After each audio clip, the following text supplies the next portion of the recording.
Tantor Audio, a division of Recorded Books, presents The Alien's Bounty by Ella Maven, narrated by Reagan West and Gabriel McKnight. 1. Lou. With his lips pulled back to reveal wicked fangs, he reached for me with massive 5-fingered hands tipped with sharp black claws. Attached to a harness strapped to his back were 2 sword hilts, which rose above his shoulders. "No!" I screamed as I turned to run away. But he was too fast, too strong, and he had me in his grip before I could take a step. His massive, blue-scaled arms circled around me in what felt like a mockery of a loving embrace. At a hysterical pitch, Maisie's voice called for me. "Lou! Help!"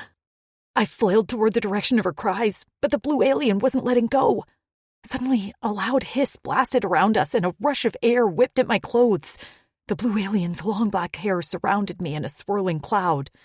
His deep voice rumbled at my back, and then suddenly all I saw was sky. My stomach dipped as I realized we were in a freefall. "Lou?" The metal bars came into focus in front of me. Just beyond that was Maisie's pale face pressed against the side of her cage. "Lou?" she called again, brown eyes wide beneath her thick dark bangs. Groaning, I rolled onto my hip and pushed myself up into a sitting position. My head spun, and I closed my eyes until the nausea stopped rolling in my gut. "Same one?" Maisie asked. I nodded. I'd had the same vision about 6 times, and no matter how I tried to change the outcome, the blue alien always stole me away from Maisie. Usually my visions rendered me weak and useless for hours, but I always seemed to recover faster when I dreamed of the blue alien. Maybe it was because my mind had seen it so many times already. Still, my head ached, and my tongue felt dry and swollen. I crawled toward the bowl of water in the corner of my cage. Some insect with 4 legs and fuzzy green antennae swam valiantly on the surface as it sought its way out of the bowl. I flicked it away and then tipped the bowl into my mouth. After guzzling some water, I swiped the back of my hand across my mouth. I marveled that in my life back on Earth, I would have screamed at the sight of a harmless spider. But here in this galaxy, I couldn't have cared less about some foreign bug swimming laps in my drinking water. Maisie and I were currently held in cages in a dimly lit room somewhere on planet Corin. Every once in a while, we'd hear rumblings, like from an aircraft or vehicles, but the windowless room didn't provide any clues as to our location. We were fed, our waste buckets cleaned, and other than that, we were left alone. The aliens who held us now were greenish-gray with V-shaped faces, fangs, and claws. They walked on 2 legs with a loping gait, and they seemed to always be wet, dripping wet, and they smelled like day-old seafood. We'd been passed between 3 species. The first ones who'd stolen us from our camp where we'd been living with 4 other human females. Our friends were smelly warthog-looking creatures. Then it was the 4-armed red aliens who looked straight from hell. And I couldn't be sure if these wet aliens were our final destination or not. It's been... I rubbed my forehead. What, weeks? And no sign of this blue alien. Usually my visions come to fruition within hours or days of me having them. Maisie sat back on her heels. "Maybe your altar is changing?" I shrugged. Who knows? It wasn't like I knew exactly what my altar was capable of. I wasn't born with visions of the future. My brain had been experimented on in a lab full of evil gray aliens who wanted to make me into some sort of psychic. My visions were never completely clear, and they lacked context.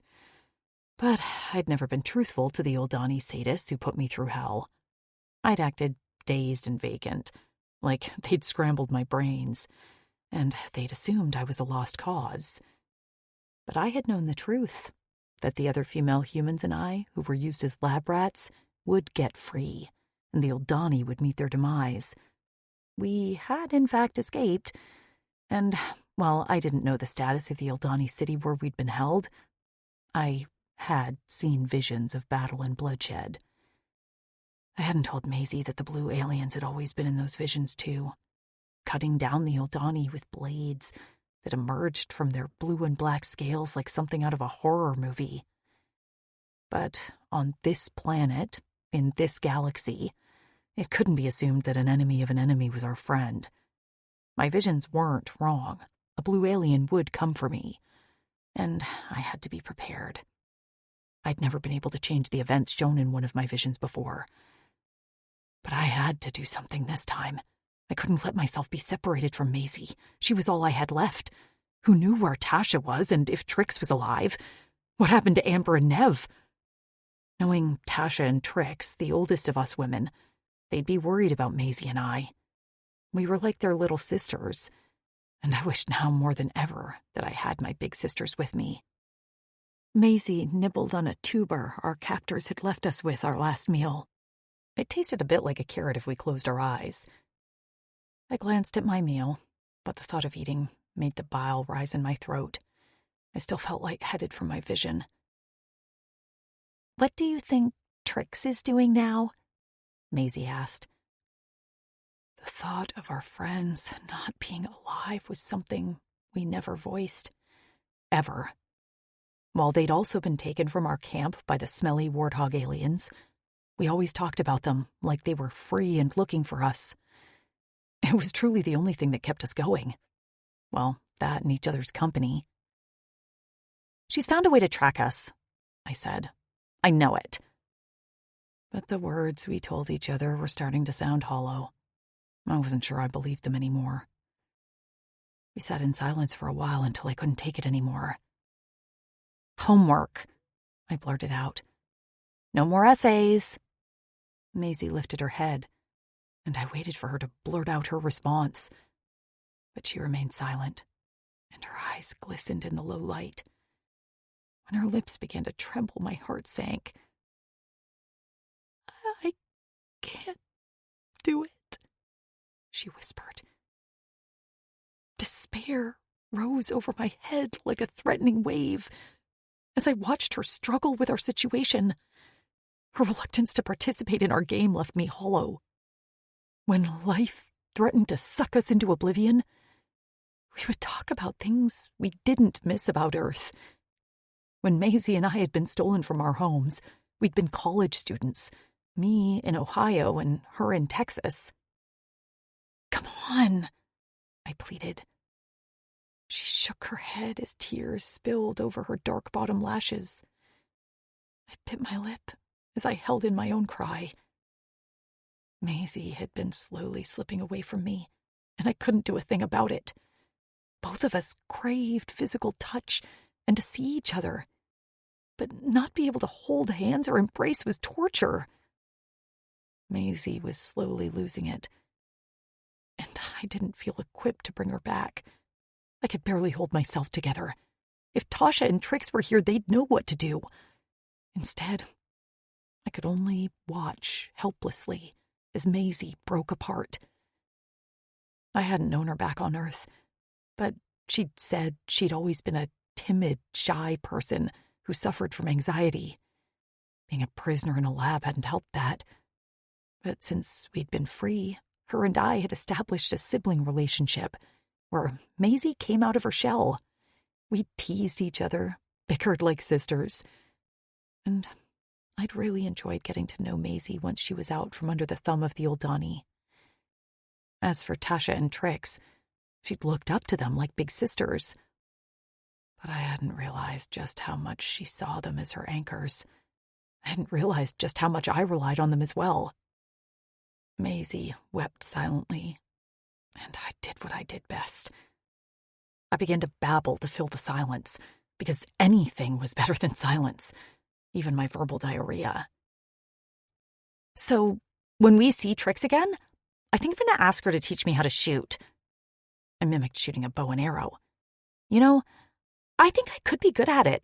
I've thought a lot about it, and I want to be more useful to the girls, not just the one who has weird visions. I think I get in the way a lot and annoy Tasha, so I'm committed to learning some skills. Maisie still wept, but at least she watched me talk and had lost that vacant stare in her eyes. I tapped my chin. Maybe shooting isn't my thing. I could learn how to cook. I know I burnt that deer thing Trix killed, but it was still sort of edible, right? Maybe with some more practice and a bit of seasoning. The metal door opened with a bang, and I snapped my jaw shut with an audible click as 5 of the green, wet aliens strode into the room. Something was up. They usually only came in 2s, and it was only to give us food or clean up after us. We'd been fed recently, so this visit must be for a different purpose. And unlike before, the door stayed open. I tried to peer behind them, but I could only see a large stretch of green dirt. One unlocked my cage and tugged me out, while another retrieved Maisie. As soon as we stood next to each other, I threw my arms around her.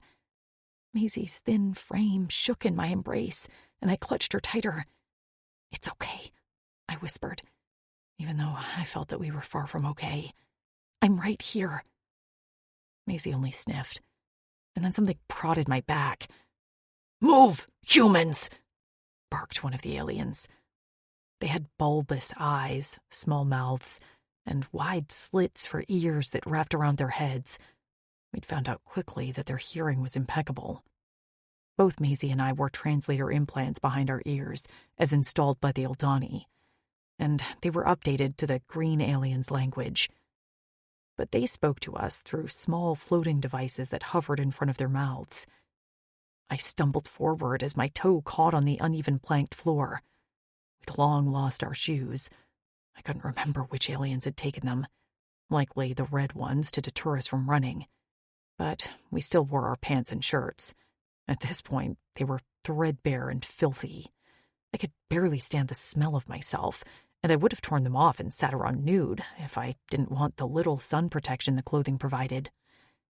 One alien walked in front of us, 2 on either side of us, and the last 2 behind us as we made our way to the door and outside. I blinked at the sun and took stock of my surroundings. When we'd first arrived here, it had been dark, but I'd been able to make out large shapes in the moonlight. Now I could determine we were at some sort of station in the middle of a barren area that was mostly dirt and weeds. Rising out of the ground on long metal legs was a dock of some sort. Parked along a plank, engine rumbling, was an aircraft about the size of a small jet. "No," Maisie whispered in horror, and I knew why. If we got on that thing, it was very likely we'd never, ever see our friends again. "Wait!" I stopped, and the green aliens bumped into me from behind. I stumbled forward as they kept walking as if I was invisible. "Hold on," I pleaded. "Can you tell me what's going on? We're not getting on that, are we?" "Yes," one answered. Goosebumps rose on my arms as my legs turned to jelly. "We, wouldn't be returning to Earth or anything like that, would we?" The bulbous eyes flashed. "No." "So we're going to—" "Torin." My knees buckled, and Maisie let out a wail that cut me to my core. She fell to the dirt beside me, but the aliens didn't care. They only grasped the back of her shirt and dragged her along. All dignity gone, I clutched at the thin pants of the alien closest to me. "No, you don't understand. We can't go back to Torin. We'll die." I thought the muscle movement of his face was a frown, but I couldn't be sure. He shoved me a few inches with the tip of his boot. "You are sold. It is done." I was going to hyperventilate. "Sold? To who?" Before he answered, a shout went up on the dock. "Quick!" boomed a deep voice. "Please!" I tried again as I shuffled in the dirt. The alien hauled me to my feet and pushed me forward. I stumbled before righting myself. "Please, is there anything we can do to stay here, on Corin?" But the conversation was over. He no longer even looked at me. I was cattle being pushed to my doom in a slaughterhouse. But I couldn't go back to Torin. That was where my horror had started, where the Uldani lived, where the blue aliens lived. Adrenaline surged through my limbs, and I whirled around with fists flailing. While Maisie had gone limp in fear, I went into desperation mode. I didn't know how to fight, but this was just instinct now. Kicking, punching, biting. Dirt swirled around my feet and I choked on dust. I couldn't be sure what the wetness was on my cheeks. Tears, blood. Still, I lashed out at my captors as screams rent from my throat. But it didn't matter. I was outnumbered and outweighed. When my strength flagged, one slung me over his shoulder like I was a sack of flour.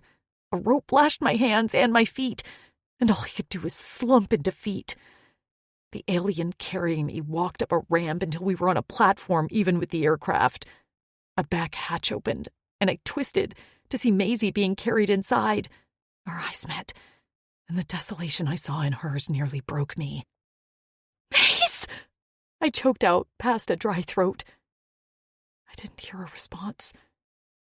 They carried me through the hatch, and we walked down a narrow hallway. Up ahead I could see a larger room with a control panel that had to be the cockpit of this saucer-like aircraft. I couldn't see or hear Maisie.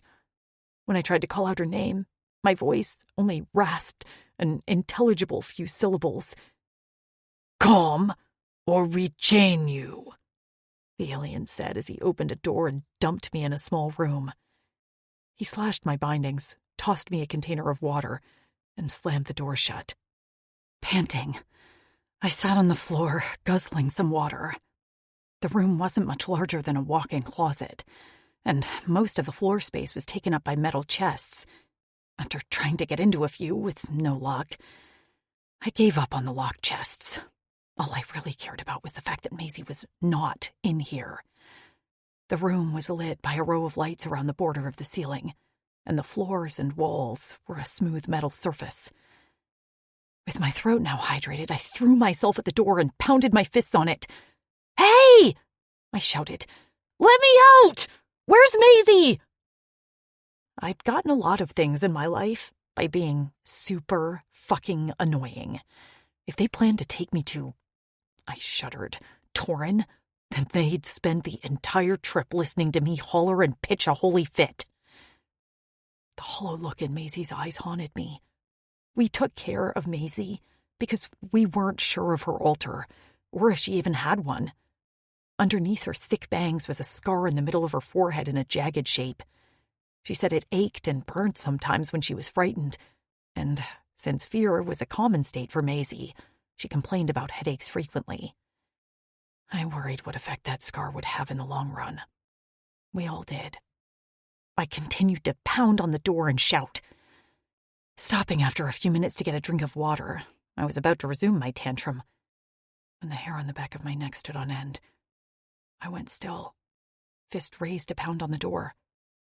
Someone was watching me, and in the silence, I could hear a steady inhale and exhale. Something was in here with me, and it was alive. A heavy object clinked against one of the chests. Sweat beaded on my temples, and the cold fingers of fear wrapped around my ribs. My legs itched to run, to flee, but there was nowhere to go in this small room. My own breathing quickly turned to panting, and I couldn't control the small whimper that left my throat as I turned slowly on my heel. Hard in my throat, I peered at the chests. A dark shadow hovered in the back corner of the room. I felt a shift in the air, and then the shadow moved.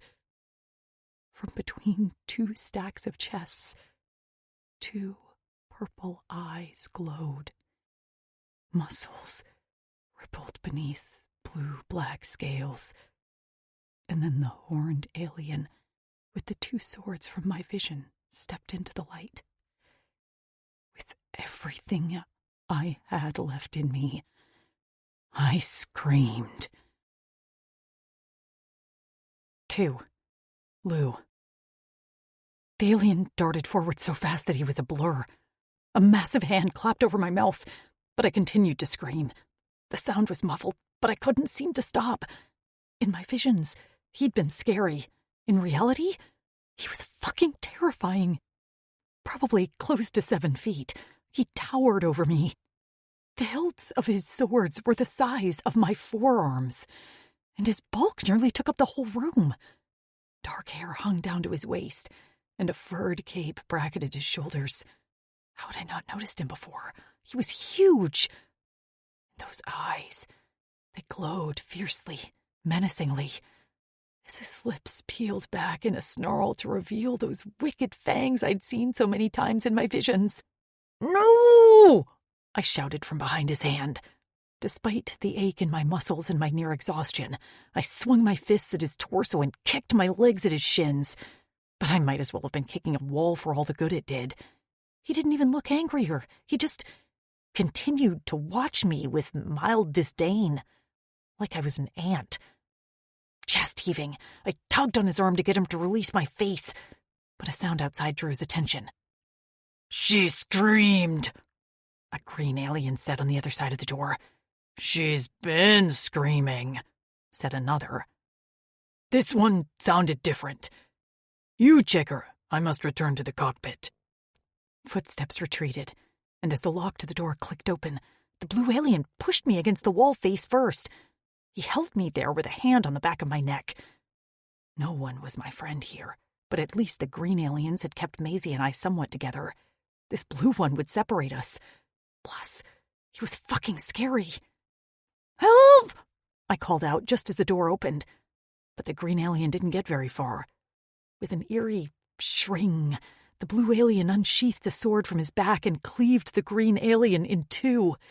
Blood sprayed in an arc across the once pristine room, and I couldn't hold back my scream. The blue alien muttered something in irritation, and then once again clapped a hand over my mouth. The floor rumbled beneath us, and the alien let out a barked sound that could have been a curse. He took a staggering step as the aircraft lurched, and the roar of the engines drowned out the sound of my heaving breaths and muffled screams. Once he got his balance, he hauled me over the body of the fallen green alien and strode out of the room. In the hallway, he took a hard left away from the front control room, but the commotion we'd made had already drawn attention. A shout went up as a green alien spotted us. Soon, 6 pounded down the hallway after us. From behind the blue alien's bulk, I could see Maisie's tear-stained face from where she sat in the cockpit. When she caught sight of me, her eyes went wide, and she lurched to her feet. "Lou!" she cried. With the last bit of energy left in me, I went into a crocodile death roll. The blue alien's hand slipped from my body, and I hit the hard floor on my hands and knees with a painful jolt that clacked my teeth together. But I didn't care, because I was free. "Maze!" I screeched as I surged to my feet. It was just like my vision. I wasn't fast enough. Those blue arms circled around me, and my head spun as reality clashed with my premonitions. No! I wept, because just like all my visions, even though I knew what was going to happen, I was powerless to stop it. The green aliens were bearing down on us, and the blue alien fainted right and then left into a windowless room. A door slammed shut that separated us from the green aliens. "Maze!" I hollered. I heard 5 words from the other side of the door that sent my heart thudding to my feet. "She's a loss! Cut them!" There was an eerie hiss, a blast of air, and then we were suddenly airborne. I stared up at the purplish sky, tears leaking out of the corner of my eyes as Maisie's voice rang in my ears. Then the world tipped, and I was facing down, watching as a large stretch of green dirt grew closer and closer. Behind us was a vast ocean of rippling water that stretched to the horizon. Soon, the blue alien eye would be nothing but splat marks on the surface of Corrin. A fitting end, maybe. I'd known it would end like this. I just wanted more time. The blue alien's arms tightened around me. Even in our death fall, he wouldn't let me go. The bastard! A strap tightened around my waist, and with a jerk that nearly snapped my neck, our mad descent stopped abruptly. My bare feet dangled below me, and farther beyond were the blue alien's big black boots. I looked up to see a massive piece of fabric blocking out the sun and sky. A parachute? This guy had a fucking parachute? Of course, I'd rather be alive than a loo-shaped pancake, but I was still stuck to this stupid alien who decided to steal me away from Maisie. I twisted around to get a look at the aircraft, but the alien was too big and bulky for me to see. All I knew was that Maisie and I were going in opposite directions. She was alone on her way to Torin, and I wasn't quite sure yet of my current situation. Right now, all I could do was float. "Who are you?" I asked. I couldn't turn around and face him as my back was strapped to his chest. He didn't answer. "Hello? Do you speak my language? I don't think I speak yours. What even are you?" Maybe, just maybe, if I annoyed him, he'd leave me alone. I might have been physically exhausted, but my mouth never grew tired. Did I want to be abandoned on a part of Corin I wasn't familiar with? Not really, but it would beat anything some warrior alien species likely wanted to do with me. "Look, I'm not happy with you. You took me away from the only friend I have that I am sure is still alive. She's terrified and alone. So the point of this is what? What do you want with me? Because I'll tell you right now, I'm not agreeable, and I can be super unlikable." He didn't respond. He didn't even grunt. I knew he could speak because I'd heard him use a few garbled words. His hands rested on the parachute strings above mine, and I couldn't get over how long and thick his fingers were. A few thick golden rings adorned his knuckles. One had spikes. I shuddered. But he hadn't hit me yet, even when I screamed. He hadn't bashed my head or slapped me. He'd only covered my mouth, which hadn't been very effective. So if he didn't want to hurt me, what did he want to do with me? Save me for some virginal sacrifice? Because that ship had sailed in high school. I'd be happy to tell him my body count. It wasn't like it was high, and Jason from the basketball team hadn't been great around a clit, but I wasn't a virgin. Was I some sort of reward? Maybe a gladiator's prize or a prince's bride? I didn't want to be either, and I would show everyone just how annoying humans could be. The ground drew closer, and I wiggled my feet as I prepared to make a run for it. Would I beat this guy? Likely not. But I wouldn't be his willing little captive. As soon as we touched the ground and he loosened the strap around my waist connecting me to the parachute, I took off in a sprint. Behind me, I heard a groan before there was a rustling of fabric and then the pounding of footsteps. I risked a glance over my shoulder and stumbled as I realized he was already right behind me. A hand closed around my hair and yanked back. Ouch! My back slammed into his rock-hard chest and the air rushed from my lungs. As I gasped for breath, he spun me to face him and clapped his massive hands on my shoulders.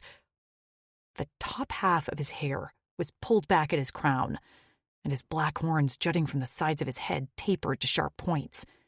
His prominent brow was studded with small nubs instead of eyebrows. In fact, other than the top of his head, he was hairless. Large gold hoops hung from the lobe of each ear. His purple eyes were stormy as they glared down at me. And one thing I hadn't noticed until now, he had a tail. Thick at the base, it narrowed to a point that was adorned with a studded armor of some sort that reminded me of a stegosaurus. One lash of that thing and I'd be bleeding like a stuck pig. My situation suddenly felt a whole lot more serious.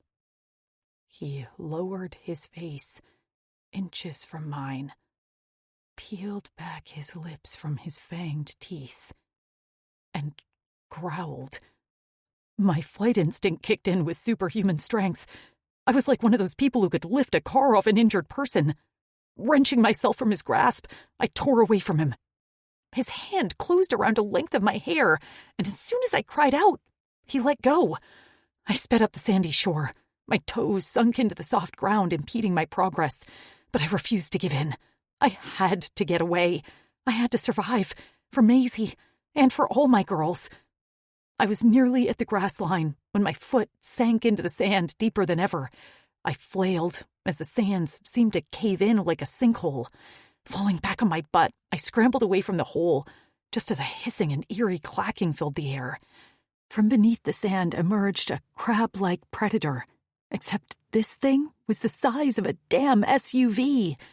Sand cascaded off its red-shelled back as it climbed to the surface of the sand on 6 legs.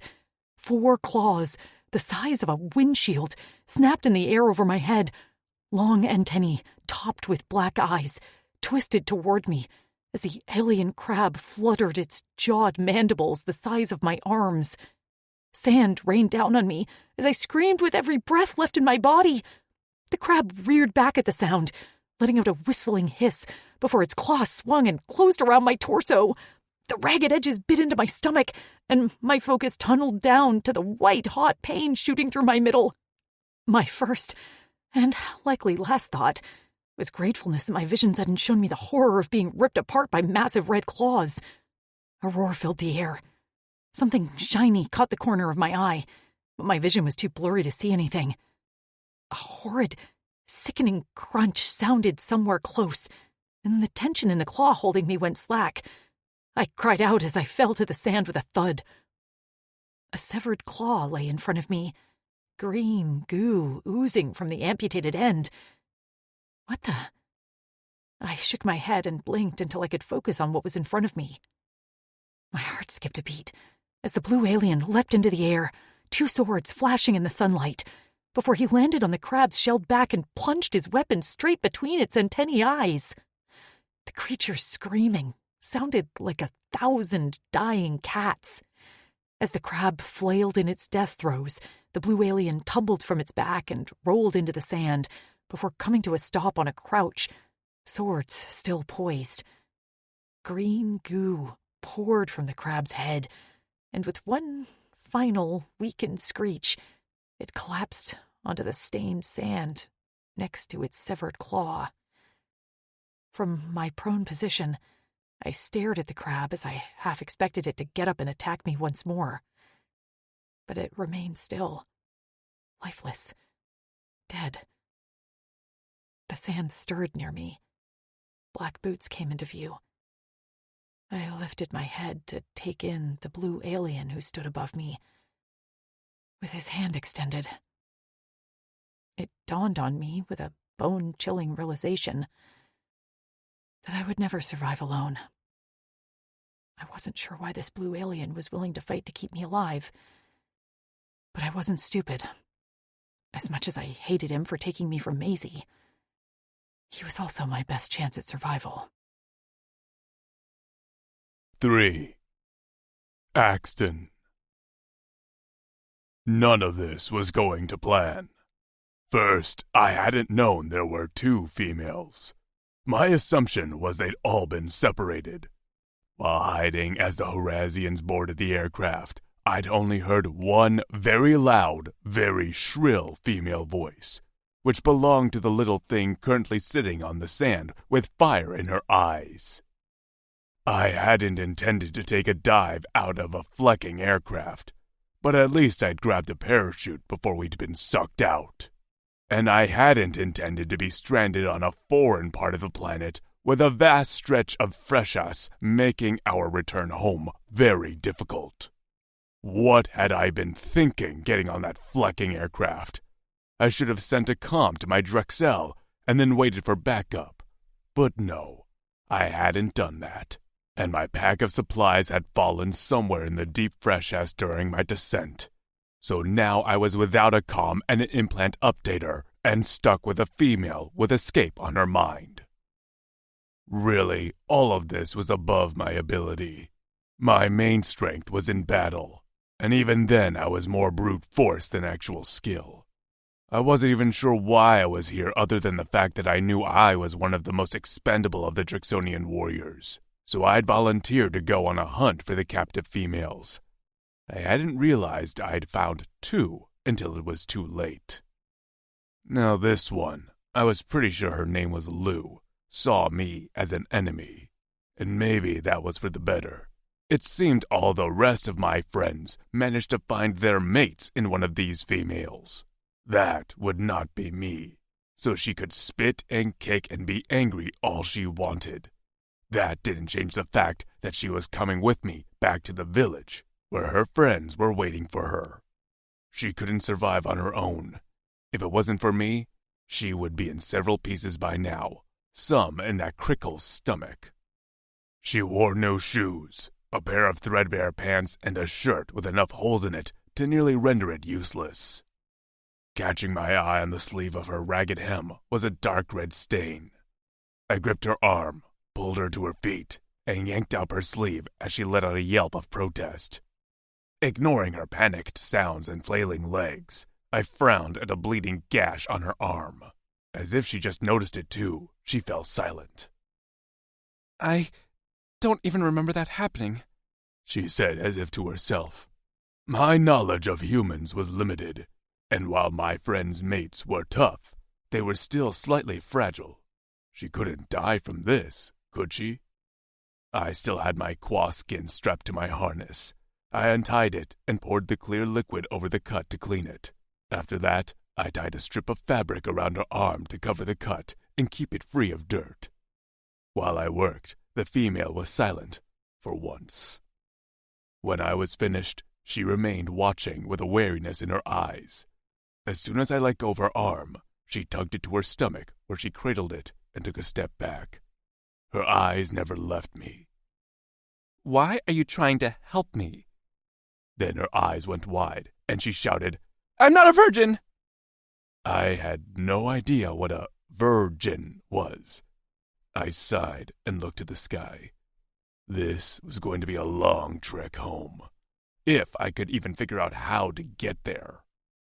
So I guess there's no point in running, she murmured to herself. I'm not fast even for a human, and you're... She gestured helplessly. You're not human. Her eyes dropped to the dismembered crab claw, and she shuffled away from it. And I don't want to meet another one of those crab things. I wasn't sure what a crab was, but the crickle were solitary and territorial unless it was mating season. There wouldn't be another within a rotation's walk. I let out a huff of air from my nostrils. She went still and then pointed a finger at me as she said accusingly, You can't understand me, right? My translator had long been updated to understand my fellow warriors' human mates, but no way would I let on that I understood what she meant. She'd never stop talking then, so I stared at her as blankly as I could. Great, she muttered with a frown. Her body swayed and dropped to a crouch. From that position, she toppled over onto her side. Fuck, I'm tired, and my stomach hurts. Shoulders slumped, she let her head fall forward. The crickle had grabbed her around the middle. I quickly dropped down and yanked at her shirt to check her sensitive belly skin. She let out a squawk and tried to bat my hands away, but I ignored her.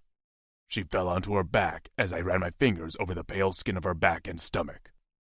While red and indented from the claws, no skin was broken. She'd bruise, but there wasn't a worry of infection. When I dropped my hands, she angrily yanked down her shirt. I wasn't sure what to do. This human seemed a lot more volatile in mood than the others I'd met, so I crouched next to her and waited. We stared at each other for a long time, until the anger had bled from her expression and was replaced by a world-weary fatigue. Something in my chest punched forward at her despair. I guess I'm stuck with you for now. Just don't hurt me, she whispered in a hoarse rasp. Her blue eyes shone in the light of the setting sun. My Cora pulsed. Flack, was this how it had started for my fellow warriors? I reached out and brushed a spot of wet sand off her forehead, but gentle wasn't something I did, and I ended up poking her with a wayward claw. Yanking my hand away quickly, I hit the offending finger behind my back. She flinched, but then snorted as her lips formed a small smile. Yeah, you have to watch those things, I guess. Her gaze traveled to the wrapped injury on her arm. Had I done that with my claw when I'd grabbed her? I lifted both of my hands and studied them for the red of her blood. I found nothing, but that didn't reassure me that I hadn't been the one to hurt her. Lou, She said, drawing my attention. I met her eyes, and she placed a hand on her chest. my name is Lou. She pointed at me and raised the thin strips of hair above her eyes. Axton, I answered. Axton? I stayed still and silent. Axton. She repeated again. I liked how she said my name. I peered up at the sky. Soon the planet would fall dark, and while I was somewhat familiar with where we were, I couldn't be sure what predators would come out at night. I could defend us, but I didn't want to be caught out in the open like this. The lapping waves of the fresh ice crashed to the shore behind us. The green dirt of the plains where we rested was mixed with sand. The air was cooler here, and already the humans shivered slightly as the breeze kicked up. I wasn't sure, but I estimated we were on the second largest landmass of Corin, which was home to the Pleiadians. They lived in a large mountain range to the north and were extremely territorial. The farther we could get away from the open shoreline of the Freshas and undercover, the better. I tugged Lou to her feet, but her legs buckled. Her small feet looked swollen, and when I picked up her ankle, I saw the sole of her foot was discolored, as if the blood was close to the surface. She sucked in a pained breath. Yeah, no shoes is a killer. Knowing she could never keep up my pace, I hauled her into my arms. At first, she struggled, but then she settled in as I began to run at a fast clip away from the coast and toward a dense copse of trees in the distance. As I ran, I tried to keep to the shadows of the cliff and hills around us.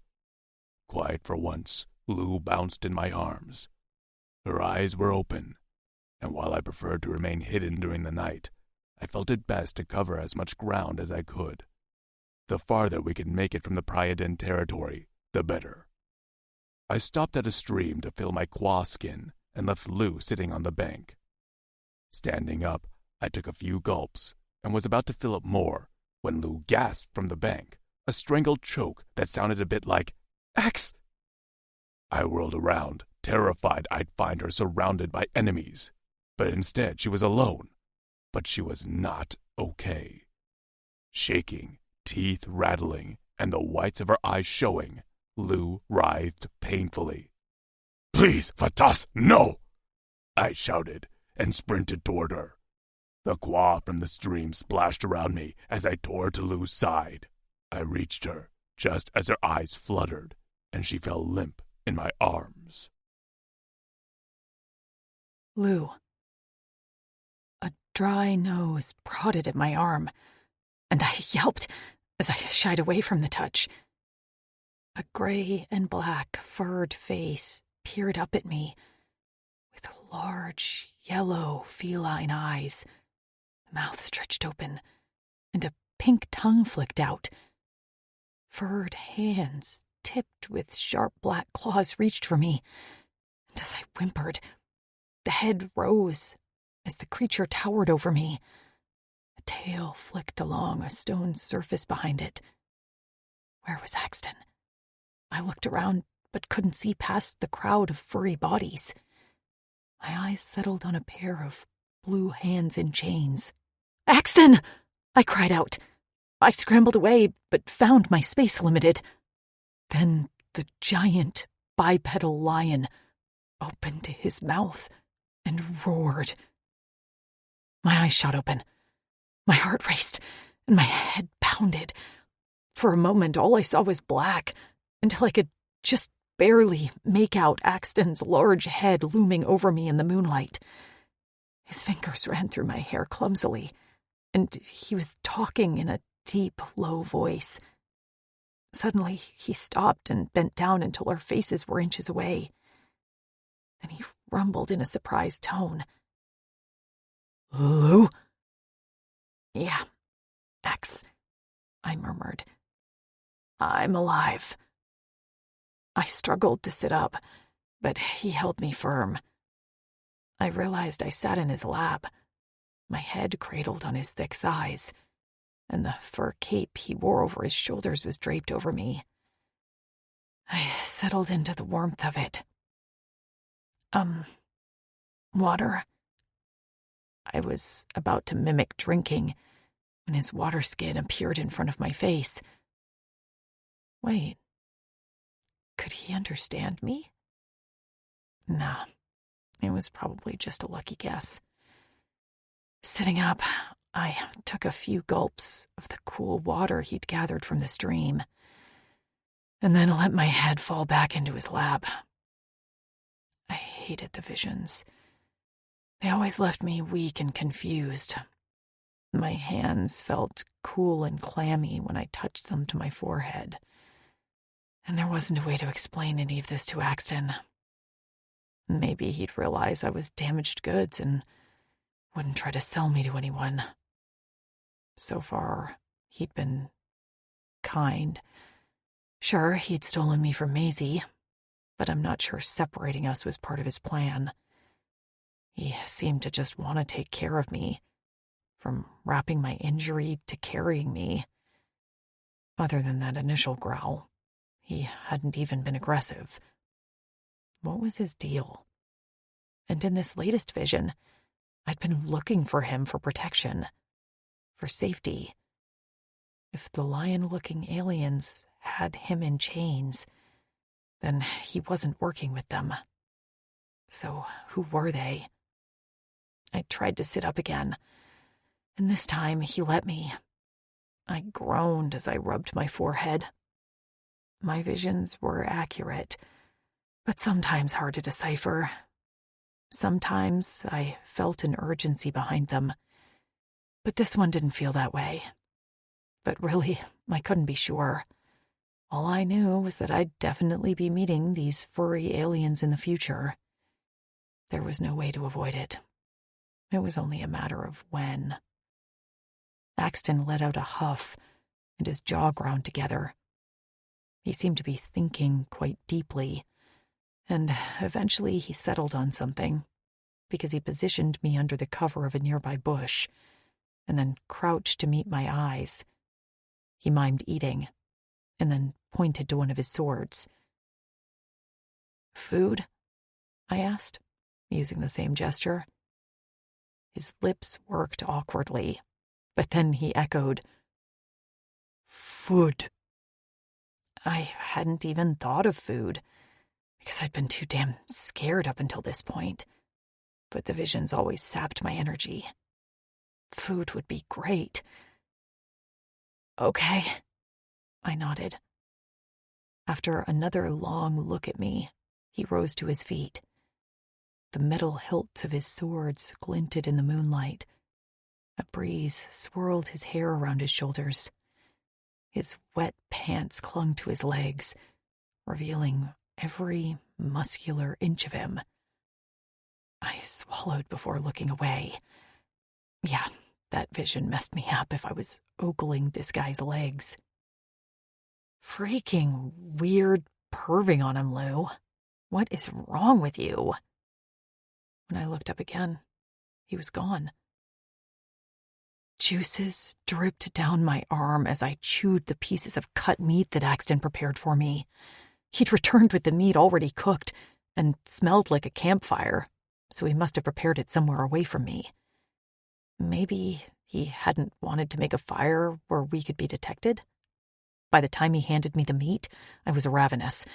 He sliced the meat into strips, and I ate 3 of them before I began to feel full.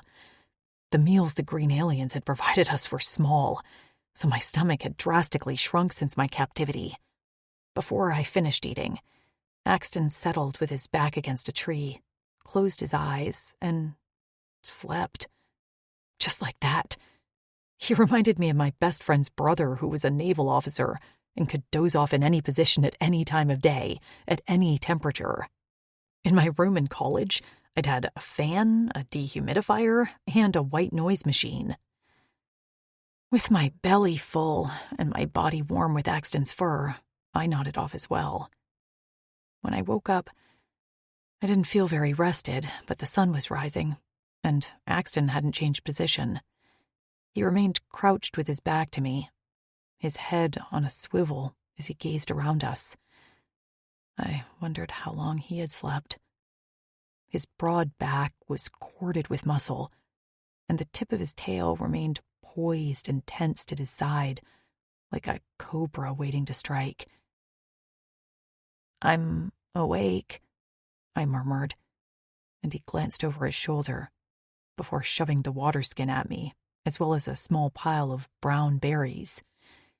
I'd never eaten them before, and I was too wary to ingest them, so I only shook my head and drank some water. He pushed the berries toward me again, this time with a grunt, and I pushed them back. "Not hungry." After wrapping the leaf around the berries in a little bundle, he shoved them in the pocket of his pants. Then he gestured for me to get on his back. As much as I would have liked to walk myself rather than be carried like a child, the soles of my feet resembled raw meat. I could barely put pressure on them anymore. So I climbed onto Axton's back. He rose to his feet in one fluid motion and set off in the direction of his choosing. I wished I had another vision of Axton, one that would lead me to understand what he wanted with me. I wanted to trust him. He'd tended my wounds, fed me, and had been kind. But that didn't necessarily mean he was my friend. Guilt rode me hard when I thought about Maisie. She was alone, on her way to Torrin, with green aliens who saw us as nothing more than caged pets. And I had Axton. The air grew colder as we left the dense cover of the trees and began to ascend in elevation. In the distance, a mountain range topped with white peaks rose into the sky. I shivered just looking at it. Even with Axton's fur, I wasn't dressed properly for that type of weather. "Are we going to those mountains? Because unless you have something else that's white on this planet, that's likely snow. I'm not dressed for snow, and even if I was, cold isn't really my thing. I don't do cold weather sports, you know? Skiing was never my idea of a good time. I went once with a few friends and spent the whole time in the lodge drinking hot chocolate spiked with Kahlua. By the time they got back, I was singing Adele karaoke for a bunch of retirees." I hummed Someone Like You for a few minutes. "You might think Adele isn't your jam, but she's everyone's jam. I'd give anything for my Spotify account right about now." I let my chin fall onto his shoulder and sighed as I launched into Rolling in the Deep. We'd made it into the center of a plain with low, tough grass when a whistling sound pierced the air. Axton immediately crouched and dodged left, just as a spear point slammed into the ground right where we'd been walking. I screamed, because I could never seem to keep my big mouth shut, as more spears whistled all around us, hitting the ground in a circle that caged us in. Axton swung me to the ground, keeping a firm hold on my arm, while he unsheathed one of his swords. Hacking at the spear shafts, he found us an exit, only for it to be blocked by more spears. So many they seemed to blot out the sun, and I felt like I was in the movie 300. A rumbling roar echoed in the distance, and then furred figures emerged from the trees, some galloping on 4 legs and others speeding toward us on powerful hind legs. I clutched Axton hard in my throat as our attackers' faces became clear. Gray striped fur, orange feline eyes, black claws. My vision was coming true, and I was helpless to do a thing about it. 4. Axton. The Pryadans raced toward us with spears raised and teeth bared. I counted 12. No, 24. No, more. Pryadans were a territorial species who kept to themselves, and we'd never had bad relations with them as long as we didn't touch their land. But that truce was about 200 cycles old, as we hadn't been on this planet since then. Did the current leaders even know about us? They didn't view their warriors as expendable. If I killed one, they'd plug my body so full of spears that I'd be nothing but bleeding holes. And then Lou. I didn't know what they'd do to Lou. They'd probably never seen a human. Despite my instincts screaming at me to fight, I let my swords fall to the ground and encircled Lou with my arms to protect her. I only knew battle. I didn't know how to communicate and negotiate. How had this rescue mission gone from bad to absolutely flecked? The Pryadans came to a halt outside the circle of spears that encased Lou and I. Some sat on their haunches, but others stood on their back feet as they clutched spears in their front paws. Many wore harnesses adorned with laser guns and sharp blades. They all donned thick swaths of fabric that wrapped around their waists and ended just above their knees. Dust swirled around the attackers as they went still, until one stepped forward. With a swipe of a massive paw, he snapped a few spears stuck in the ground and stepped into the circle. He was the largest among them, and gray streaked his gray and black fur. One shoulder was mangled with scars and twisted flesh where fur no longer grew.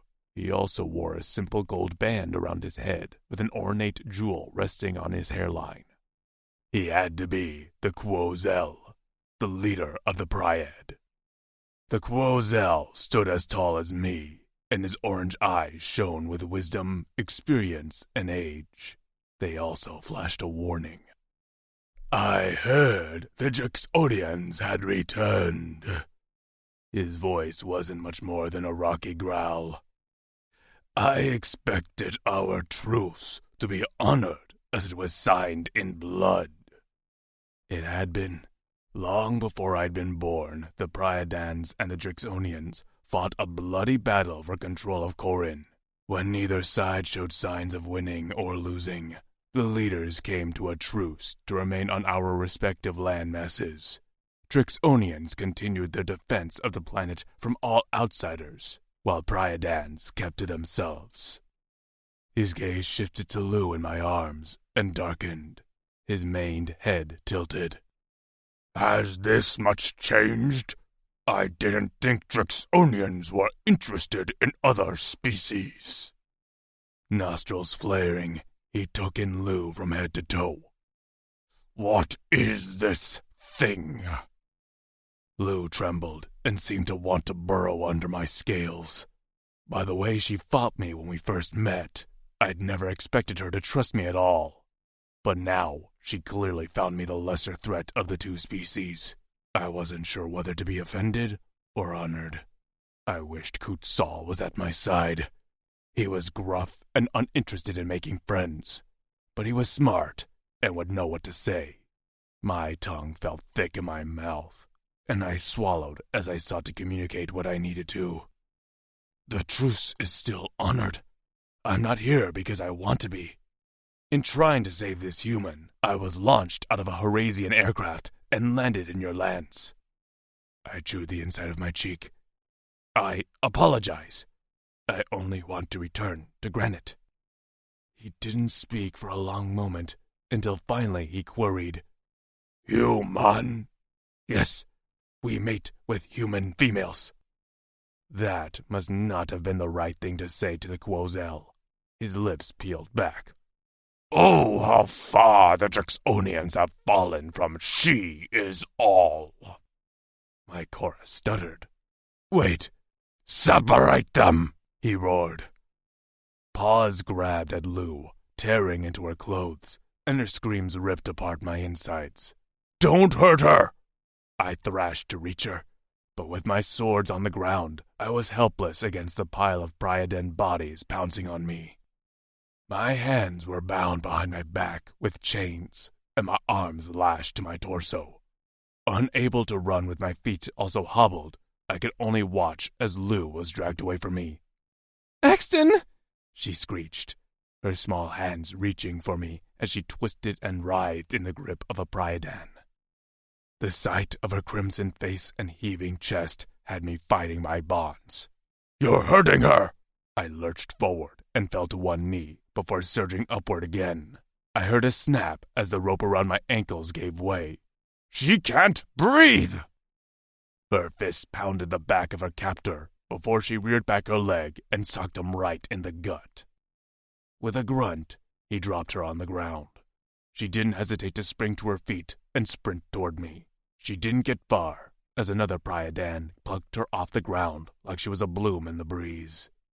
Her desperate cries spurred me on until a yank on my chain took me off my feet. I hit the ground on my back with a dusty thud. Breath vacating my lungs, I sought to inhale through the pain radiating down my spine. Something cracked in my arm, but I gritted my teeth through the pain and rolled to my feet once again. Even though I was chained, outnumbered, likely moments from being killed, Lou's cries forced me to keep trying. "Enough!" the rumbling voice of the Pryadan called out. The Pryad halted, and I hit my knees once just as Lou wriggled free of her captor again and launched herself at me. She hit my chest with a squeak, and I grunted at the impact. Her arms wrapped around my neck, and her hair blocked my vision in a sheet of yellow. As the strands shifted, I saw the Pryad part in front of me as we were once again approached by the Quozel. He held my swords in his hands, and I wondered if this was the moment he'd chop my head off with my own weapons. Panting, I knelt on the ground while Lou clung to me and stared up at the Quozel. He stopped in front of me and leaned on one of my swords. Silence reigned over the Pryad, and a distant call of a brigger sounded on the breeze. Finally, he spoke. "I'm Gragik Takir of the Pryadans. What's your name?" I blew Lou's hair out of my face. "Exton Viran." "Does the human have a name?" I swallowed. "Lou." At her name, her head perked up. She turned slowly in my arms and looked at the Quozel in the eye. Please, leave us alone. He seemed uninterested in her. "I don't know what she's saying. She's asking you to leave us alone." His lips quirked. "You would say that." Lou wiggled her finger in her ear. This is so frustrating that I can't understand either of you. I rubbed my cheek on her head to reassure her. "She can't understand me, but I can understand her. I lost my updater for her implant. If you have one, she can tell you her truth." "And who gave her the translation implant?" "The Uldani." He went silent again. Then he turned to the nearest Pryadans. "Keep him in chains, but his legs free. Let her walk with him until we reach the Pims." He eyed me one last time and pointed my sword tip in my face. "Act out or touch any of my Pryad, and I'll make you bleed in front of your human. Understand?" I nodded, grateful he hadn't threatened Lou. Pryadans weren't known for their violence against others, especially species they viewed as lesser. Lou, with her small size and thin skin, wouldn't threaten them. I, however, was a threat. Gragik nodded in return, and then strode back to the front of the Pryad. When we began to walk again, Lou raised her fists as if getting ready to warn off any of them from grabbing her. "Don't touch me!" she hissed at anyone who looked at her. When she realized no one was going to take her away from me, she slowly lowered her fists and jetted her chin out as she glared. "Yeah, that's what I thought." Her small hand gripped my elbow, and despite her words, I could feel her body trembling against mine as we walked. Lou. My feet were killing me. The dried grass we walked on might as well have been gravel, as the thick, hard blades dug into my skin. My already ripped-up soles protested every footstep. Add in the increasingly lowering temperature, and I could barely feel anything below my ankles but pain. Eventually they went numb, which alarmed me even more. But I didn't say a word. I kept staring at the lion-like warrior who walked closest to me. amazed at his anatomy. He walked upright on 2 legs, but I'd seen a few run on all 4s when they'd first approached us. He wore only a kilt-like cover over his bottom half, and a whip-like tail topped with a black tuft of fur waved back and forth behind him when he walked. Fur covered his head and shoulders like a mane, as well as his upper back and chest.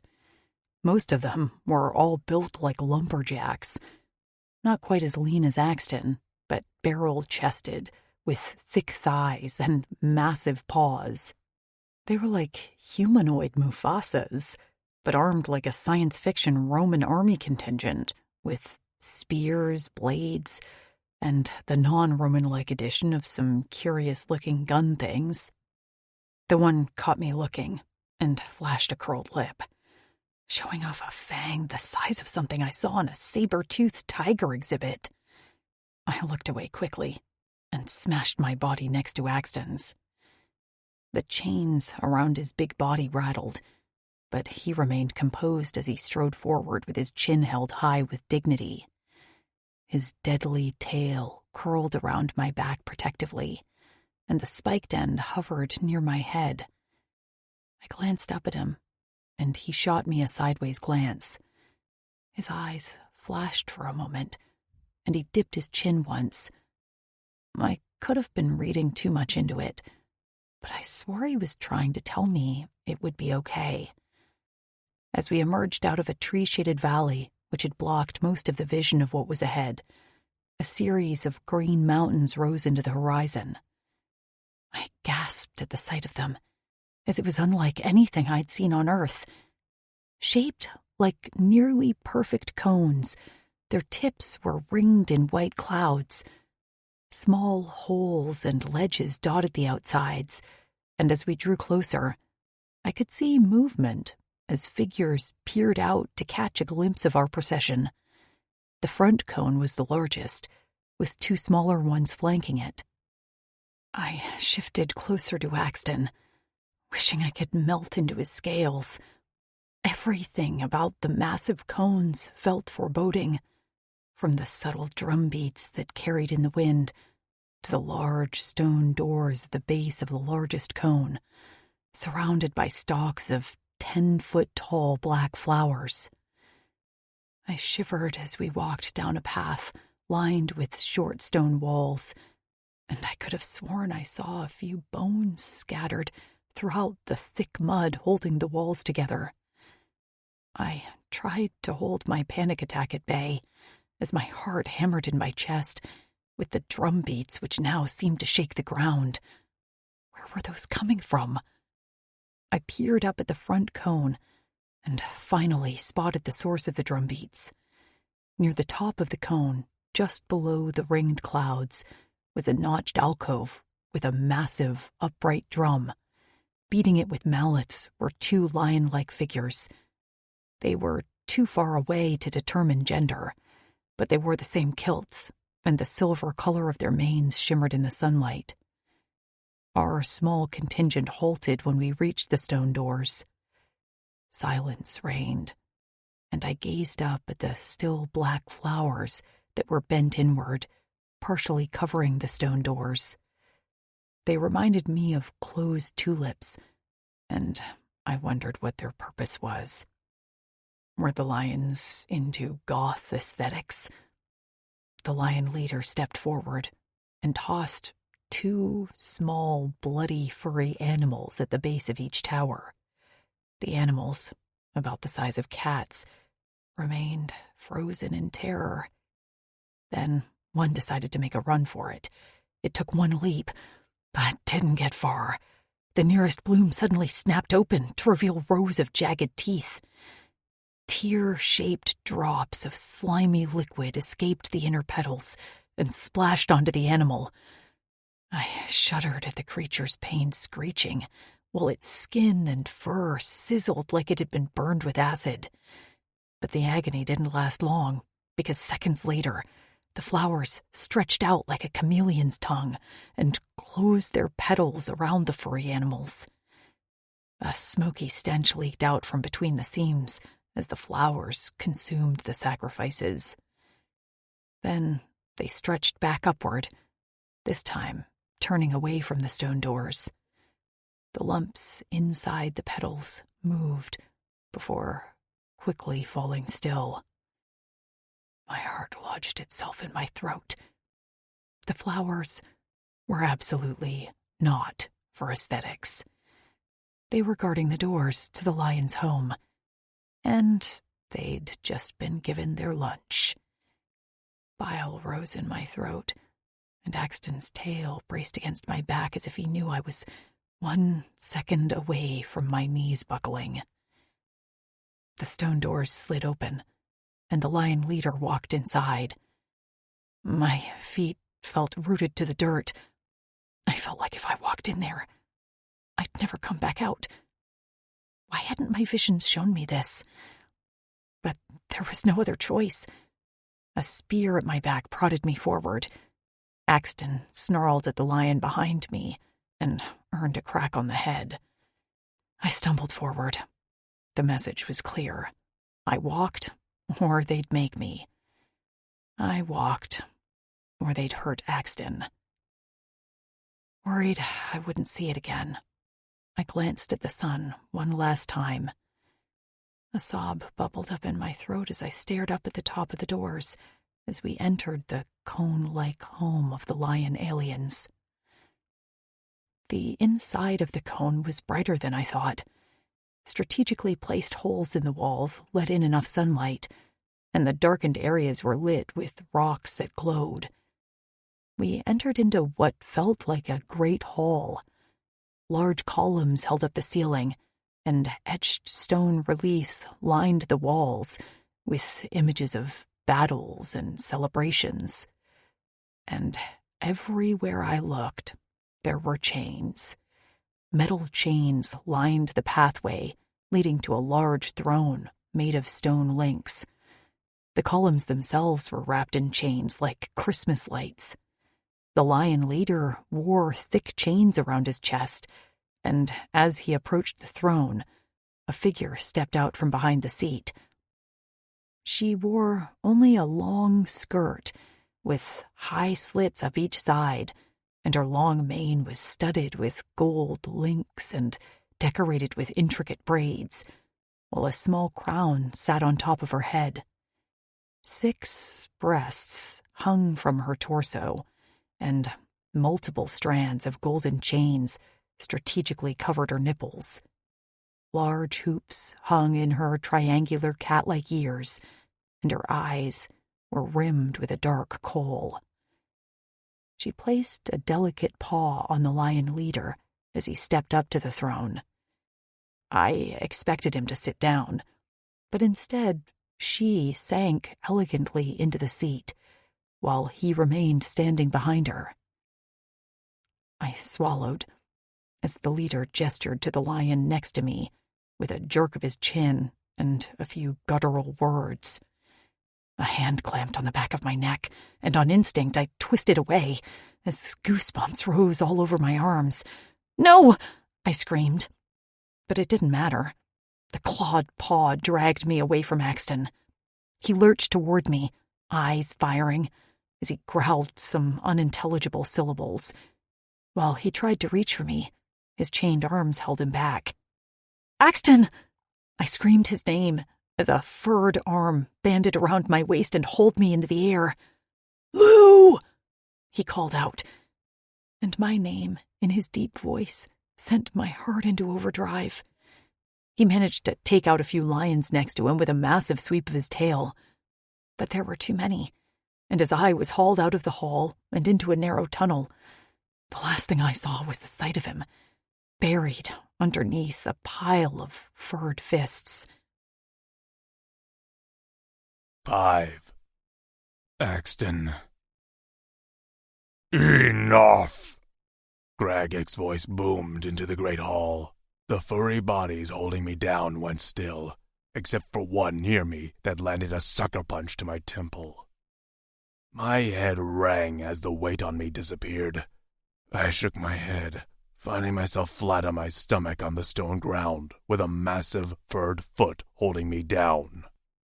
Gragik's eyes fired a bright orange as he peered down at me. "We will not hurt your human, but her stench is offensive to our senses. She will be cleaned and returned to you." He spoke of her like a possession. I remained on the ground, spitting angry and poised to leap up and do some damage. Gragik cocked his head. "Do you understand?" I gritted my teeth as I nodded. "Good. Now we will let you stand, because we need to have a conversation. I will show you the same respect you show me, so I suggest you act accordingly." With a yank on my chains, I was hauled to my feet. The room spun for a moment, and I shook my head to clear the pain of that last blow. Gragik returned to stand beside his mate where she sat on the throne. "I'm Maven, the Roselle of the Pryad," she said. Her voice was deep and refined, and her intelligent eyes watched me carefully.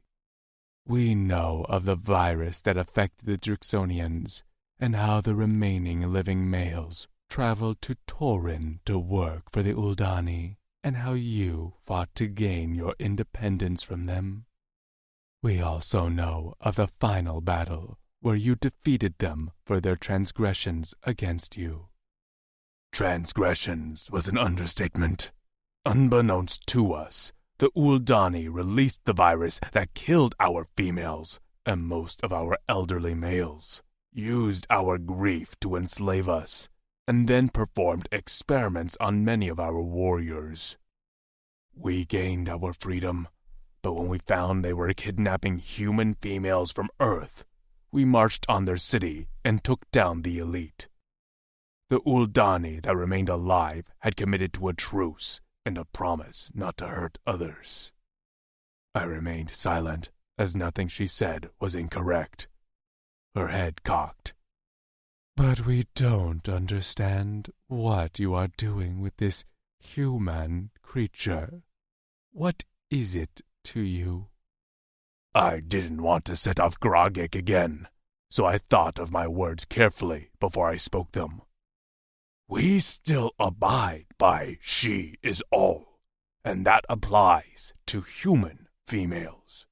We found the Uldani were taking them from their home on planet Earth with the intention of creating a race of Drixonian and human offspring to work as their servants. We rescued them, and during that, we found that Vatas chose them as our mates. Many of the warriors have formed Korra eternal bonds with the human females, and we have settled once again in our former city of Granite. Marin made a soft sound of surprise. "But that bond is rare for Drixonians, even among your own race." "It is." She tapped her chin, and the chains dangling on her chest rattled. "And these humans accept the bond?" "Although fragile, they are an intelligent and resilient species. They have taught us a lot and given us hope, not just for the future of our race, but also because the bonds have provided us with purpose again." "She did seem to favor him," Gragik said with a hand on his mate's shoulder. Marin remained silent for a moment before tilting her head up to Gragik. He crouched until her lips were at his ear. She whispered something, and he gave her a nod before stepping toward me with his paw braced on the blade strapped to his waist. My gaze drifted to Marin, and for the first time, she seemed to look worried. I braced for violence. Gragik noticed my stance because he held up his paws, palms out and claws sheathed. "I do not approach for violence." I still watched him warily, and he seemed to find it slightly amusing as one corner of his lip curled. "I have a mission for you before I let you free." "A mission?" I glanced around at the members of his Pryad lining the great room. "You look like you have plenty of warriors for a mission." He flinched as if I'd struck him. A lot has changed on this planet since you've been gone. You don't have to tell me that, I murmured under my breath. We'd had enough run-ins with other species who'd taken advantage of our absence and settled on Corin. Gragek lifted his chin. Rescue our son, and I'll escort you and your human back to Granite myself. Surprise nearly knocked me back on my heels. You want me to rescue your son? I have lost many warriors attempting to retrieve Faran, and we are running out of time. I need a non-Priadon to rescue him and return him home. I tugged at the chains binding my arms behind my back. Where is your Faran? Gragek swallowed, and his paws flexed at his side. Behind him, Marin's head bowed. The Priadon Quozel held my gaze solemnly as he said, He's being held by the course, and if we don't reach him in a low rotation, then he will be dead. My scales rippled, and my machetes threatened to unfurl at the name we rarely dared to speak. The Course were an old species of large winged creatures who hibernated for hundreds of rotations, only waking to eat and breed. They usually feasted on creatures from the freshas, snatching them out of the Qua with their massive hooked claws. But sometimes, for their elders who required more sustenance, they capture larger prey. Course were dangerous, angry, and hungry. From the apology in Gragek's eyes, I knew he was aware that he was sending me on a nearly impossible mission that would end in my death. And if I don't return? Gragek's jaw shifted. Then I will return the human to Granite, once we have confirmation you attempted but failed. And that was really the final piece of information I needed to make my decision. I had to do everything I could to return Lou to her friends, and if anyone was willing to take on the Course, it was me. My odds were terrible, but they weren't zero. All I had to do was try. Even if I failed this mission, I would succeed in my greater one, saving Lou. So I lifted my chin and spoke the words that I would likely come to regret. I'll do it. Lou. I fought until I was too exhausted to even swing a fist. The lion aliens took me down a corridor before handing me off to a group of female aliens, dressed similarly, but less elaborately than the one I had seen in the main room. They bore fewer chains, their breasts were smaller, and they wore long skirts with high slits. I could have been wrong, but they seemed younger, even though they still towered above me. With soft paws and sheathed claws, they handled me more gently than the warriors had. In fact, they touched me as if I was a stinky rag, pinching the edges of my clothing with their paw pads and turning away from me with wrinkled noses. They talked amongst themselves in higher-pitching rumblings and purrs, as if I wasn't there, and I got the sense they were talking about me, and not in a nice way. "Hello?" I called out, just to see if they'd respond. The nearest lion made a face like my breath was rank, but otherwise ignored me. I breathed into my hand, and had to admit I was less than minty fresh. I was just about to launch into another struggle again to see if I could run back to Axton, when the sound of rushing water drew closer. After another turn, we entered a large, cavernous room, filled with a murky liquid that didn't smell like water, but flowed like it. In the middle of the underwater lake was a platform with a thin, curved wall where the liquid cascaded in a neat sheet. As we stopped along the outer edge of the lake, I looked down into the water. Snake-like shapes, about the width of my thigh, slithered beneath the surface. I yelped and tried to leap back, but the lions held me firm. One hissed at me, and I shrieked, just as she tossed me onto her back, lowered on all fours, and leaped into the air. A scream bubbled up my throat as the shapes beneath the surface seemed to shadow us.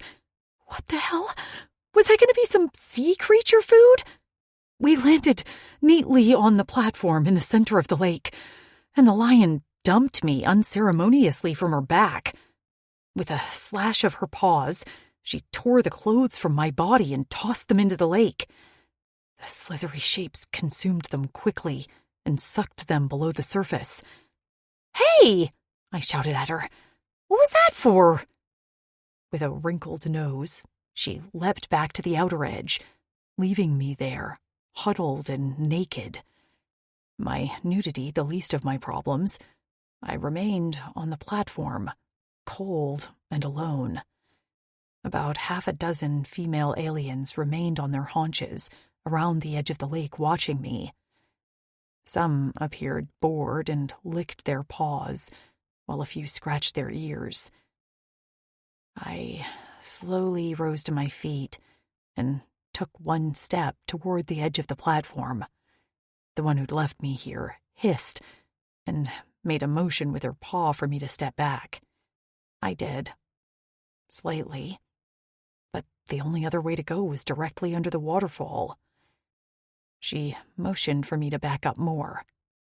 And more. I kept going until I felt the liquid hit my back in an icy spray. I gasped and stopped abruptly, but a chorus of growls rose up around me until I continued to step back. The reddish water felt thick, like whole milk, but it didn't have much of a smell. The lions clearly wanted me wet. For what purpose? I had no idea. But my goal was survival. And so that meant playing along for now. I could only hope that Axton was safe. I tilted my head back and let the water wash over me. I soaked my hair and slicked the thick liquid over my arms. Beneath me, the dirt and muck ran down my body and spilled into the lake around me. The slithery, snake-like animals below the surface swarmed the platform, seeming to feed on the dirt from my body. I studiously ignored them and cleaned my body because if I looked too closely, I was going to have an absolute breakdown from fear. Was this what they wanted? They'd clearly been offended by my smell and appearance. So, did they just want to clean me? Naked and soaking wet, but feeling clean for the first time in a long time, I finally stepped out from under the thick waterfall. The lions on the edge of the lake seemed less agitated now. I swore some sighed in relief as they twitched their noses. A lion jumped from the edge, tossed me on her back, and then leaped back to the edge with the rest of the group. Two came toward me with a skirt that had clearly been slashed at the bottom to fit my short stature. The hem still dragged on the ground, so I rolled the waistband a few times. My hair was oddly mostly dry, as well as my skin. I couldn't understand what the liquid was that had cleaned me, but I couldn't deny I was actually clean. After fixing my skirt, I waited for them to hand me a shirt. Some chains, a mere scrap to at least cover my nipples, but they were empty-handed. "Do you have something to cover there?" I pointed to my bare breasts. The lions ignored me. One yawned. Two others seemed to be involved in a play fight. One chased her tail. "Hello?" I queried. "So, we just go topless here?" They might have been fine with their teats out, but the aliens surrounding me were A-cups. I was a C. Despite being on an alien planet and not eating well, my breasts had only gone from a D to a C, which was total bullshit. Back on Earth, I'd contemplated a breast reduction, but clearly that had never happened, and now I was stuck in some faraway galaxy with big titties. I braced my forearm over them, but still felt oddly exposed. It wasn't that I minded being naked. but I did mind being naked around aliens I didn't trust. It didn't seem like they viewed me as a sexual object, but I couldn't be sure. And what about Axton?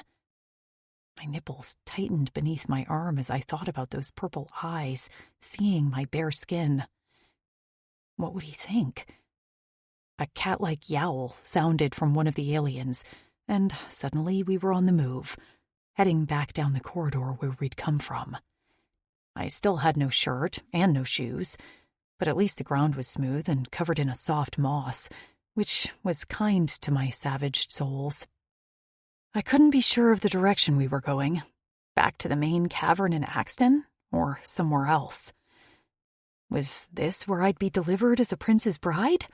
A gladiator's prize? A virgin sacrifice? In any of those scenarios, someone was going to be very disappointed. I was not a good bride, a worthy prize, or a virgin. I was a messed-up human with a battered body and a warped mind. Suddenly, I very much missed Maisie. I was marched inside a room with ceilings about 2 stories high and walls angled with cutouts that allowed the sun to brighten the room. Ledges all along the edges of the room, as well as a stone platform in the middle, were covered with what I could only describe as junk. Scavenged scrap, warped pieces of crashed aircrafts, frayed ropes and wires, and twisted cages. Goosebumps rose on my arms as they led me over to a wall where they tied me to a ring with my hands behind my back. I tugged on the bonds, but they were firm, so I could do nothing but stand there in my bare feet, thin skirt, and bare chest. I struggled as tears welled in my eyes at my helpless and vulnerable position. What was this place? What did they want with me here? Please, I begged the young female lions. Please, don't leave me here. But they didn't even look at me as they turned on their silent paw pads and left. The door slammed shut behind them, and I was left alone in a room full of junk. 6. Axton. You have until the next meal to find what you want. Graggett grunted at me while he stopped in front of a large door in the tunnels of the main PIMS. Is there one in there? I asked. He shrugged. Maybe. The door opened, and I was thrust inside, and I heard the bolt of the lock behind me. Growling, head aching, I stared at the mess in front of me. Junk was everywhere. A collection of scraps and piled on tables and the floor. This was going to take flecking forever. Hex! Came a breathy voice. I whirled around to the sight of a bound Lou. She stood along the wall with her arms tied behind her back, wearing nothing but a skirt. Her eyes were red-rimmed and her cheeks stained with tears. Her body trembled, but her gaze roamed me from head to toe, as if taking an inventory of my condition. Her eyes lingered on the side of my face, and she tugged on her bonds as if wanting to reach out to me. You're bleeding! I barely registered her words as I sought to check her over myself. While Grogake had said she would only be bathed and unharmed, I needed to see it for my own eyes. Her chest was bare, and only her yellow hair covered some of her breasts. Her pink nipples peeked out through the strands. When she got me looking, she seemed to hunch in on herself, and I looked away quickly. The human females I met were not known to walk around unclothed. Vince had accidentally walked in on Trix hanging her shirt, and she'd beat him over the head with his own axe handle. Amber, his mate, had found it funny. So I couldn't imagine Lou was happy about her topless state. Yet despite that, her first reaction had been to make sure I was unharmed. Me, a Trixonian warrior, while she stood tied and vulnerable in a messy, dirty room that had far more scrap in it than I imagined. The Pryadans must have been hoarding this for many cycles with no intent to organize or use it.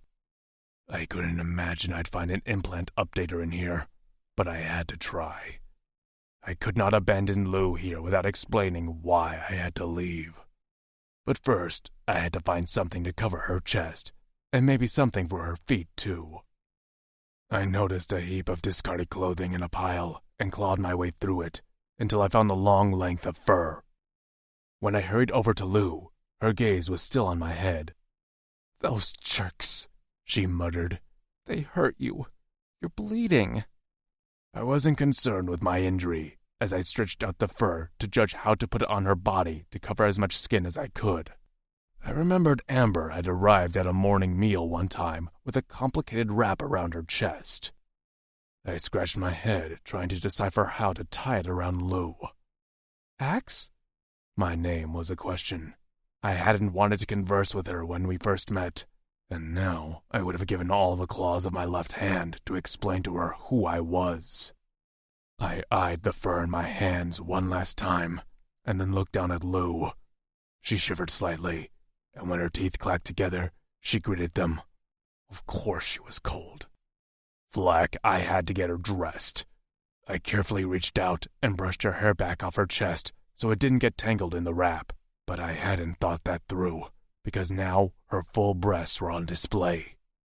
With her hands tied behind her back, her chest was pushed forward, and I couldn't look away from the hard bud of her nipples.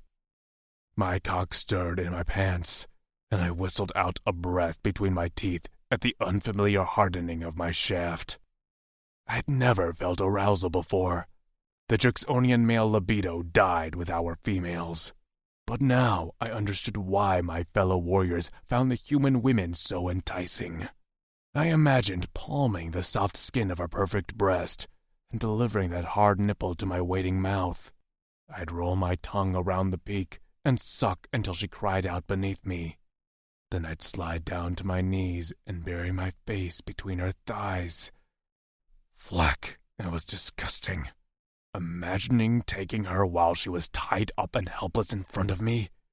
I ground my molars together and avoided her gaze. I'd stood too long staring at her breasts, so surely she'd caught me. I didn't want to look up and see the utter disgust in her eyes, but as I wound the fur around the back of her neck, our eyes met. Her cheeks were flushed with pink, and despite the cool temperature in the room, a drop of sweat slid down her slender neck.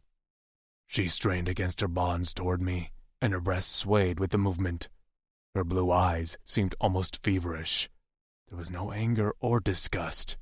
If anything, she looked as aroused as I was.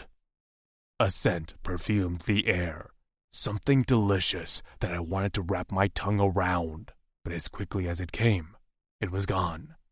I had to have imagined it. I quickly crossed the fur below her throat and then spread each end to cover her breasts. The back of my knuckles brushed a nipple, and a bolt of heat slid up my arm. Her breath hitched. A sound, something like a groan, filled the air between us, and I couldn't tell if it came from her or me. Swallowing, I focused on my task. The quicker I finished, the sooner I could step away before I lost all control and ravaged her. I wrapped the fur around her back, crossed it, and brought it forward again where I tied a tight knot below her breasts. By the time I finished, I was panting, hard as a rock, and salivating. I whirled away from her face to the opposite wall, but I couldn't get the sight of her heated blue eyes out of my mind, or the way her breath caught in her throat when I brushed her nipple. Without looking back, I busied myself looking for a pair of shoes. The Priadons didn't wear them, but most of the items in this room were scavenged, so hopefully they had something that would work on Lou. I grunted in triumph when I found a pair of Rogastic's boots. They were a large species, but their kits were about Lou's size. I turned back around and approached her. Kneeling at her feet, I lifted up one of her ankles and slid it into the shoe. Luckily, the fit was snug. I palmed her other foot, and the soft skin of her ankle made me pause. I ran my thumb beneath her prominent bone there, over the delicate tops of her toes, and brushed a knuckle on the arch of her foot. I couldn't seem to help myself, and was rewarded with a soft groan that was unmistakably Lou. A scent wafted in from my nostrils, the same delicious aroma as before, but stronger now. I lifted my head and glanced up at Lou, just as she brushed her thighs together. The enticing scent filled the air and sent my mind into a tailspin of need. My head fell forward, my nose pressed against the front of her skirt, and I inhaled on a rumbling growl, just as the beginning vibrations of a brush began to emanate from my chest. Lou. Only the thin fabric of my skirt separated my bare pussy from Axton's nose and mouth. With one hooked claw in the slit of my skirt, he could shove it aside and be right there, smelling me, tasting me. A purr-like sound rumbled from his chest, and the vibration sent me on another plane of need. My head spun as I imagined how he'd hook one of my legs over his shoulder and lap at me with that long blue tongue. The edge of Axton's nose brushed my clit, and his eyes fluttered closed. He was smelling me like some sort of primal animal, and he seemed drugged by the smell of my wet pussy. I made a strangled sound in my throat as a drop of my arousal slid down my inner thighs. I'd never felt this turned on, this heated, like I would come out of my skin if I wasn't touched. Straining against my bonds, I clenched my damp palms. What was happening to me? How had I gone from terrified and vulnerable to getting wet over this big blue alien? Axton, I whispered. I wasn't sure why I said his name. I didn't even know what I wanted. His eyes fluttered open, appearing glazed and unfocused.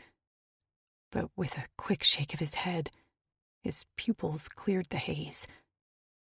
With a quick flick of his wrist, he shoved my foot into the shoe and leaped back. His chest heaved, and my gaze roamed down his chest to the obscene bulge in his pants, like he had shoved a damn baseball bat in there. Holy shit, I murmured. Fleck! He barked out like a curse and whirled away from me. His arm moved as if he was adjusting himself, and for some reason that turned me on even more.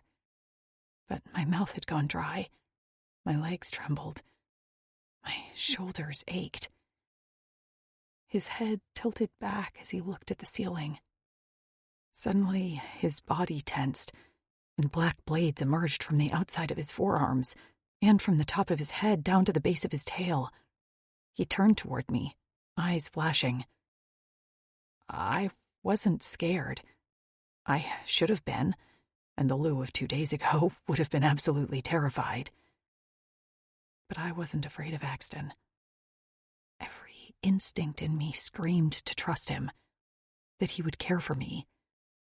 He was bleeding from the head and a little battered, but he'd taken the time to dress me. He'd covered my chest as if he knew I was uncomfortable.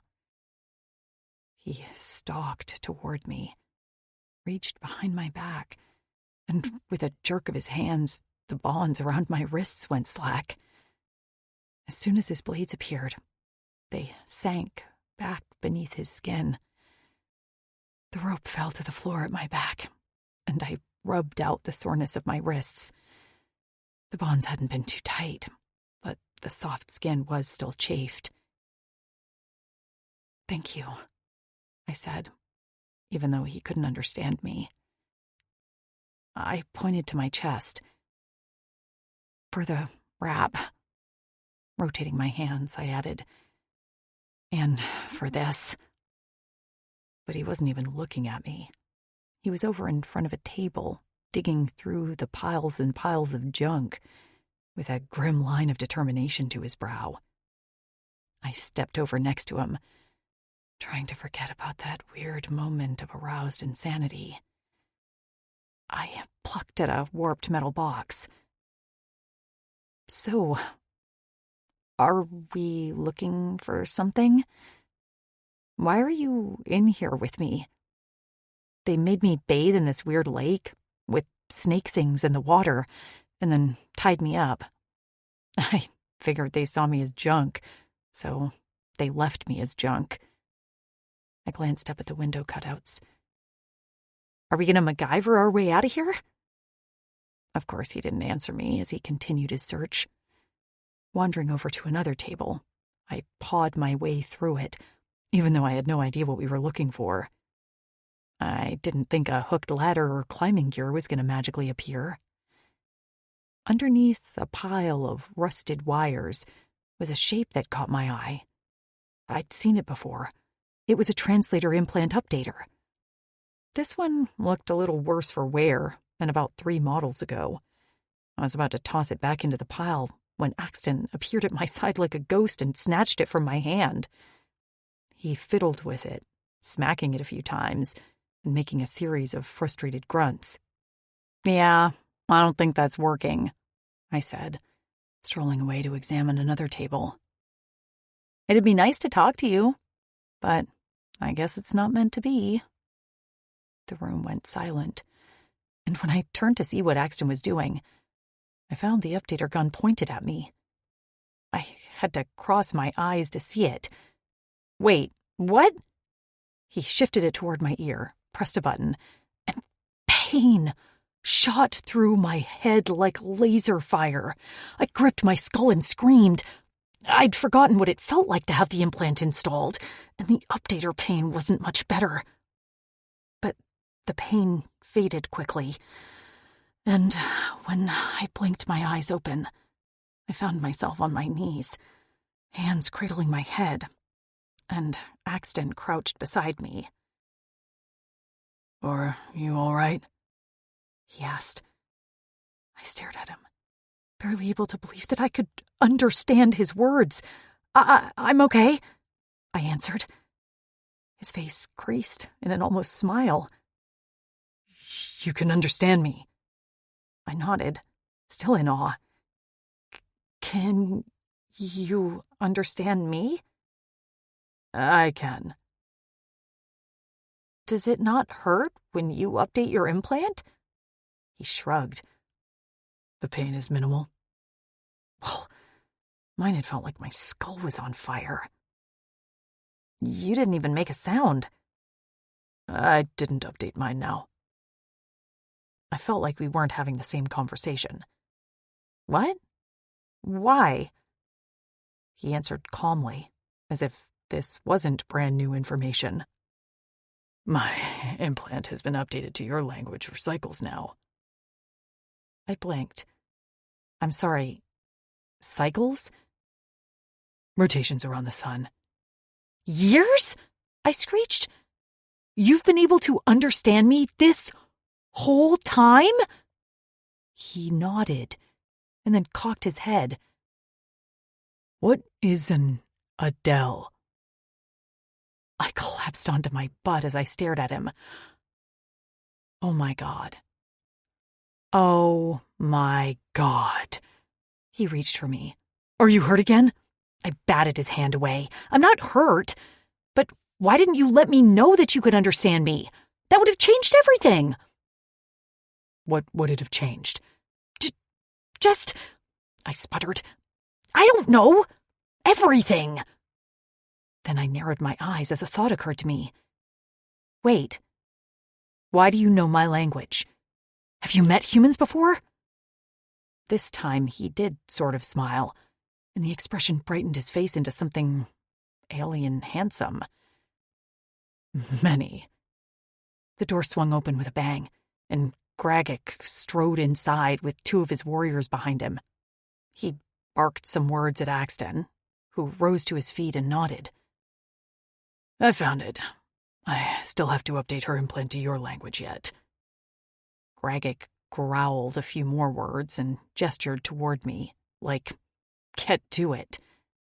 Axton pulled me to my feet and murmured a soft, "I'm sorry," before firing the gun at my ear again.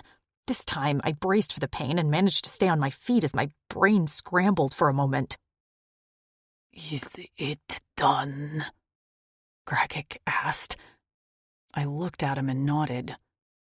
"It's done." Gragic looked down his nose at me before holding out his hand for the implant updater. "I guess I should understand it too." I should have been offended he called me an it. But honestly, that was the least worst thing the Lions had done since I'd arrived here. He barely flinched when he held the gun to his ear and fired. His eyes went unfocused for a moment before he looked right at me. "I see you smell less offensive now. In fact, there's a new scent in here that is somewhat appealing." He sniffed the air, his nose drifting toward where I'd been tied up. Immediately, heat flooded my face. Did he smell my arousal too? This was mortifying. Axton let out a low growl and stepped in front of me. "I need time to speak with her." Gragic, thankfully, stopped sniffing the air and leveled a glare on Axton. "That should have been completed already. I had to find the updater.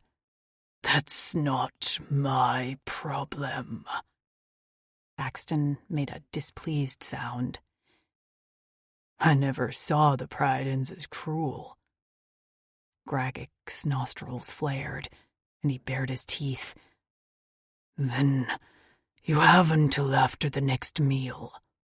Do not take my kindness as a weakness." Axton clenched his fists. "I'd never dare."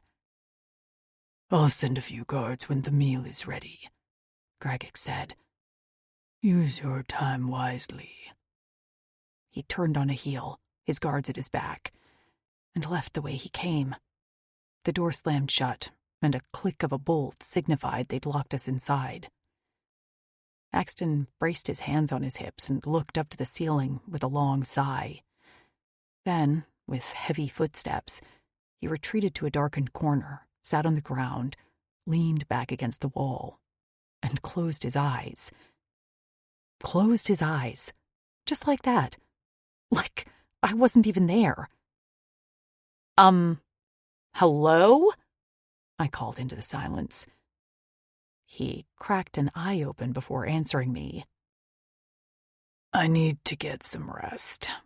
We can talk when I wake." Some rest? My nerves were on edge, and I felt like I was going to crawl out of my skin. Sure, I was exhausted as hell too, but I was also terrified for my life. "I'm sorry to postpone your nap, but could you let me know what that was all about with the lion guy?" "Gragic." "Huh?" "He's Gragic, Quozel of the Pryden's." None of those words made sense to me. "Okay." "I have a deal with him.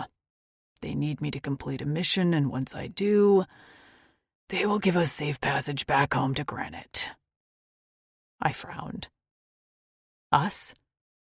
Home to Granite?"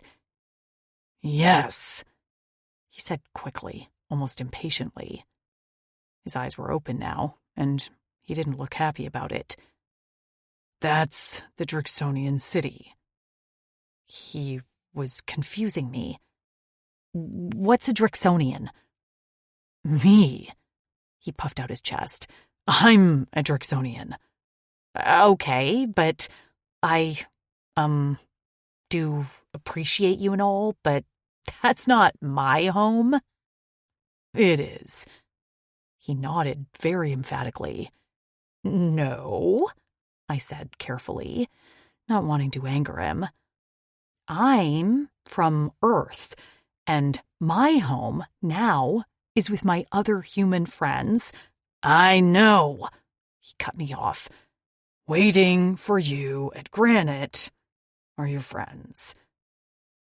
I raised a skeptical eyebrow. I highly doubt it. Tasha, Amber, and Trix miss you, he said, and I was sent to bring you home. For once in my life, I was rendered speechless. 7. Lou. My mouth flapped open and closed like a fish out of water, and the most infuriating thing of all was that Axton had closed his eyes again, like this talk was over, and it most definitely wasn't over. As soon as I found my voice again, it was on. Gathering my anger in my chest like a fireball, I stomped over to where he leaned against the wall. One of Axton's eyes opened to a mere slit, and he had the audacity to sigh. I understand you are a creature of few words, I said with my fists balled at my sides. But I'm going to need you to find your latent conversation skills and give me an explanation. How do you know Tasha, Trix, and Amber? Are they okay? What have they told you about me? He blinked at me lazily. Which question first? Oh, no. I wagged my finger at him. We're not doing this by question and answer. You're going to have to explain from the beginning, providing your own details and anecdotes. A flare of panic flashed in his eyes before he scoffed. They can explain when you see them again. What? I shrieked, and he winced at the sound. I kept on going. How do I know I can trust you? What if you have them locked up somewhere? Locked up? He frowned. Their mates would never allow it. Mates? My voice reached an octave I hadn't thought possible. Axton stuck a finger in his ear with a grimace. I cannot handle these sounds you are emitting. I nudged him with my foot. There's more where that came from. Start talking. His nostrils flared as he slowly rose to his feet and stretched his hands above his head like he had all the time in the world. I will condense. Fine, I spat. He pointed to himself. Drixonian. I braced my hands on my hips. Yeah, I got that already. He gestured to me. Human. Uh-huh. I'm very aware. We are stronger than humans.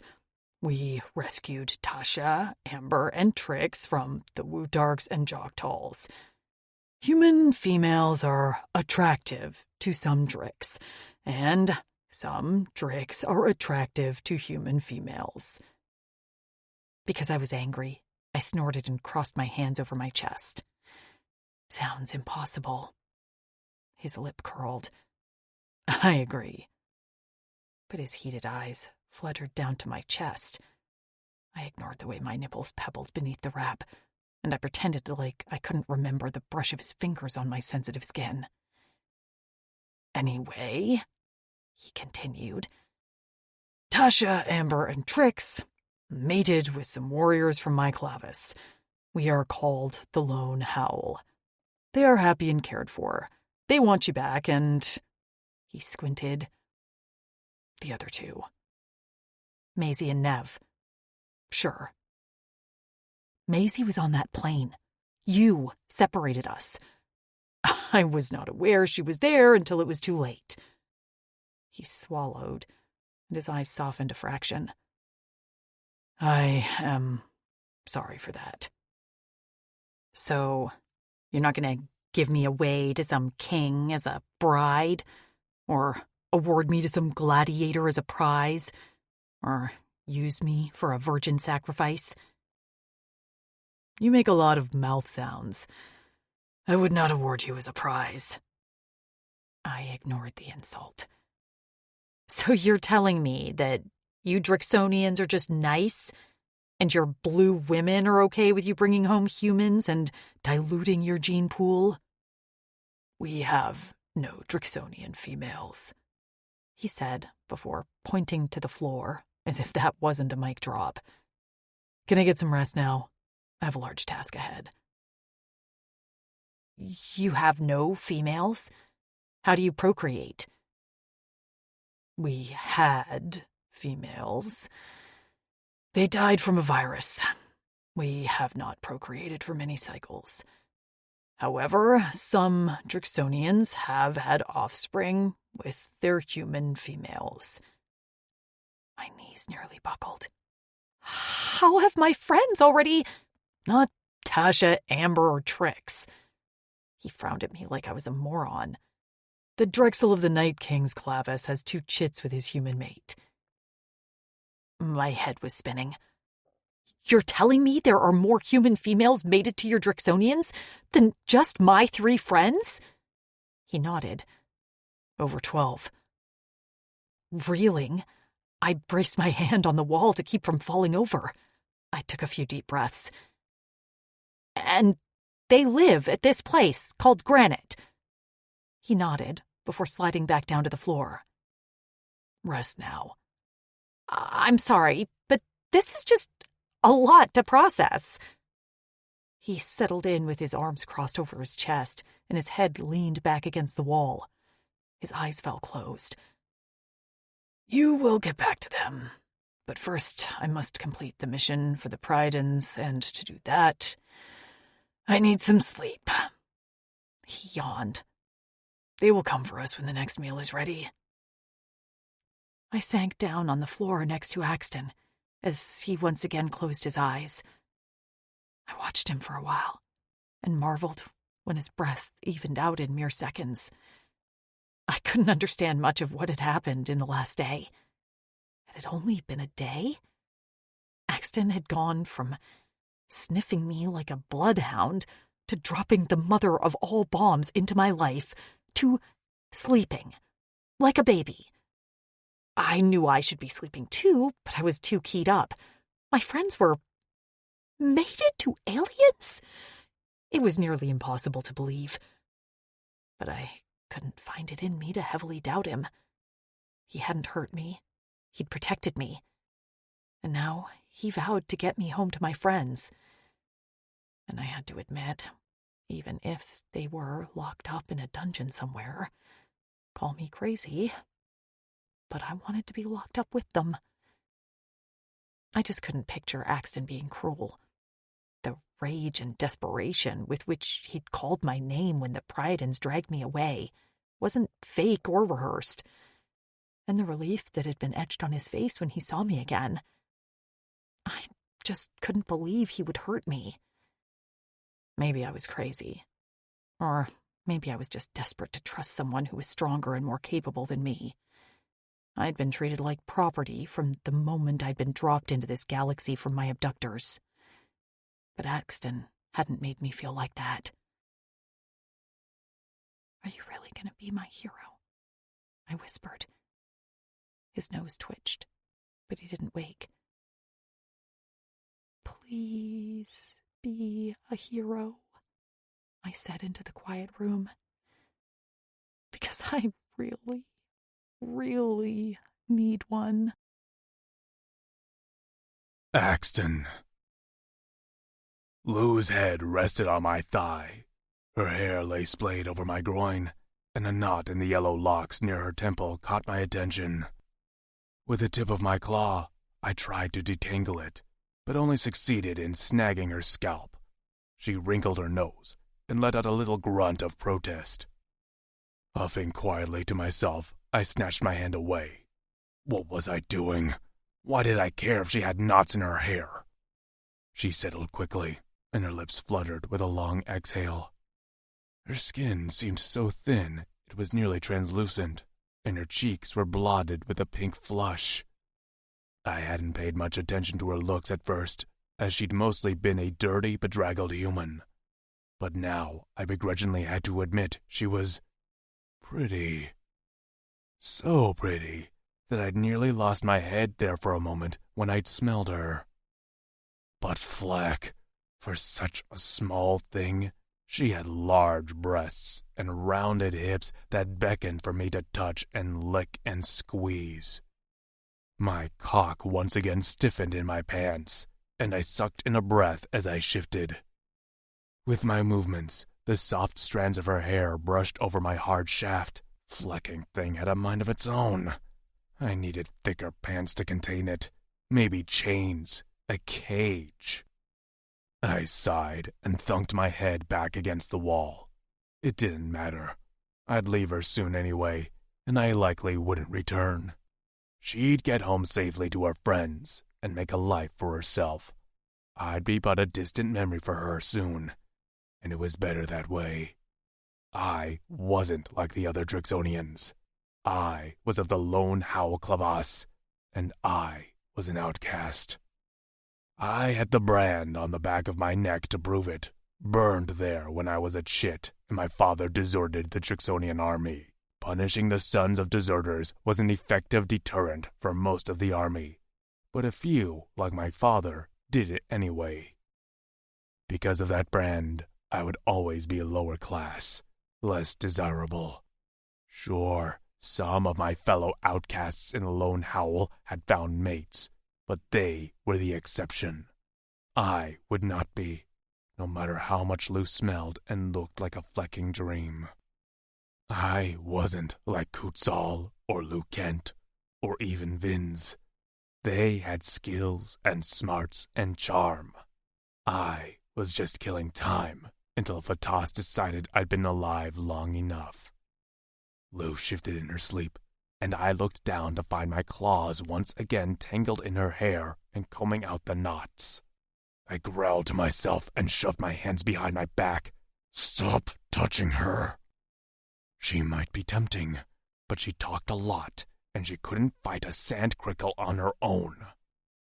I tried to talk myself out of liking her with more examples, but those were her only two negatives that I could think of for the moment. I'd work on more later, when I was on the mission and trying to convince myself I'd done the right thing for us both. After all, we weren't Korra Eternals. The door to our junk room opened with a loud bang, and I tensed. Lou groaned, and her eyes fluttered open just as two Priadens strode inside. "The meal is ready," one announced. "Follow us." Lou ran her hands through her hair as she struggled to sit up. "What's going on?" she murmured in a rough, sleepy voice that made my cock twitch. "Food." The one word came out gruffer than I intended. She shot me an annoyed side-eye. "Full sentences, maybe?" "Food is ready," I countered. "Good enough," she sighed. She rose to her feet and wobbled for a moment. I steadied her with a hand on her elbow. Her gaze strayed to where I gripped, and I thought she'd shrug me off, but instead she glanced up at me, all blinking wide blue eyes. "Thanks." "Let's go," barked one of the Priadens. Yeah, hold your horses," Lou muttered. "Horses," he responded. She waved a hand at them as she crossed the room. "It's an expression. Hold your spears, then." His eyes narrowed in confusion.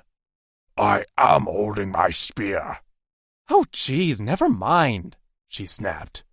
The Priadan bristled at her tone, and in 2 strides, I stood between her and the Priadans. I had already made a note she was cranky when she woke up, enough to mouth off to 2 warriors who could snap her in half like a twig. "Tell her to watch her words," he growled at me. Lou jerked indignantly. "I'm sorry." I cut her off with a squeeze to the back of her neck. This time, she did try to shrug me off, but I was stronger. Through gritted teeth, I told the Priadan, "She's just hungry." "Hey!" Lou protested. I leaned so only she could hear my next whispers. "You can say whatever you want to me, but while we're under the care of the Priadans, please try to be pleasant." "Pleasant?" she hissed back. One of the Priadans slammed his spear butt on the ground in warning. and she made a face before her cheeks flushed a deeper red. Her eyes lowered, and her shoulders slumped as the fight faded. "Fine," she said in a small voice. "I am really hungry. Sorry." My grip on the back of her neck went from a warning to a soothing caress. I didn't like Lou without the fight in her. She'd been fighting since we met, and oddly enough, I already missed her smart retorts. Maybe I was really hungry too, and that was why my thoughts were off-kilter. The Pryadans turned to leave, and Lou shuffled beside me. I squeezed her neck before letting my hand drop, but she didn't acknowledge the gesture. Her hand smoothed down her skirt, and she fiddled with the tie of the chest wrap I'd given her before petting the dark fur. When she lifted her head again, her gaze seemed less stormy. And for some reason, I felt the need to say to her in a low voice, "You're doing good, Lou." Her head shot up, and her eyebrows lifted toward her hairline, but then her eyes narrowed suspiciously. "Yeah, I don't know about that. Clearly, I'm just good at annoying everyone and nearly getting a spear point up my ass." "You stick up for yourself," I grunted. "Nothing wrong with that." Her gaze stayed on me a long time after that, but I didn't say anything else. I'd said enough. The Pryadans led us down a series of hallways and upstairs until we reached a large doorway where sunlight streamed onto the ground. As we reached the edge, a natural bridge became visible, which led to a large valley alongside the back of the mountain cone. In the valley, dozens, maybe hundreds of Pryadans lounged around on rocks and hammocks amid leafy trees. The ringed white clouds were closer now, and I could see more platforms and valleys etched into the mountainside as it rose to the sky. Carcasses roasted over open fire pits, and platters of raw meat lay on rock tables. Fighting over what looked like a liver, a few younger Pryadans snarled at each other. One eyed Lou and licked his lips before an older female Pryadan cuffed him on the head. After that, he ignored us, but I didn't take my gaze off him for a long time. Despite the plentiful meal, a somber tone hung over the Pryad, and I expected it had to do with the missing son of their Quozel. What caught my eye after that was a Pryadan wearing a long robe made of linked chains sitting under the shade of a tree. They remained still and silent, but their orange eyes glowed as they surveyed the valley. Suddenly, their head tilted to me, and our gazes locked. I refused to look away, even as my Cora beat rapidly, and my scales seemed to itch around my machetes. The robed Pryadan nodded at me once, and then closed their eyes. "Drixonian!" I turned to find Gragik walking toward us with his mate at his side. I kept a firm grip on Lou's arm as he approached. He pointed to a platform nearby with plates heaped with meat. "Sit, please." Surprised by his manners, I sat and tugged Lou down next to me. She stared at the meat with large eyes, and I noticed why moments later. The meat was raw. She leaned in to say something to me, but I was one step ahead. "I'm sorry, but the human can't ingest raw meat." Grogik stared at me blandly. "And you?" "I can, but I prefer not to." His long tongue licked his nose. "Well, if it's your last meal, I guess I should feed you something you prefer." Lou elbowed me in the side. "Last meal?" "He's just talking," I muttered back, which wasn't really a lie. Moments later, cooked meat, still sizzling from the fire, was placed in front of us. My mouth watered at the smell. I'd been hungrier than I'd wanted to admit. I thought I'd have to slash the meat into smaller strips with my claws for Lou, but she was already holding the large slab of meat in both hands and tearing into it with her blunt teeth.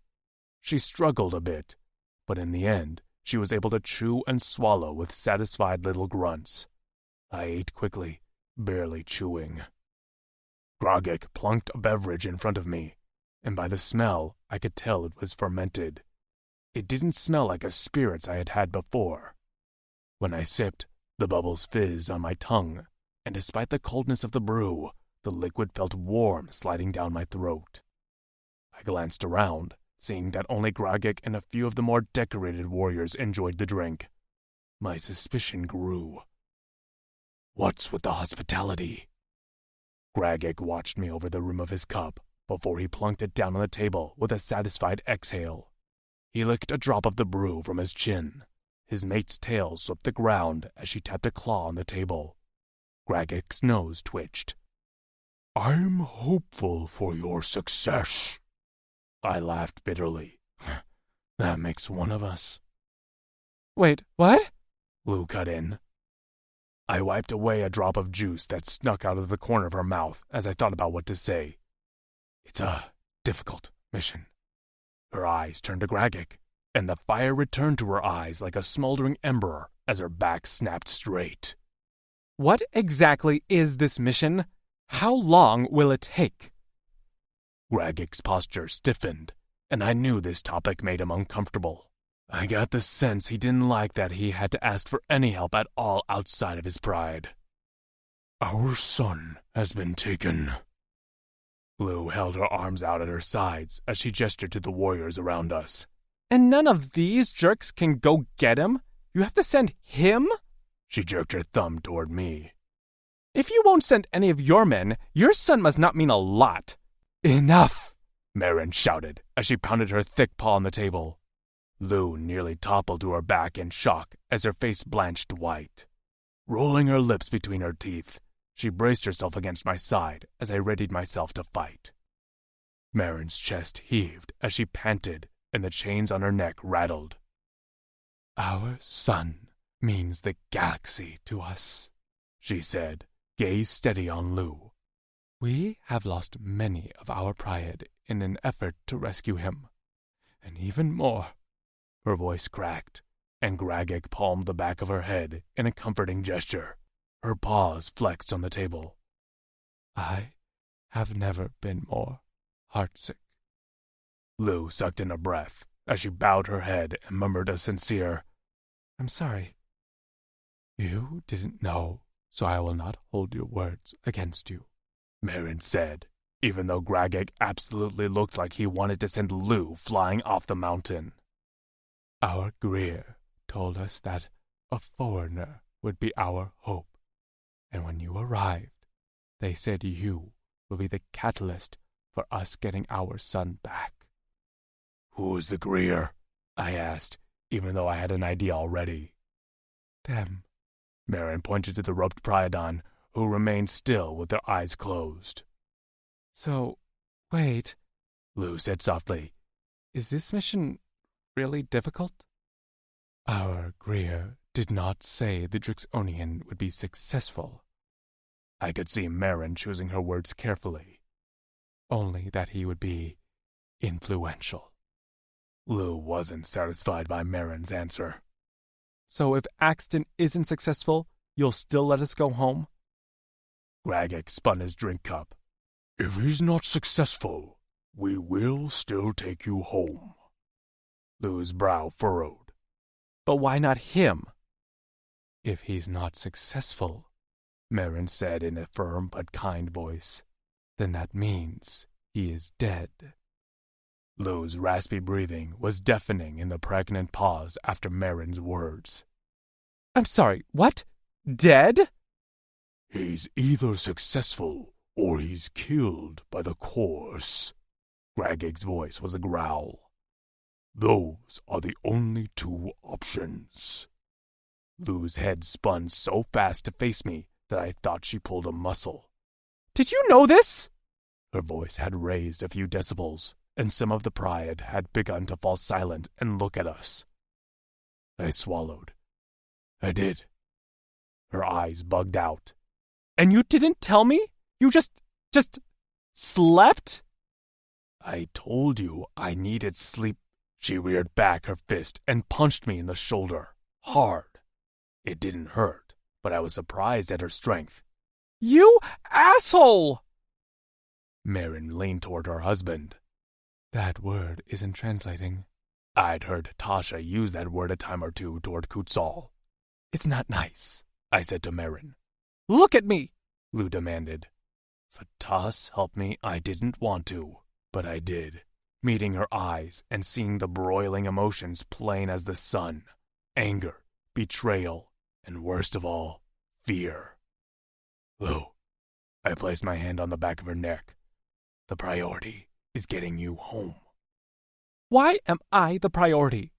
She looked at Gragik and Marin helplessly as the panic began to cause her lips to tremble. What am I missing here? She is all, Gragik muttered after taking a long sip of his drink. What? She snapped. He didn't correct her on her tone. Your male here. He's a Drixonian. I know that already, she said dismissively. But do you know what that means? What he stands for? She eyed him, nostrils flaring, before shaking her head. No. Drixonians originally lived on this planet in a society ruled by their beloved females. She is all, they proclaimed, as their females were prized, until a virus killed them. But the Drixonian males still believe she is all, right? I nodded, Cora pounding as he summed up our tragic past in a few words.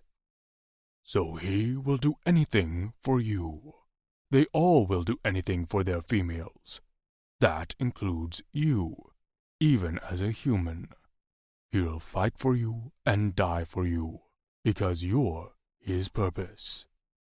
His gaze shifted to me and held mine. Lou's hand touched my arm, and the warm puff of her breath blew on my chest.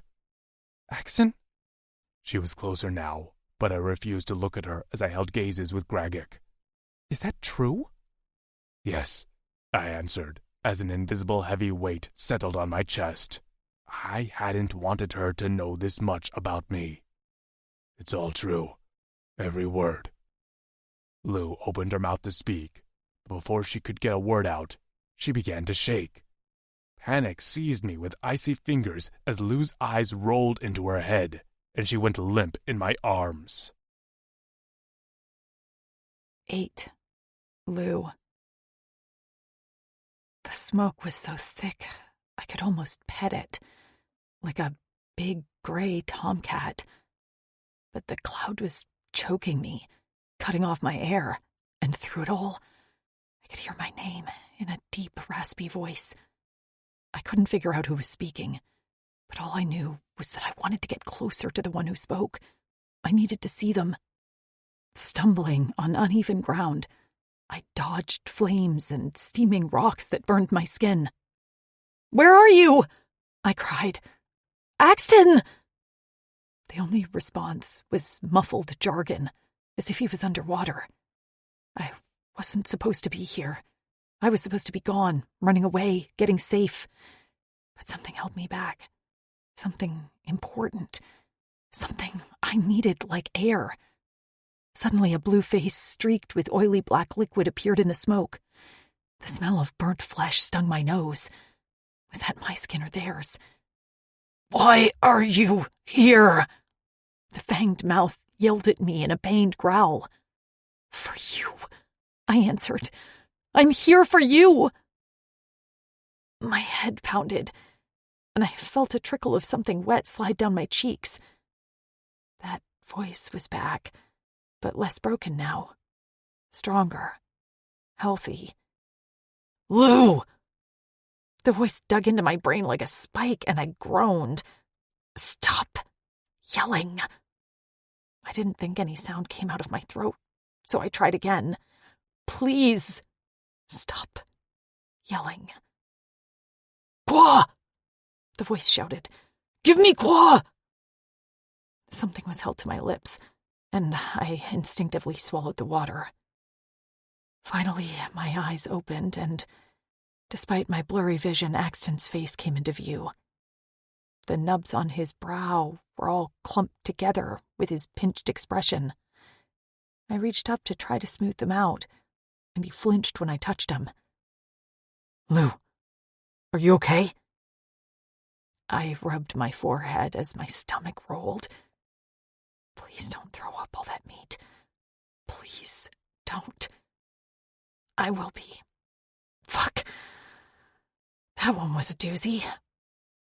I blinked and turned my head to the side to see Gragik and Marin standing over me. They wore matching expressions of concern, and I thought that was kind of sweet they gave a shit about me. Or maybe they just knew they needed me to hold over Axton's head. If it wasn't for me, he could tell them to take their dangerous mission and shove it. A blanket lay over me, woven with a type of fern. I guess the Pridens weren't huge fans of using furs as clothing. Was that why they kept glaring at me? Was I covering my boobs with Cousin Vinny? I had to make some sense of the vision before the entire thing evaporated from my mind. The voice had belonged to Axton. He'd been hurt. Dying, maybe. And I'd been there. Was that a good thing or a bad thing? I stared up at Axton. I couldn't be sure of my vision's purpose, but the thought of Axton going on this mission alone without me filled me with a choking dread. I licked my lips and swallowed. I have to go with you. Axton blinked at me before his lips pulled back in a snarl. Absolutely not. I have to go, I repeated. I can't explain why, but I have to. You just passed out. You can't. I didn't pass out. I pushed at him and struggled to sit up. My head swam, but I managed to get upright with the help of the table. Then what was that? Axton snapped. I didn't know what to say to him. How much did he know about us? Do you know anything special about Tasha, Amber, and Trix? He looked even more confused. What does this have to do with anything? Just answer me. They are stubborn human females like you, he growled. I pressed my lips together. They must not have disclosed all their secrets.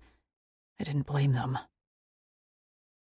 Look, I'm not a normal human, okay? I just know things sometimes, and my voice trailed away as the clinking of chains echoed across the valley. I glanced up to see the Pryden, who they called the Greer, gliding toward us on 4 silent paws. Their gaze remained on me, and their eyes seemed to glow a bright orange from within. Once they reached our table, they sat on their haunches. In a deep voice that felt 1 step above a lion's growl, they rumbled. She must go. Okay, so this was not who I thought would be my ally. Yeah, I echoed. See, they think so too. Axton did not look pleased at all. He turned a furious gaze on Gragik. What's going on? Gragik held up his paws, palms out. I have no part in this. Our Greer only repeats what they see. And it sounds like your human does too. She must go, the Greer said again, this time speaking directly to Axton. And with that, they returned to their spot under the tree. After turning in a circle on the matted grass, they settled down into a ball like a contented house cat. Axton remained furious. I don't know what's going on, but... The Greer is right, I interrupted him. Please, Axton. No! He barked at me, and his eyes took on a wild, panicked desperation. You can't. This is a mission that will only end in death, and you cannot join me. My heart pounded so hard I thought it'd fly out of my chest. I thumped the table with my palms. Then why are you willingly going? For you! He shouted, spit flying from his fangs. I'm going so you can go home. Maybe I don't want to go home at the expense of your life, I shouted back. Did you ever think of that, you big dumb asshole? His nostrils flared. So did mine. We were in a standoff, and I didn't care that he had a tail, horns, black blades under his scales, and weighed 3 times the size of me. I was going on that damn mission if it meant chaining myself to his back. Axton's expression lost some of its fierceness. His clawed hands clenched the top of the table. I can't allow it, he said in a pained voice. I nearly caved, but the images from my vision were still fresh in my mind. I shook my head. It's not up to you. Your friends will never forgive me if something happens to you. This is my choice. I found a grit in my tone I hadn't known was there.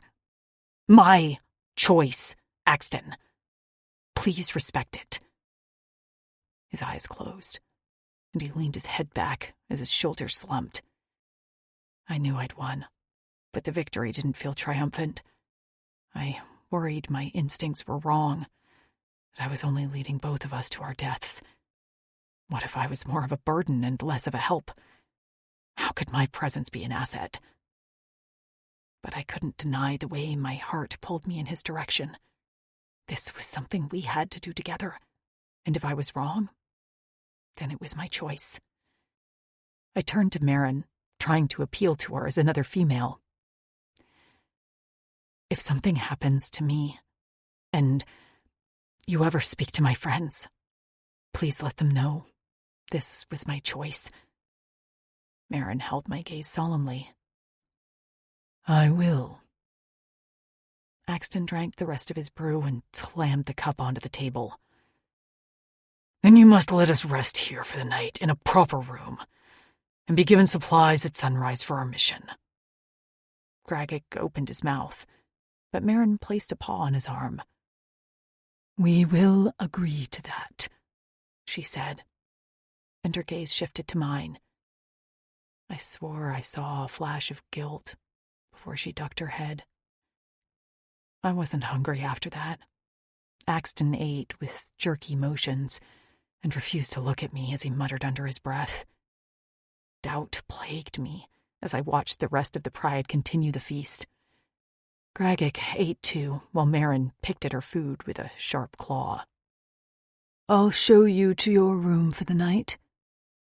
I hoped it wasn't the junk room again, and I wanted to say something snarky, but I couldn't find it in me.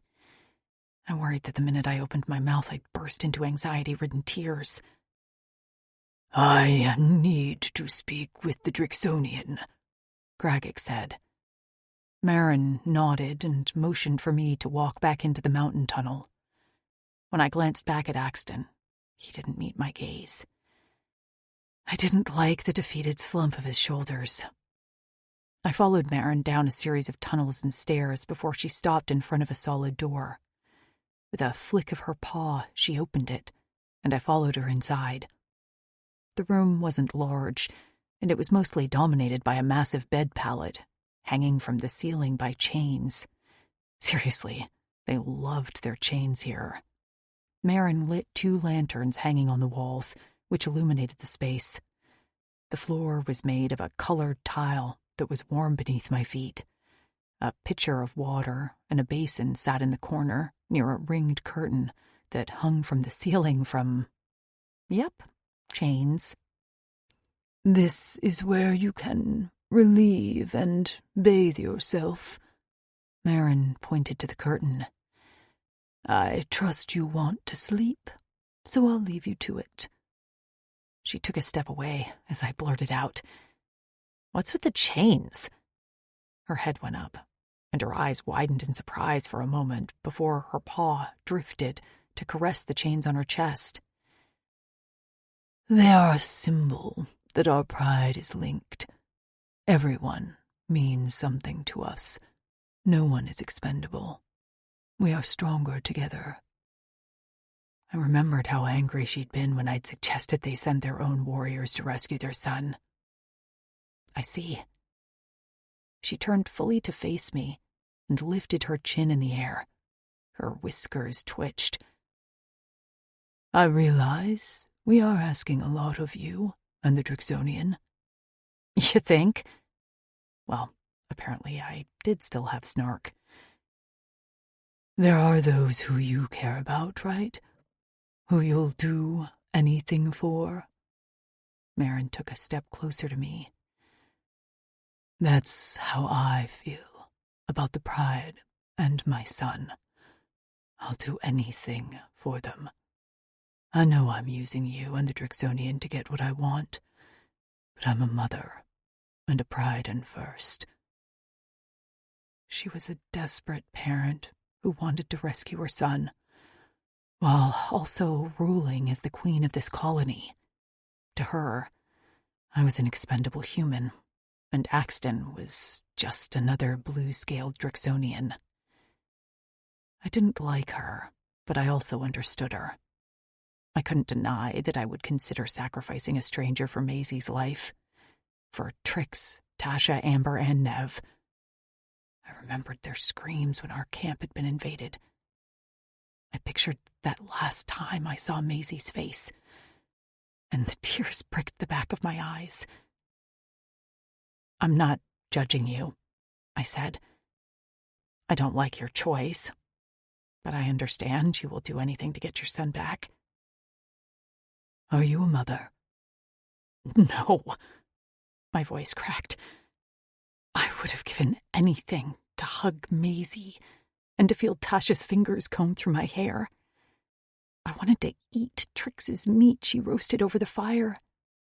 I wanted to fall asleep on Amber's thigh. I'm not a mother, but my friends are my family. If they were in danger, I can't say I wouldn't make the same choice if I was in your position. I do feel guilt, she said, and I was surprised at her honesty. But not enough to forsake my son. Not after I've already lost so much. I sensed there was more to that last statement, but when she didn't elaborate, I let it slide. We will do our best to bring him home. Her eyes glowed. And then we will bring you home. My throat closed up, and I knew I was about 2 seconds away from bursting into tears. So I only nodded. Maybe Marin knew I was on the verge of a breakdown, because she ducked her head and said in a soft voice, "See you at sunrise," and walked out the door. As soon as it clicked shut behind her, I began to sob. I did want to go home and see my friends, more than anything. But I couldn't ignore the feeling that my only purpose wasn't to get home. I had to go on this mission with Axton, even if it scared the hell out of me. Axton. My stomach threatened to dispel its contents, and I didn't understand. The meat wasn't bad, the brew wasn't strong, and I had drank plenty of qua, but my scales itched, my head ached, and I wanted to vomit. Had Gragik poisoned me? I eyed him as I placed a hand over my stomach. He lifted one brow at me. Sick? Did you taint the food? He lifted one lip in a sneer. Absolutely not. You're just nauseous over the human. That didn't make sense. Whatever I felt had nothing to do with my digestive tract. That's impossible. You're worried. That can make you feel ill. I've never felt this before. Have you ever been this concerned about something? I tried to remember. I'd been so young when the virus had taken our females, and at the time, I hadn't realized what was happening and what was to come. But now I was very much aware of what was to come, and the thought of Lou at risk sickened me. I flinched at my thoughts. Could my feelings actually manifest physically? What the fleck was that about? You get it now. Gragic was smug. Shut up, I growled at him as I took another sip of my brew. By now, most of the Pryad had finished eating and now had retreated inside of the mountain. The sun was nearly gone over the horizon, but the Greer remained sleeping under their tree as flickering torches lit the valley. I remained at the table with Gragic and fretted over whether Lou was all right. In a way, I hated her for making me worry and for upsetting my stomach. Gragic drummed his claws on the table. Do you have any questions? How long have the Course been out of hibernation? They typically only stayed awake for less than half a cycle. Their sacrifices were kept alive until they returned to slumber. As I said before, we have about a low rotation before they sleep again. 14 rotations. Not a lot of time to take on a Course clan. I don't make this request lightly, Gragic added. Request? I barked out a sour laugh. This is a demand. He shrugged. And you'd do the same to me if your female was in the clutches of the Course. She's not my female. She's a female. That's all that matters to you. He didn't phrase it as a question, and he didn't need to. I'd throw him off this mountain if it meant saving Lou from a splinter. I was over this conversation and just wanted to see Lou and the rest. It wasn't that I required more sleep than other Drixonians, but sleep was a way for me to pass the time until my next mission. This was the first time I didn't want the time to pass quickly. I ground my teeth together. I'd like to check on Lou now. Gragic nodded. I'll take you to her. He led me back inside the mountain to a solid door. Inside was a small room, and in the center was a bed platform hanging from the ceiling with chains. Flames flickering from lanterns on the wall highlighted a lump under a woven blanket. At the sound of my footsteps, a head of tangled hair rose from the bed. Lou looked at me with alert eyes. I'll leave you to the rest, Gragic said, and before I could utter a word, he closed the door and locked it behind him.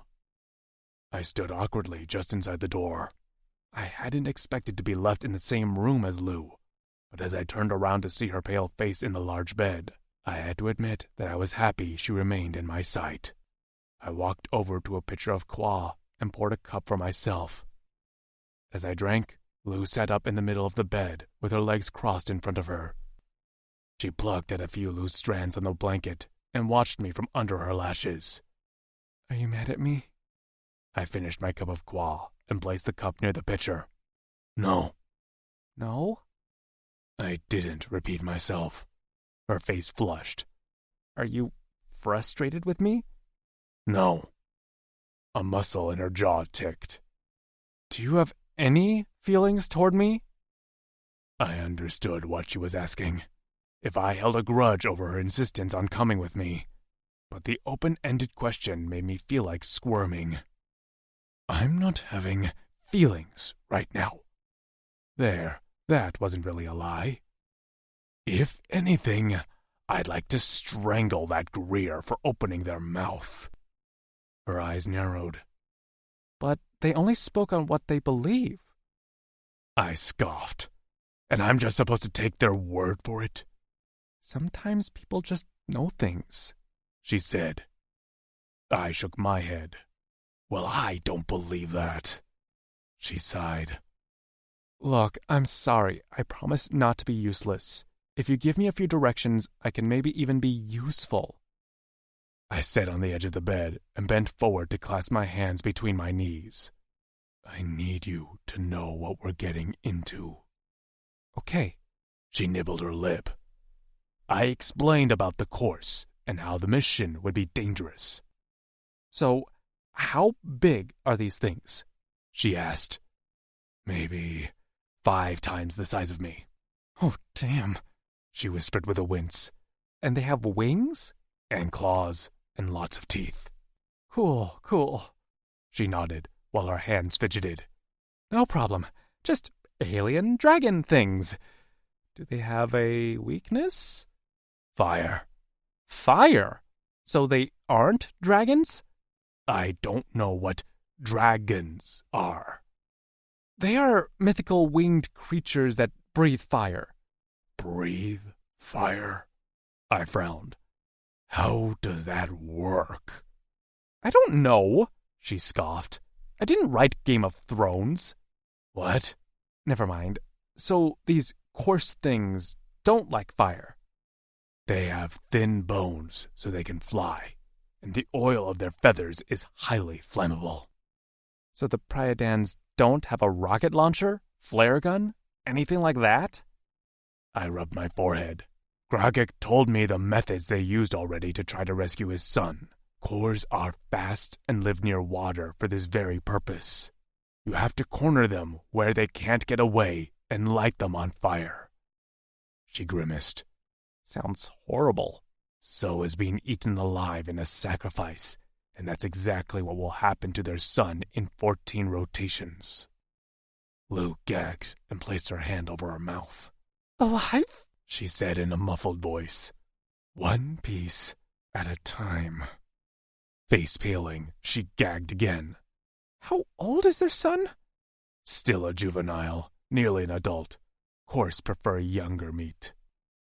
Her body bucked, and she waved her hands in the air. Oh, God, stop. Jeez! My bad for asking. Glaring at me, she turned and laid her head on the pillow. Now that I have that image in my head, I guess I'll go to sleep and have nightmares. I slid off the bed, and the chains rattled as the pallets swayed. I'll sleep on the floor. Why? She shot up again, hair in disarray around her face. I retreated to a corner of the room. You can have the bed undisturbed. But it's huge. This is bigger than a king. What does that mean? Axton, it's stupid for you not to sleep here. There's no way you get proper rest on the ground. If I'm sleeping, all my rest is equal. Her eyes narrowed. Okay, how's this? I don't want to sleep here by myself. I pointed to the corner. I'll be right. She pounded the blanket with a small fist. Get in the fucking bed, Axe! I blinked at her tone.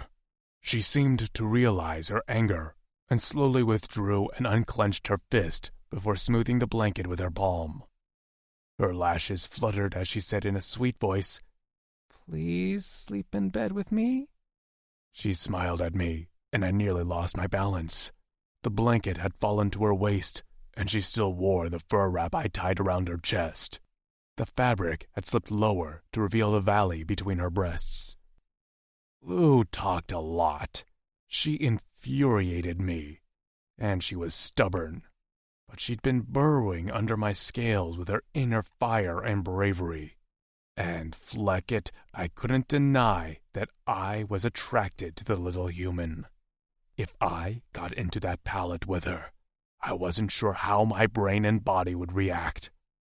I had to warn her. She wanted to make her own choices, and I'd let her have one more. What if I told you I'm having feelings about you now? Her smile faded, and her eyes widened as the flames flickered across her dark pupils. Her fingers curled into the blanket as she swallowed slowly.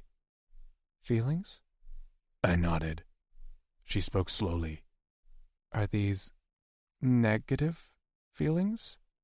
I shook my head. Another swallow. Positive feelings? Depends on how you look at it. Her hand slid up and settled at the base of her throat. I wondered how she'd taste there. My head swam as I remembered that musky scent she'd given off when she'd been aroused. Could I smell it again now, or was I imagining it? I took one step toward her, and her chest hitched as her breathing sped up. Do you still want me in bed with you, Lou? Her gaze dipped lower to the bulge in my groin that I could feel growing with every passing moment. Fatas help me, but I wanted this stubborn human. At first, she'd been nothing but a parcel I needed to retrieve, but she refused to remain a quiet charge. Stubborn, feisty, and not afraid to face what terrified her. Lou had wrapped her slender fingers around my Cora. She remained frozen, and the fingers around my heart turned cold. She'd reject me now, and I'd come back to my senses. Maybe I'd finally pushed her too far, and that was for the better. I'd nearly forgotten what tomorrow would hold. Slowly, she leaned forward onto her hands and crawled out from under the blankets. I hadn't realized she wore no skirt, and only a small scrap of fabric covering her cunt. Her scent perfumed the air as she rose up to her knees and reached out one hand. Flesh pebbled, lips trembling slightly, she reached out a hand. "Come into bed, Axe." 9. Lou. This was crazy. I was crazy. I knelt on this monstrosity of a bed hanging from the ceiling, wearing nothing but underwear and a fur boob wrap, beckoning this giant blue alien into bed with me. I'd put him through the ringer the last few days. I knew I wasn't an easy person to deal with. But even as he frustrated me, Axton had continually respected me. I'd never forget the way he covered my chest when I was scared and vulnerable. I loved the way he walked slightly in front of me like a bodyguard and stood between me and what he considered my biggest threat. He'd gotten on his knees for me, and ever since then, I'd wondered what he'd do to me if he got in that position again. I could still feel the nudge of his nose at my clit. He respected me enough to let me make my own choices, including now. His fingers flexed, and his claws sheathed. "You need to be sure, Lou." "I'm sure." "I don't know." His voice cut off abruptly, and he swallowed. A strange vulnerability passed over his expression. "I don't know how I'll act once I'm in that bed with you. I've never touched a female before." My arm lowered slightly, just as my thighs clenched. This huge mountain of a male was a virgin? "But you want me?" His voice came out on a choked rasp. "More than I thought possible." The gasp left my throat just as he lunged toward me. I saw a long tongue and the flash of something metal before his hands gripped my face, and suddenly that tongue was on me, lapping at my lips and sliding into my mouth. I couldn't do much but hold on as he tasted me with a voracious hunger that left me only wanting more. As suddenly as he grabbed me, he pulled away. I gasped as his knees hit the tile floor beside the bed pallet with a thud. With his thick arms, he yanked me off my knees, pulled me to the edge of the bed, and buried his face between my legs. I found myself staring at the ceiling while he slid the gusset of my panties aside and attacked a whole different set of lips with his tongue. My inner thighs brushed his head, and I scrambled for something to hold on to before finally settling on the shaft of his horns. He let out a growl when I grabbed them, but it was a heated sound of pleasure instead of a warning. I was pretty sure my panties had been torn off because I no longer felt them tugging at my waist. Glancing down, I found a shredded piece of fabric on the blanket that looked like it had been mauled by an animal. And Axton? He was lost. Eyes firing like purple flames. He swirled the tip of his tongue around my clit while plumbing it with a thick thumb. I bucked into his mouth on a cry, and that only seemed to spur him on. With a loud groan, he plunged his tongue into my entrance and began to make that sound he had before, the vibrating purr that sent me into orbit. "Axe!" I screamed as I used his horns to tug him closer to me. It was too much and not enough, all at the same time. The heat of his breath flushed over my whole body, and the obscene sounds of him lapping at my pussy filled the room. His strong fingers gripped my thighs, and just when I didn't think I could take any more, he glanced up my body and met my gaze. Nostrils flared, eyes lit from within. He was a wild madman on a one-way mission to make me cum my brains out. The orgasm hit me like a gunshot, firing through me as I screamed out the pleasure pain, all while thrusting against Axton's face like a Mustang. He kept at me the whole time, swirling a thumb on my clit, all while twisting and turning that tongue inside me like it had its own mind. When the sensation got to be too much, I pushed him away weakly. He let out a sound of protest, but moved back an inch as I sought to bring feeling back into my noodle limbs. His face was shiny with me, and I'd never expected that to be hot. But on Axton, it was nearly enough to send another shudder down my spine. He rose slowly above me, and when his groin came into view, my mouth dropped open. The bulge looked painful, pressing against the seam of his pants so hard that I imagined he had an indent in his skin. He took a step back, and I managed to get an arm under me and reach for him. "Come here." This time, he didn't argue. In fact, he looked a little dazed.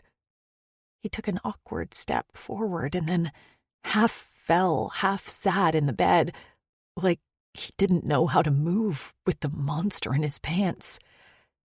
Braced on his elbows on his back, he stared down at his pants before looking up at me with wide eyes. "It's never been like this before," he nearly whimpered. "It's so hard, Lou. Hurts." This massive alien warrior, admitting something hurt, stole the breath out of me. I slid a hand up his thigh, and he shivered. "I know," I said softly. "I can make it not hurt." "I don't." He seemed almost terrified. "I don't know what to do."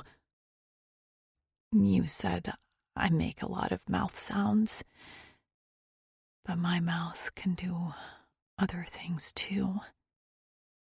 His nubbed brow twitched as I unclasped his pants while I knelt at his one hip. As soon as I pulled down the placket of his pants, a pale blue cock emerged from his pants like an X-rated Jack-in-the-Box.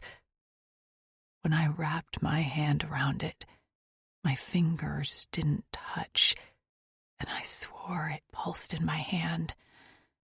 The tip leaked profusely with a clear, sticky liquid that dripped down his shaft to pool in his hairless groin. An odd lump protruded from the base at the top of his cock, and when I prodded it, he moaned. I'd seen him fight a car-sized crab, and he'd barely breathed hard. But now his chest heaved rapidly, and he panted like he completed a triathlon. Hell, I was worried he was about to have a heart attack. His gaze was on my hand around his shaft, and then he let out a groan while another gush of liquid slipped down his shaft. "Lou," he whispered in a daze. "Please." Right. Get to the blowy, Lou. Damn, it had been a while since I wrapped my lips around a cock. But I didn't have a big mouth for nothing. I knew how to use it for more than just annoying people. I lowered my head and lapped at the clear liquid. I braced myself for a bad taste, but instead it was relatively flavorless, if not just a little sweet. Emboldened, I slipped my lips over the bulbous blue head of his cock and sucked. Axton howled. I hadn't thought it was possible for him to make that noise, but his crooning exclamation of intense pleasure made me smile around the massive shaft in my mouth. Look at me, Lucia Woodrow, turning an alien putty in my hands. And not just any alien, but Axton, this big, silent warrior who somehow found me something to cherish. I couldn't go down very far on his shaft before the head of his cock hit the back of my throat, but I used one hand to slick him up with his own liquid and my saliva. Soon I had a rhythm going. Suck, slurp, pump. Suck, slurp, pump. And Axton's hips were writhing beneath me. I felt a hand smooth down my back as I knelt at his hip, facing his side, and then his palm cupped the bare cheek of my ass.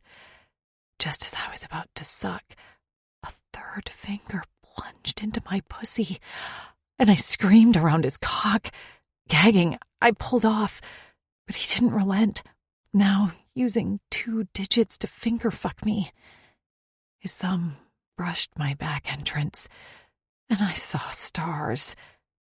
Still slick from his tongue and my own orgasm, I thrust back into his fingers, and he let out a rumbling growl. Glancing up his chest, I found his gaze on my undulating body. "You like me touching you?" he gritted out through clenched fangs. I nodded and hummed around his cock. He barked out a groan and bit the air with a snap. "Your mouth. I'll never complain about it again." I pulled off with a pop. "Is that right?" The dark veins in his neck stood out stark against his pale blue scales. "Make me come, Lou. I want to see you swallow me down." He scissored his fingers inside of me, and my eyes rolled back into my head. I plunged back down on his cock just as he flicked my clit. I tried to hold back, but the orgasm snuck up on me. Clenching around his fingers, I moaned as I sucked on his blue head and bucked back into his hand. "Oh, Fleck!" he groaned, just as his shaft pulsed in my hands. "My fadas!" He erupted in my mouth, and I hadn't expected that geyser. He came like a hose, and I tried to swallow his release, but only got in a few gulps before I had to pull off and let the rest spurt out onto his stomach, my face, and all over his thighs. Wiping my face with what was left of my panties, I finally came back into myself, more aware of my waist-down nudity, and the fact that I'd just sucked off a blue dick in the most intense sexual experience of my life. But now, what happened? I sat up slowly as Axton stared at the ceiling. I was sure any minute now he'd come to his senses and retreat to the floor with barely a word. He'd just come for the first time, and he'd just made a female come for the first time. The air in the room chilled me, and I shivered as I grew self-conscious. Feeling fragile, I looked around for my skirt. A blanket settled on my shoulders, and I was tugged down onto a hard chest. The scales beneath my cheek felt smooth and covered with soft fur, almost like velour. Thick fingers cupped the back of my head, and a soft kiss dotted my forehead. We lay crosswise on the bed, and Axton's legs dangled off the edge, while his somewhat softened cock lay on his lower stomach. But he was cuddling me, cradling me to his chest. I listened to his heartbeat beneath my ear. He didn't speak, but the way he held me, I didn't need words right now. I needed to feel not alone.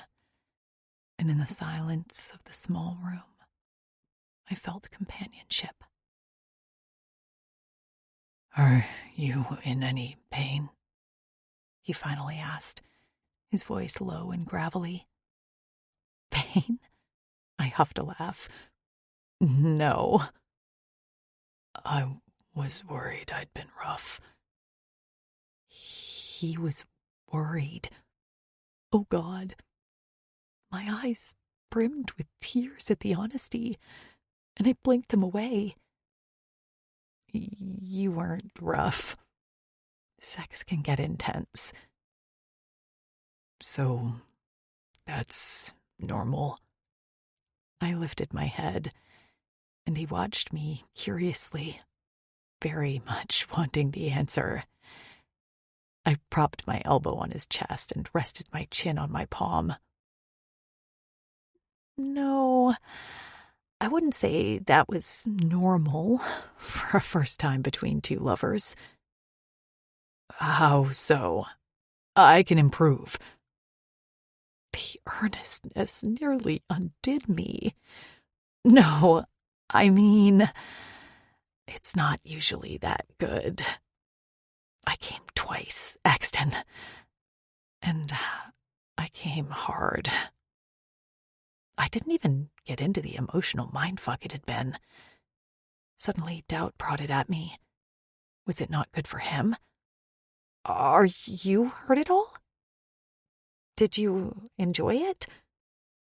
His eyes went half-mast, and a lazy smile that was all male pride curled his lips. "How could you think I felt anything other than enjoyment?" "Okay," I whispered.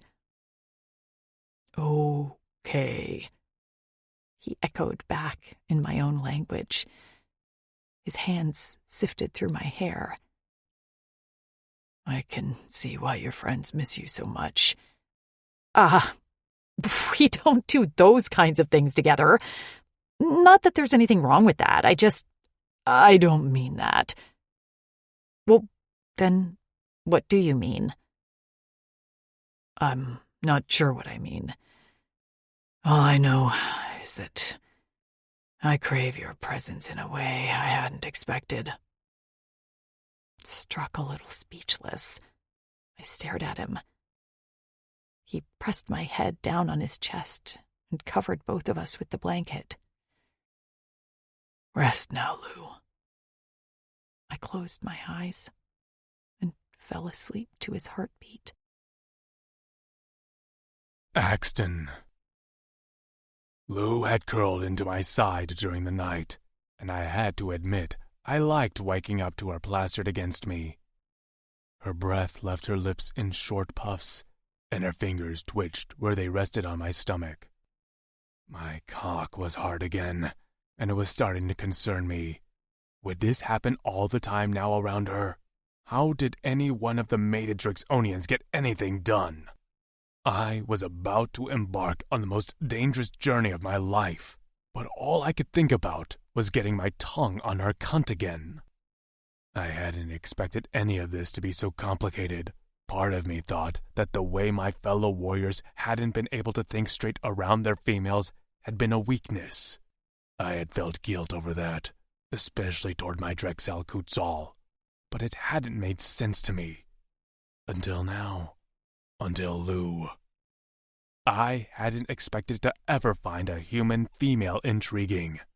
But there was something about her that yanked me out from the ground I'd felt buried under since the last of our Drixonian females died.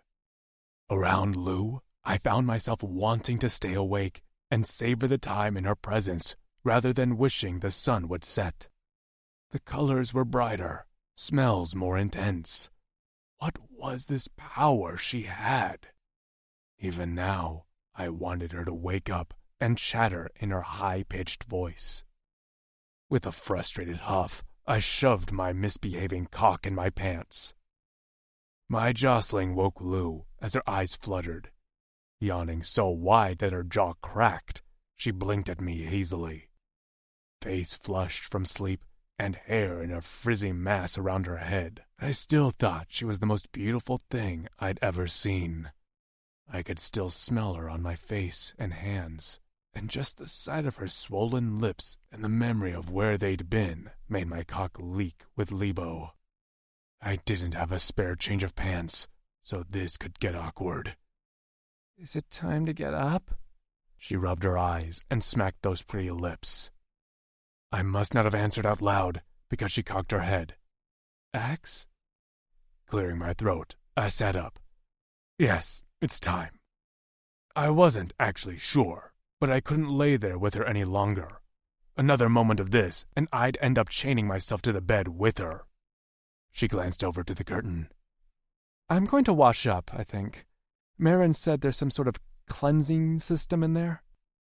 "I'll wash up with that." I pointed to the pitcher. I could feel the dried flakes of my release tugging at the skin of my inner thigh. Lou's eyes dropped to my lap, and then her face reddened. "Right, I guess we both are in need of cleaning." She held up a finger. "Oh, I didn't tell you about what happened when we first got here when they separated us." At her frown, I sat up straighter. "Did they hurt you?"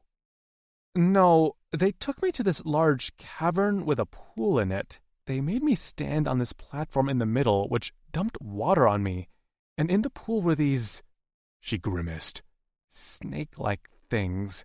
They swam under the surface and seemed to eat my dirty bathwater." She shook her head.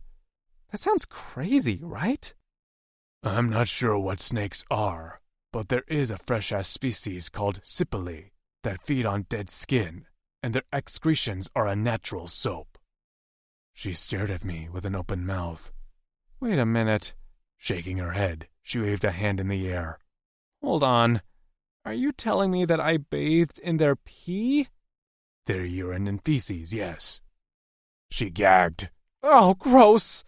Well, I guess it's not too much different than when I swam in the ocean, except that pool was literally stuffed with those things. That water had to be 75% Sipili pee." She gagged again. "I just remembered I got some of it in my mouth." "It's sanitary." "Okay, Bear Grylls." She rolled her eyes. "I bet you drink your own urine out of a snakeskin just like him, wouldn't you?" "I don't understand your words." "It doesn't matter," she exhaled before glancing at the curtain. "If I go in there and scream, it's because there's a bucket of Sipili things, and I'm not pouring them over me again." "They only live in large pools with many of their own kind." Climbing off the bed, she muttered, "Know-it-all." She was still naked on her bottom half, and I watched the way her hips swayed as she crossed the room. Suddenly, she turned and narrowed her eyes at me over her shoulder. "Are you staring at my ass?" "Yes." She let out a bark of laughter. "Well, at least you're honest." With a smile, she disappeared behind the curtain. A few moments later, she called out, "No Sipili in here." "Told you," I answered. We each cleaned ourselves, her behind the curtain, and me with some of the qua in the pitcher. I dumped the rest over my head to rinse out my hair, just as Lou emerged from the curtain. She was dressed again in her fur wrap and a long skirt. Sitting on the floor, She pulled her boots on while her damp hair lay plastered to her shoulders. She was just standing up when there was a knock at the door a moment before it swung open. Marin stood in the doorway with Grogik behind her. In front of her was a cart of food, which she rolled inside. With a tug on a rope on the wall I hadn't noticed, a table on hinges folded down. I was surprised to watch the Quozel and Rosa of the Pryad set the platters of food on the table and gesture for us to sit down. Lou sat easily, crossing her legs in front of her, while I had a little bit more trouble with my bulk. Marin and Grogik sat across from us. "We thought we'd spare you from eating with the rest of the Pryad," Grogik said. "I know that can be overwhelming." Lou's eyes were on the food as she pressed a hand to her stomach. "This is a bigger selection compared to last night." Marin nodded. "We know the Drixonians have a more varied diet than us. We had no idea what humans ate." Lou plucked a Bayer off its stem and popped it into her mouth. "This looks great. We're omnivores, so we eat a little of everything." "Omnivores?" Marin asked. "You're a carnivore. You survive on meat. Herbivores eat plants." "These are human words?" She hesitated for a moment. "Yeah." "Carnivore." Grogik puffed his chest out. "I like the sound of it." Marin shot him a suffering look. "Just eat." We ate silently. I wasn't in the mood to talk. While waking up to Lou had been a dream, what was to come would be my reality. I had been able to be ignorant for a while, but this wasn't the time to lose my head to the female next to me. I had to at least get Lou out of this mission alive, and that would take all my focus. When we finished eating, Marin pulled out 2 packs from the cart she'd wheeled in. She handed one to Lou and explained there was a change of clothes and a few supplies inside. As for me, Grogik left the room and returned with my only 2 possessions I cared about, my swords. He handed my harness to me as well, and I felt more like myself when I had it strapped to my chest and the swords at my back. Marin gave me a larger bag than Lou's, which she said held skins full of quaw, food, and a flint rock in order to hopefully light a fire to kill some corse. Also included in the bag were basic medical supplies in case of injuries. The unspoken words were that surely her son would not be in good condition after being held by the corse for as long as he had. If all his limbs were still attached, we'd be fortunate. Marin and Grogik led us to the front entrance of the Pims. When the front doors opened, the light from outside highlighted a figure looming on the corner. Lou startled with a small squeak, and I squinted into the darkness as the figure came forward. The Greer crept toward me on all 4s, and then stopped to sit on their haunches. Their flat, white tongue licked their lips slowly before they spoke. "You will succeed only when you grow wings."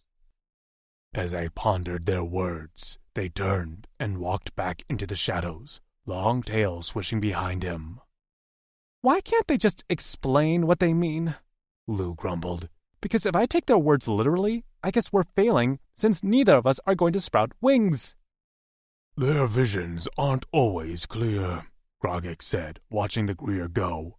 "They tell us as much as they can." Lou accepted that answer with a whispered, "I understand that." Before I could ask her what she meant, Grogik handed me a length of chain. "Please give this to Faron when you see him, so he knows you are sent by us." I wrapped the chain around my harness so I wouldn't lose it. "I hope to see you no later than 2 lore nights." Marin's paw fisted. "I'm sorry we have to ask this of you." I only nodded, and Lou gripped my arm tightly.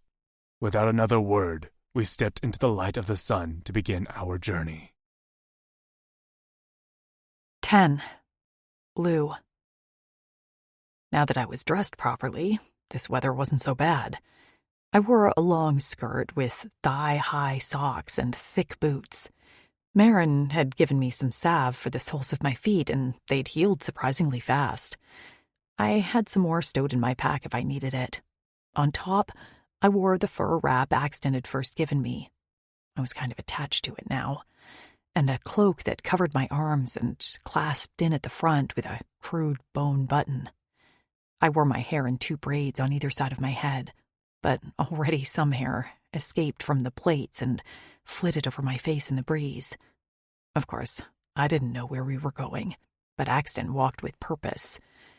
It wasn't until the scent of the air changed that I realized we were heading back toward the coast, not the same one we'd landed on, but a coast nonetheless. I stopped abruptly, and it took Axton a moment to realize I wasn't walking next to him anymore. I held out my hand. "Can I have a weapon?" He looked at my hand and then back up at my face. Weapon? "I can smell the air. We're heading back to the water, and if one of those crab things emerges from the sand like a tremors worm, I'd like to be able to do something about it rather than wait for you." He scratched his chin as if thinking. What weapon do you have proficiency in? I tried not to laugh at his dead serious tone. I wasn't proficient in anything, but I was scrappy. "Stabby weapons." He blinked at me.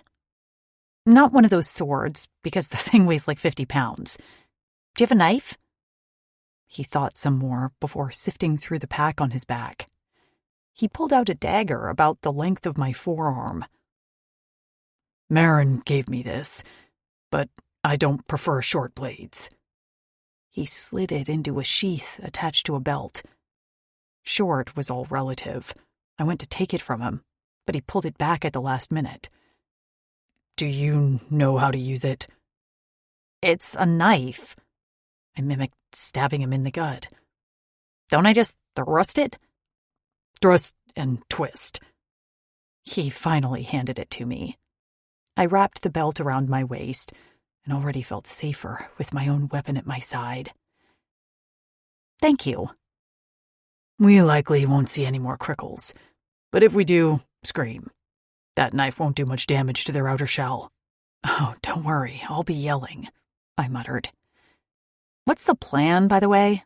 How long until we get there?" "When we are closer to the coast, we will follow the tree line until we reach the northern cliffs, where the Kors live. Baron will likely be held in one Kors cave, but will be guarded by several." "What are Kors like? Do they speak a language you understand?" He shook his head. "They adapt their language often, so we have never been able to translate it." We continued walking, and the dagger sheath slapped the outside of my thigh. The ground was hard, but fairly flat, and not littered with too much debris. We seemed to be on some sort of path. Through the trees in the distance, some winged creature circled overhead. "Is that them?" I gasped. Axton kept walking. "No, those are just Yayos. They are a freshwater brigger." By brigger, I realized he meant bird. "Oh, like seagulls." "I cannot confirm that." "What do they eat?" "Huppas from the freshest." "Fish. Okay, so, yeah, like seagulls." As the trees began to thin, we took a turn along the path. On our right was the mainland, and to the left was the ocean coastline. We remained under the tree cover for protection. Axton walked first, and when the path dissolved into dense brush, he hacked at the branches and foliage with his swords so I could walk behind much easier. With his long legs, he likely wouldn't have had to clear anything, but I appreciated that he understood I wasn't built like a mammoth. Axton was quiet because, well, he was usually quiet. And while I started out the walk humming and asking questions, as the day went on, my energy flagged. Even when we stopped to eat and take a break, I couldn't find it in myself to annoy him with my ramblings. And by the time the sun was setting, I could barely lift my legs anymore. Every muscle in my body felt like it hurt, even my eyelids. Axton looked like he could walk another 500 miles, but he must have noticed my slowing pace. Abruptly, he stopped at a small clearing and dropped his pack to the ground. "We will rest here for the night." I immediately fell to my knees. Oh, thank God! He crouched next to me. I'm sorry I pushed as far as I did. No, it's okay. I want this over as much as you do. I will make a fire, and we'll eat before sleeping. A fire and food sounded amazing. I had stopped feeling my nose a few miles ago, and my feet felt like numb nubs. While I withdrew our food supplies and gave each of us a decent set of rations, Axton built a fire. We heated up a meaty stew and ate it with a hard cracker. I chewed on a vegetable root as well, and washed it all down with some water from the skins Marin provided. With my belly full and my nose warm, I thought I'd fall asleep easily, but once we were bedded down on a pad, I couldn't seem to stop shaking. My sore muscles protested even laying down, and I'd lost so much weight that my bones ached without my fat padding them. I lay facing away from Axton, but he rolled me over with a quick flick of his wrist and stared down into my face. The fire flickered over his eyes as he gazed up and down my body. Why are you shaking? Are you ill? My teeth chattered, and even my gums hurt. No, I'm just sore from walking. Before you rescued me, I sat in a cage for what felt like weeks. I'm not used to this much physical activity. He huffed out an angry breath that I knew wasn't directed at me. Those Horasian flecks! What do you think they'll do with Maisie? Even if I didn't speak of her, she was constantly on my mind. He frowned. They will not kill her. That did not make me feel better. I mean, great. That's the lowest bar. I'd like for her to be unharmed. He didn't answer, which turned my stomach. Then he sighed. You will get home, and you will tell Daz and the rest of the Drixonians what happened to Maisie. We have warriors who can travel to Torrent to find her. Really? He nodded. We have skilled pilots and cruisers. Now, roll onto your stomach. Roll onto what? He didn't wait for me to do it on my own. With a gentle shove, he flopped me onto my stomach, and I immediately felt strong fingers dig into the muscles on either side of my spine. A long, loud, embarrassing groan left my lips immediately, as Axton worked out every kink and knot into my ill-used muscles. Oh my God, I whispered into the fur beneath my head. That hurt so good. He paused. It hurts? Don't stop, I snapped. He kept going, and I closed my eyes as he worked the muscles from the bottoms of my feet to the base of my skull. The last thing I remembered before passing out was him pressing a soft kiss to the top of my head. Sleep well, Lou. When I opened my eyes, only a sliver of the sun appeared over the horizon, sending cascades of light across the vast rippling ocean waters. While still concealed among the trees, I had a perfect view of the sunrise.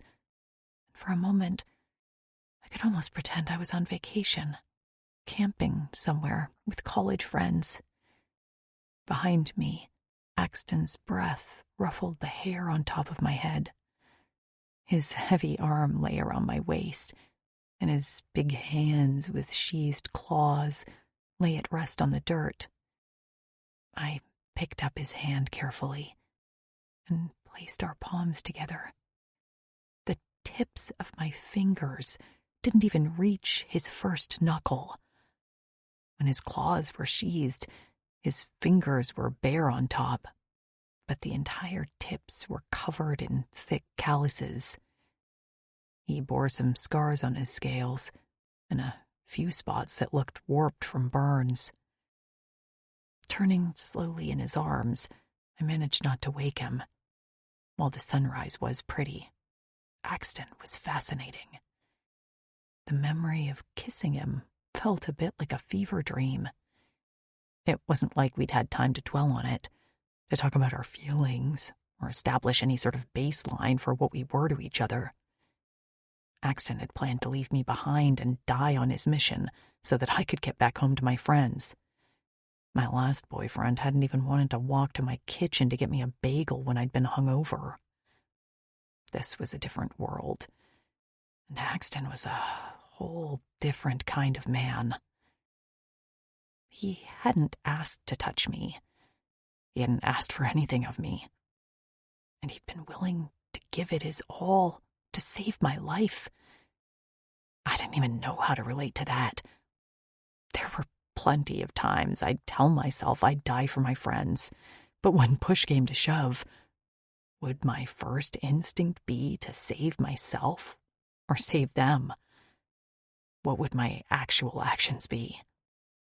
I hadn't known Axton that long, but I knew him enough to know how he'd react.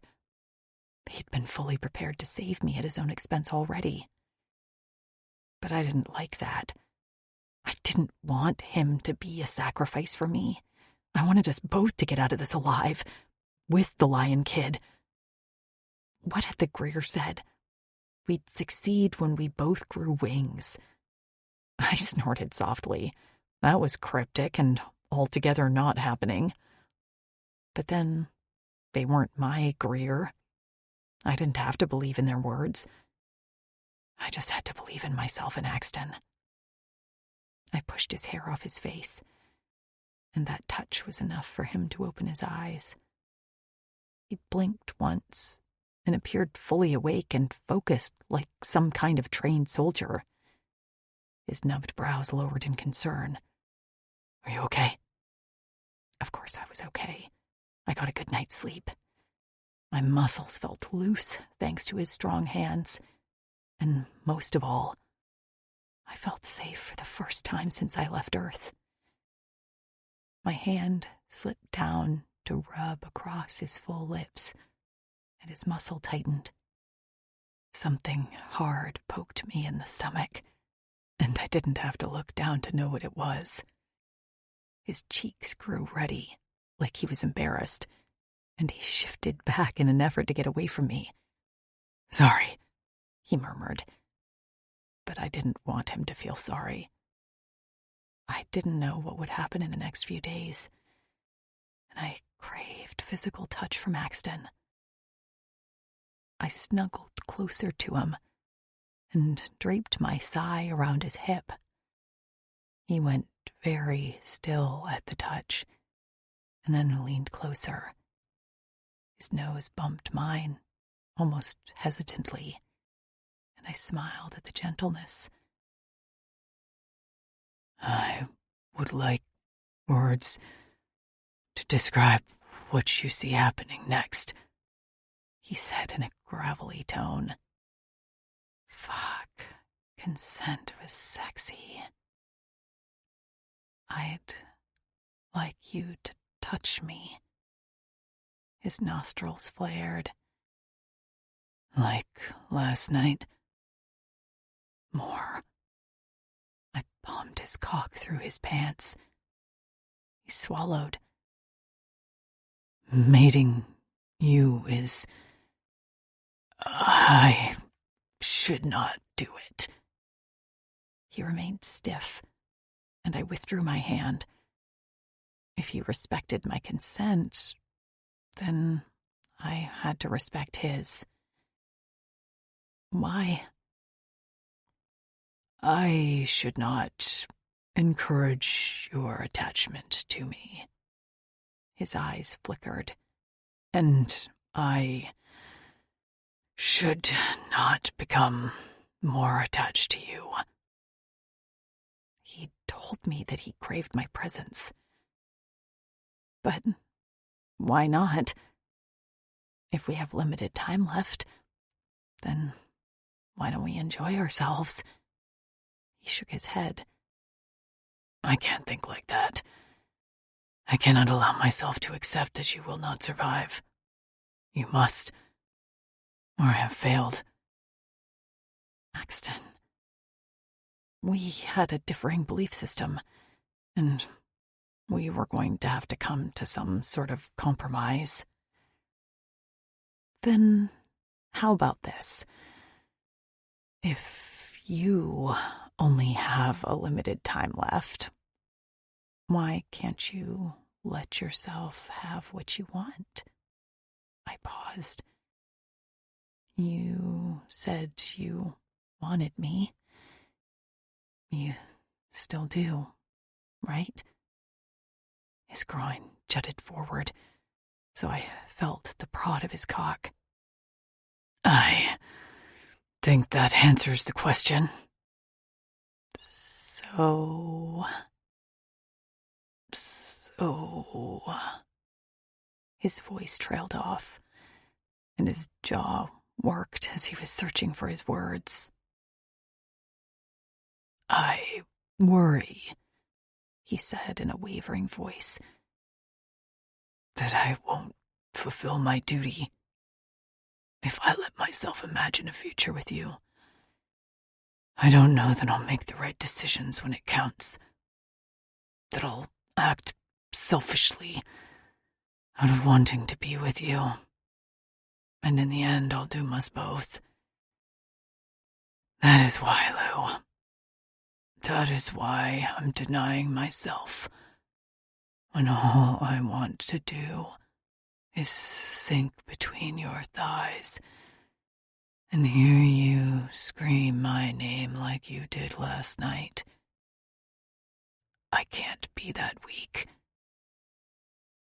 I hadn't realized I was crying until his face blurred. A tear slipped out of the corner of my eye, and I sniffed. Here I was thinking about getting off, and Axton was having an outright war within himself.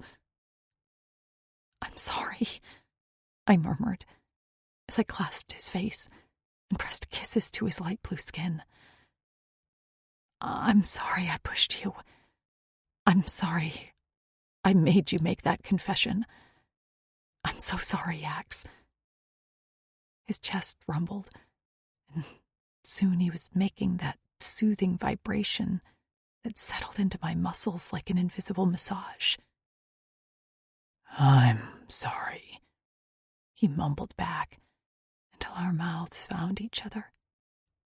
Our lips tasted like my salty tears as Axton swept his tongue inside my mouth and let out a pained groan. His cock pulsed against my stomach, still hard and straining in his pants despite his fear. Remembering his words, I shoved him away, and a sob bubbled out of my throat. Scrambling up onto my knees, I lurched forward as the tears came faster. I needed to get away from Axton, from the rumbling in his chest, to the feel of his hands and the taste of his mouth. But he didn't let me get far. Before I could take a few steps, his body hit me from behind, sending us careering into a nearby tree trunk. He saved me from smacking face first into the bark by a strong hand around my waist and a palm on the trunk. We stayed frozen like that, me still crying, him braced behind me. I could hear him inhaling deeply, and I wondered if he was scenting my arousal, because despite the tears, I still wanted him just as badly as when I woke up. I reached back hesitantly and brushed my fingers on his thick thigh. Ax? The arm banded around my waist lowered until his big hand palmed me through my skirt. I sucked in a breath and couldn't help the moan that escaped my lips at the pressure on my sensitive flesh. "Thomas, help me," he whispered, his lips teasing the rim of my ear. "But the feel of you, the smell of you, I just can't help myself. All I can think about is feeding my cock to that greedy cunt of yours until all you know is me. How's that for selfish?" 11. Axton. She trembled against me like a scared antella, and that only ignited my predatory instincts. Fleck, but I wanted to conquer her. I wanted to own every patch of skin and swallow every one of her cries. I wanted to drink from her cunt and suck at her pink nipples. But really, I was the one who was lost to her. She'd conquered me, and despite my defenses, she now owned me.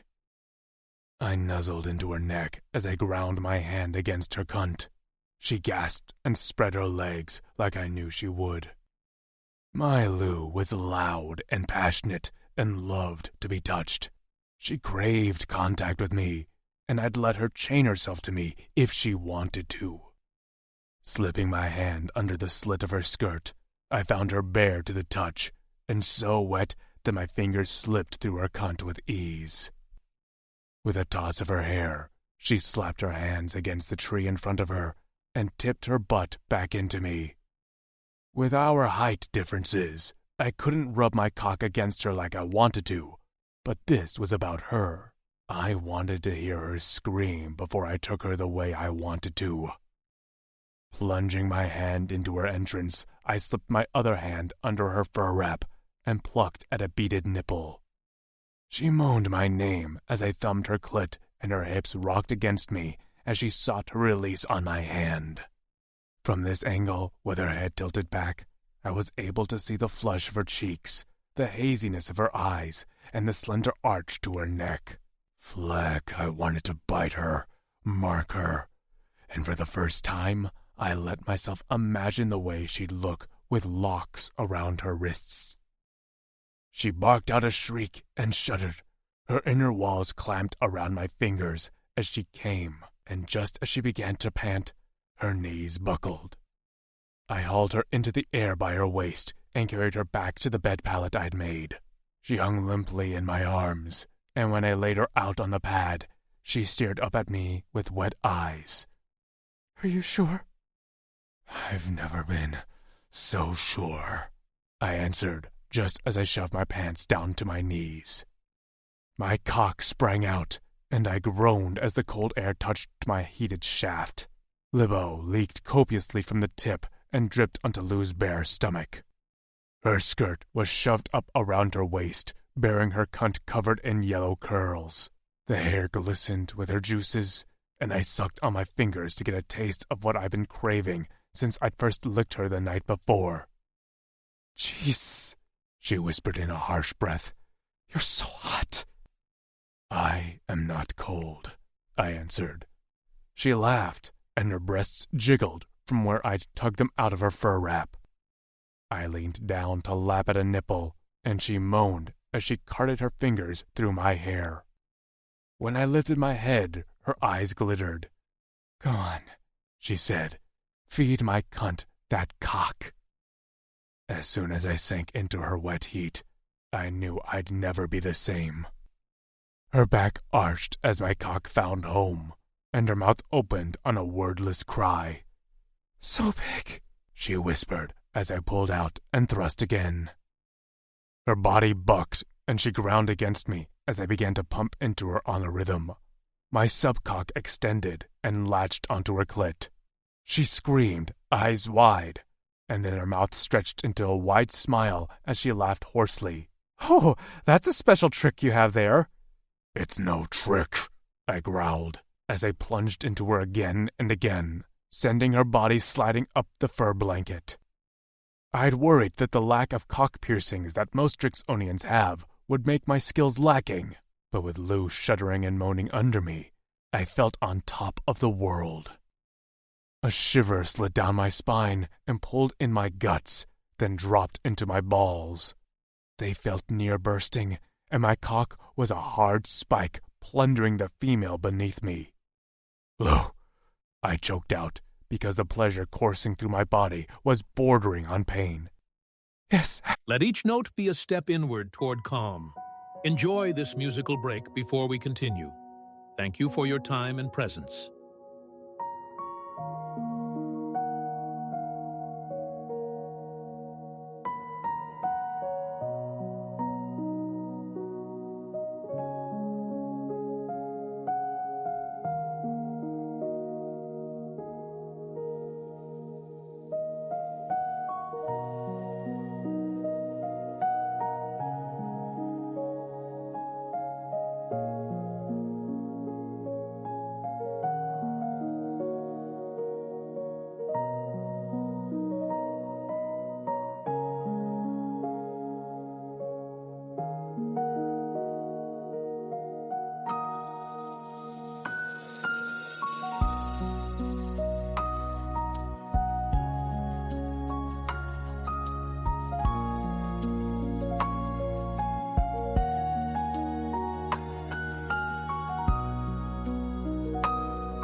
she whispered, heated eyes on me.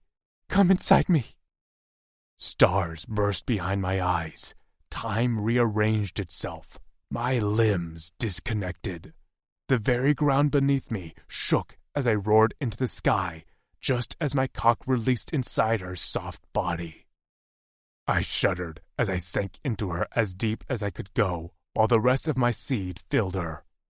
My head dropped, and my arms nearly gave out. Shaking, out of breath, I sank to my hip and cradled Lou against me. Still connected, we embraced as I sought to collect myself. Her hand stroked my chest in a soothing pattern, and I didn't realize I was prushing until the vibration shook her voice against my chest. "Thank you." I didn't know what she was thanking me for. She'd just given me the best gift of my life. She is all had always been my duty, but I'd never fully understood it.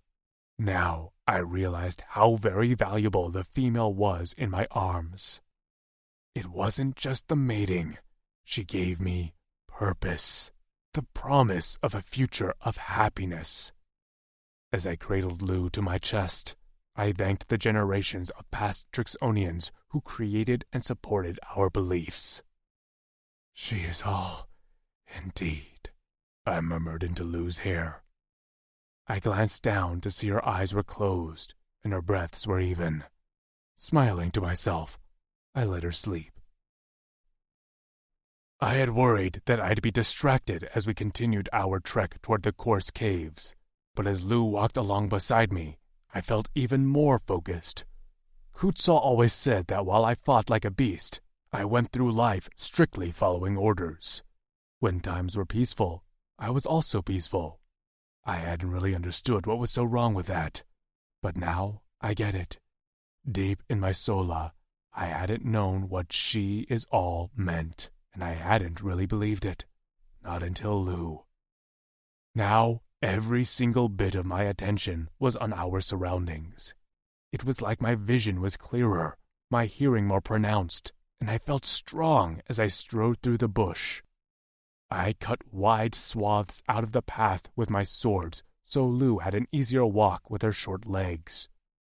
When she'd woken up, she'd seemed almost embarrassed.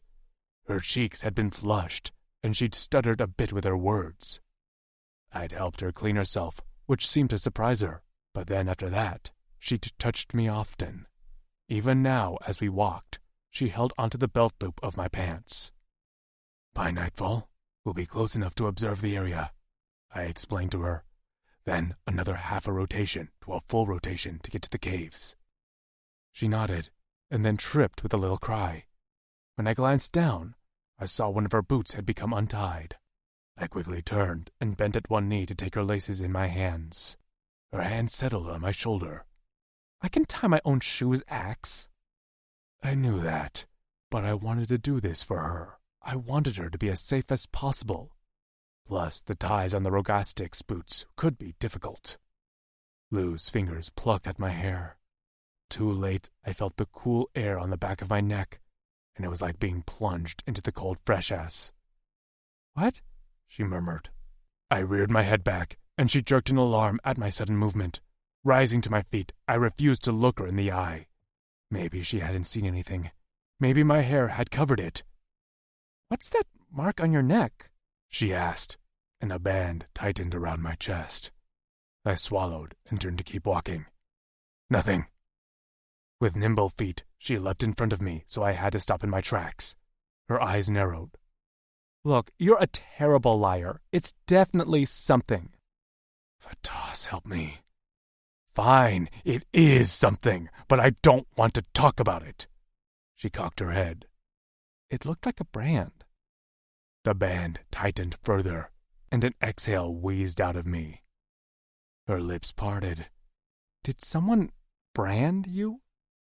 See, this was why I kept to myself, why I didn't let emotions affect my actions, why I often preferred to be asleep rather than be awake. How I went from the elation of the morning to this horrifying episode of self-defeat and shame. Maybe Lou Kent, Vince, and Kutzal had been able to get through this, but I didn't think I could. When I tried to sidestep around Lou, she again blocked my path. "Hex," she said in a concerned whisper. "Talk to me." The words jammed in my throat. I didn't want to talk. I had never expected to feel this way about her, and for her to feel this way about me. My concern had been that I'd be dead in a few rotations, so the truth of what I was and my place in Drixonian society hadn't even been an issue for me. Until now. "I'm a son of Naught," I choked out. My voice didn't feel like mine, but I just needed this over with so I could finish the mission. Flack, I could still smell her on me. I didn't think after I confessed who I was that she'd ever touch me again. "A what?" she asked.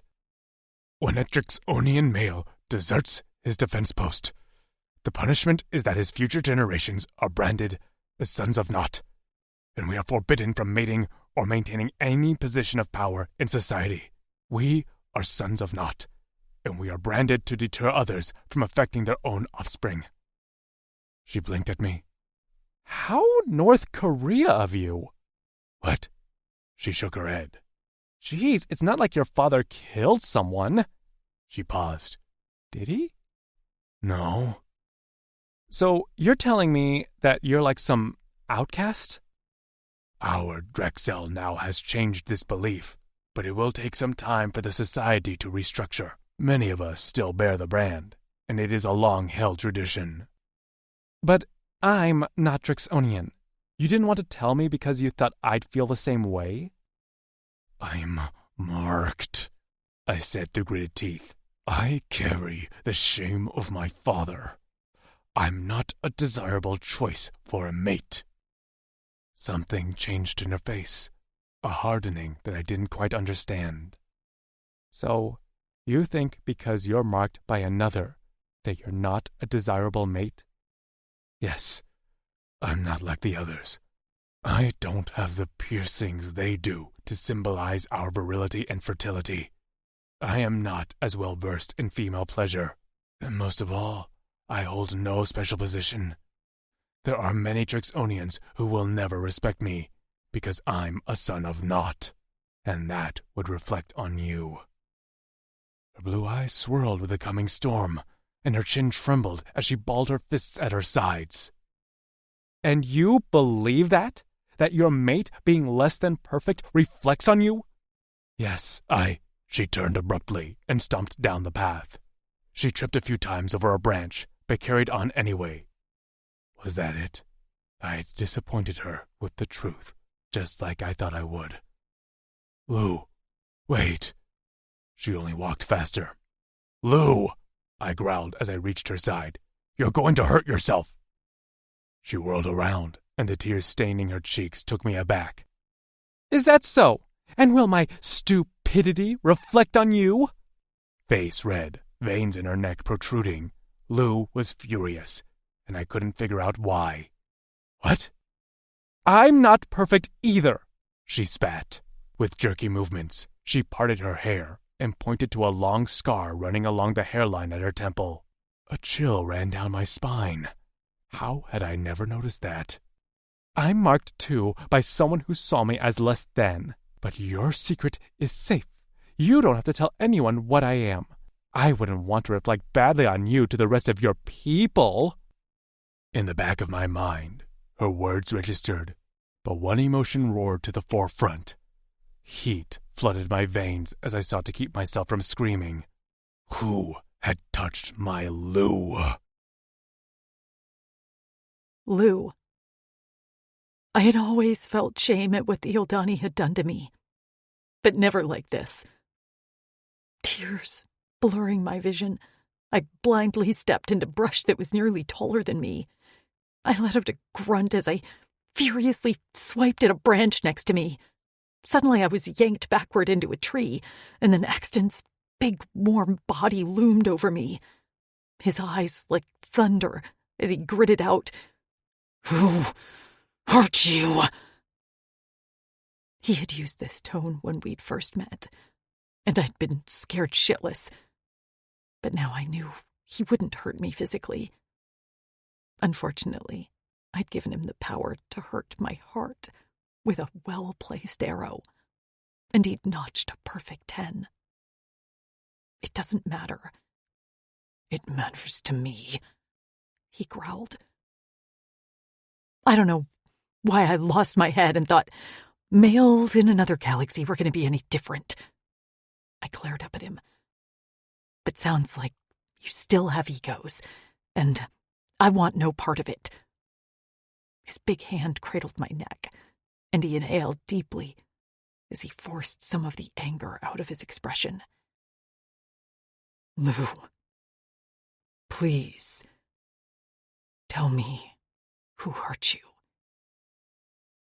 The Uldani, I snapped. You want to know just how tainted I am? They didn't just leave a visible scar. They messed with my brain, Axe. I don't know what they were trying to do, turn me into some superhuman, but they fucked up. You thought the pride in Greer was a hack, but I'm not much different than them. What? He whispered hoarsely. The hand around my neck went slack as his arm fell to his side limply. The loss of his touch shouldn't have hurt me as much as it did. I can see visions. I saw you in mine before we ever met. All I knew was that you'd separate me from Maisie, and that was why I fought you so hard. I saw the Pridens in a vision too. They aren't always clear, just like the Greer, and I don't always know when they will happen. But they've all come true. I met his gaze. Every single one. He took a stumbling step back. You saw me? I nodded. You grabbed me and took me away from Maisie in my visions. What made you start to trust me? When you saved me from the crab thing. When you didn't hurt me. And when I saw in my vision that the Pridens would chain you, but that I'd seek you out for protection. He took a few more steps away from me until his back hit a tree. Cradling his head, he slid down. I remained where I was, unsure where we'd go from here.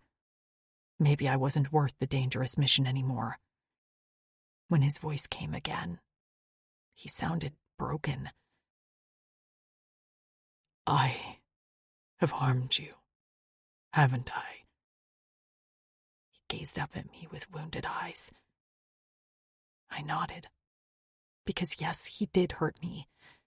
We were both branded in different ways, but if he saw himself the way he did, how could he see me as anything different? Will you tell me about your time with the Uldani? I spoke haltingly. How we were taken from Earth, delivered to the Uldani on Torin, and were then taken to their underground labs. I didn't speak of what happened to the other girls. That was their story to tell.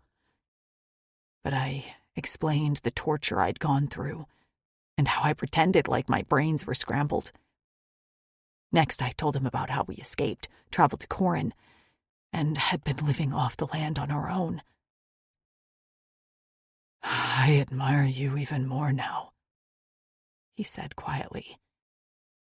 I looked away, wishing I didn't crave his admiration. But I didn't care about that mark on the back of his neck, or that his father deserted the army. His place in his society wasn't of importance to me. I cared that he protected me, made me feel safe, and cherished me. He rose slowly and came toward me again. I braced, because despite my hurt, I still craved his presence. I don't think less of you, he spoke gently. If anything, I respect you more, knowing what you've gone through. I remember seeing you when you boarded the ship with the Heresians. You fought them with all your strength. Like, you even fought me. You still have the spirit in you, Lou. Tears brimmed over my lower lashes, and I sniffed. But I have visions. when we were eating with Gragik and Marin, and I passed out for a moment. I had a vision then. They come suddenly and usually leave me feeling weak and sick. He braced his hand on the trunk near my head. Then I will care for you every time you have a vision, and I will believe them. I stared up at him, wanting to believe him, but... And how do you feel about yourself now? He blinked. What? You can't accept me but not yourself, Axe. Until you can prove to me that you see value in yourself as a worthy person, then I'm not sure I can believe you. His mouth flapped open, and his throat worked. The purple of his eyes swirled. Ooh, don't you get it? If you're marked and tainted and less than, then so am I. And if I'm not, then you're not either. His chest heaved. The muscles in his face twitched like something beneath his skin was fighting to get out. I caught it. I was placing a big old wrench in his belief system. Look, I will respect your culture, but I will not respect you believing you're less than because of some centuries-old belief that you yourself said isn't even practiced anymore. Start seeing yourself as valuable, and then maybe I'll believe the same. I ducked under his arm and marched toward the tall grasses. Now let's go. We have someone to save. Lou. I shook my head. I can't talk about this anymore right now. I said what I have to say. I glanced at him over my shoulder.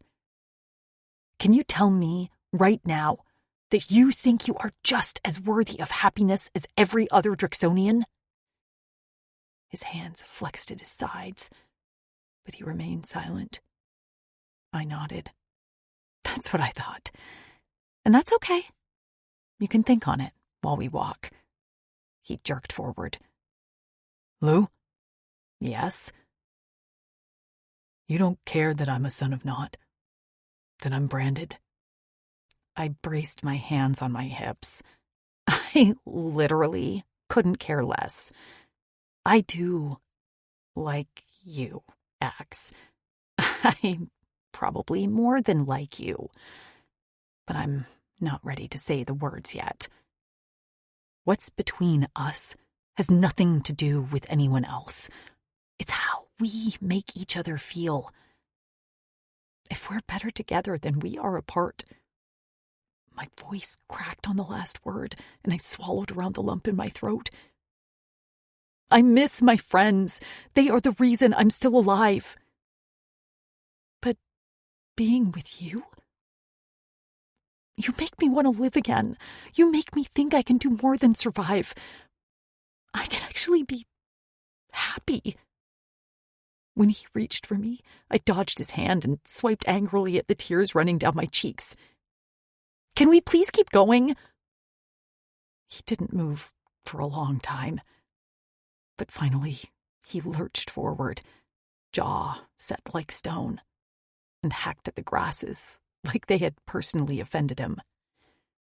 I followed in his wake, unsure if I'd done the right thing, or if I'd just royally fucked this whole thing up.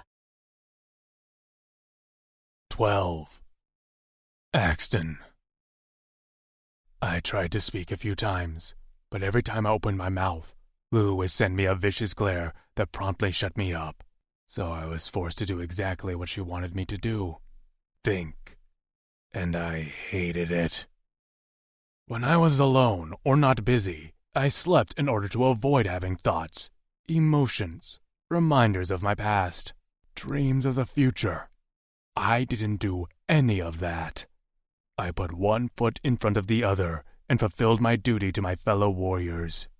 Any minute I'd been prepared to lay down my life for Kutzal.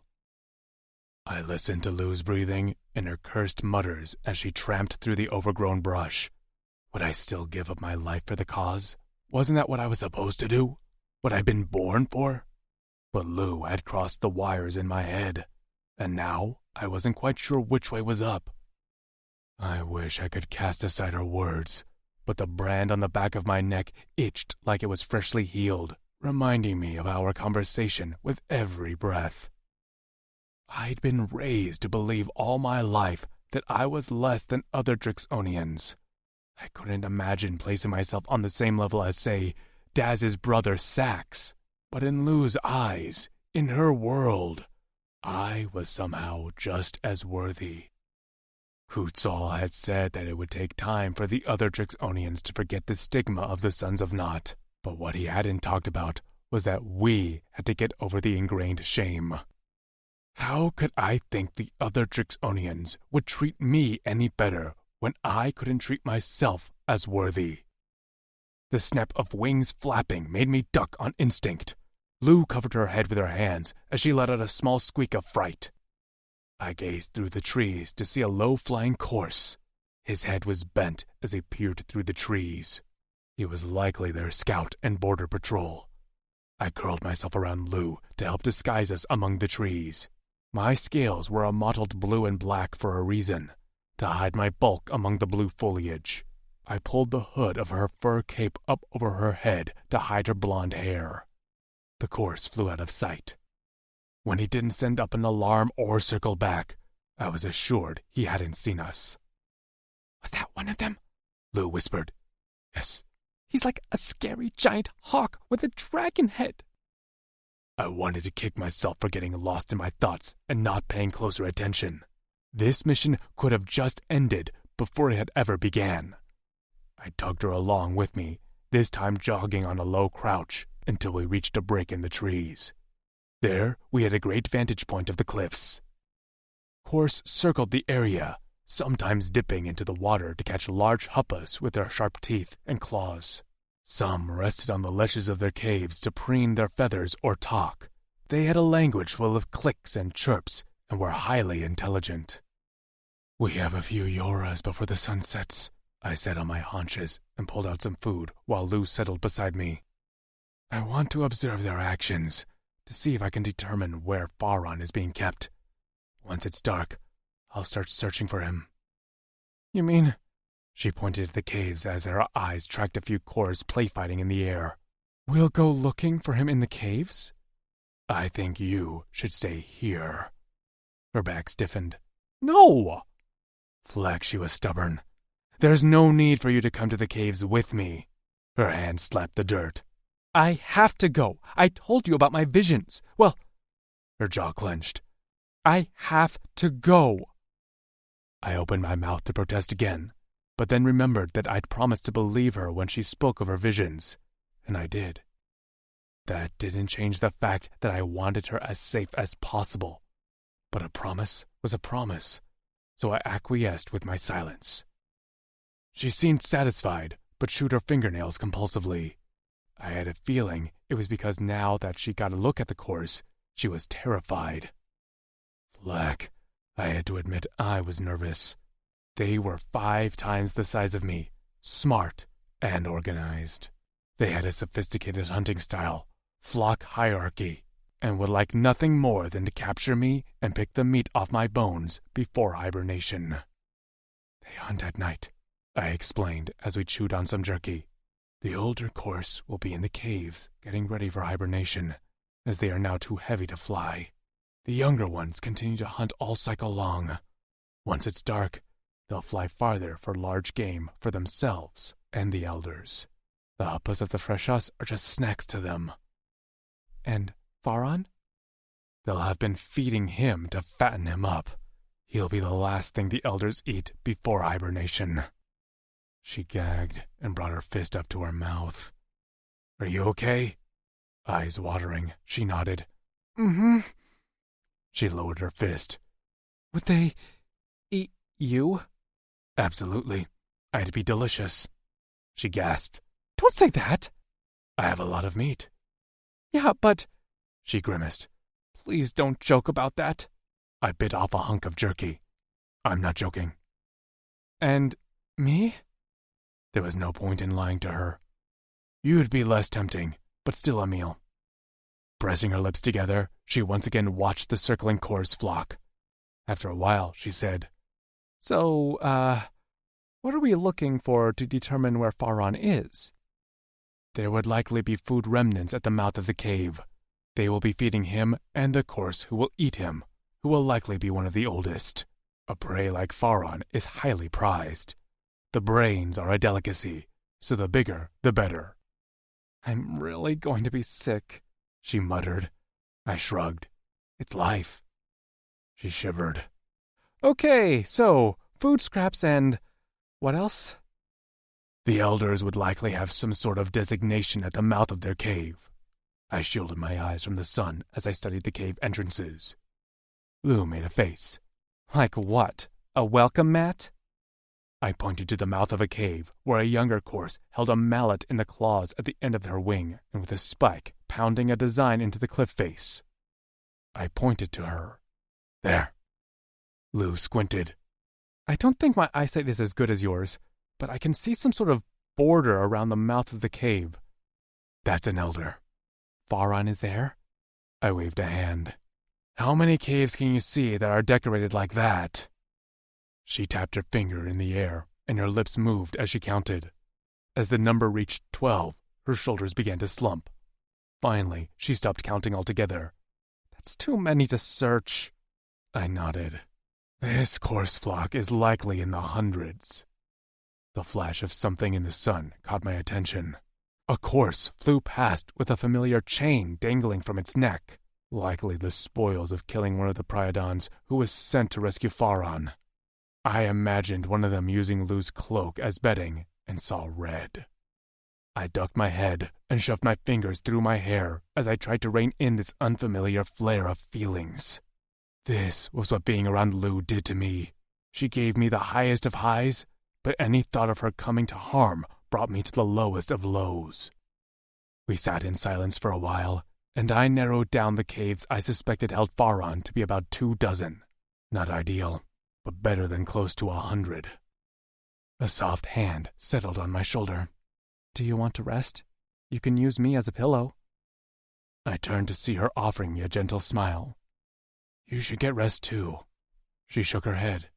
I'm not tired. We both know you're the brawn here, so you should be at your best.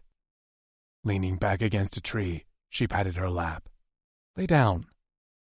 Normally, I would sleep and wake up as the sun was setting. But now, I wasn't tired. Not even close. If anything, the rush of adrenaline coursed under my scales, making it hard not to rush out there and take out the flock of Kors in a fever dream of rage. But on the other hand, I wanted to be near Lou. I wanted to feel her, listen to the beat of her kora and the rasp of her breath. I wanted to feel her skin beneath my cheek. Careful of my horns, I rested my head on her lap. I didn't close my eyes, and instead enjoyed the feel of her fingers combing through my hair. She leaned over, and when she caught my eyes open, she frowned. Don't you want to sleep? I won't sleep. Why not? I don't know what will happen tonight, and right now, all I want to do is be with you. Her fingers paused, her breath hitched, and then she resumed combing through my hair. Lou. I plucked at Axton's hair with a twig I'd fashioned into a crude comb. His hair was an interesting texture, covered in a thin oil like duck feathers. His big body lay at rest with his head on my thighs.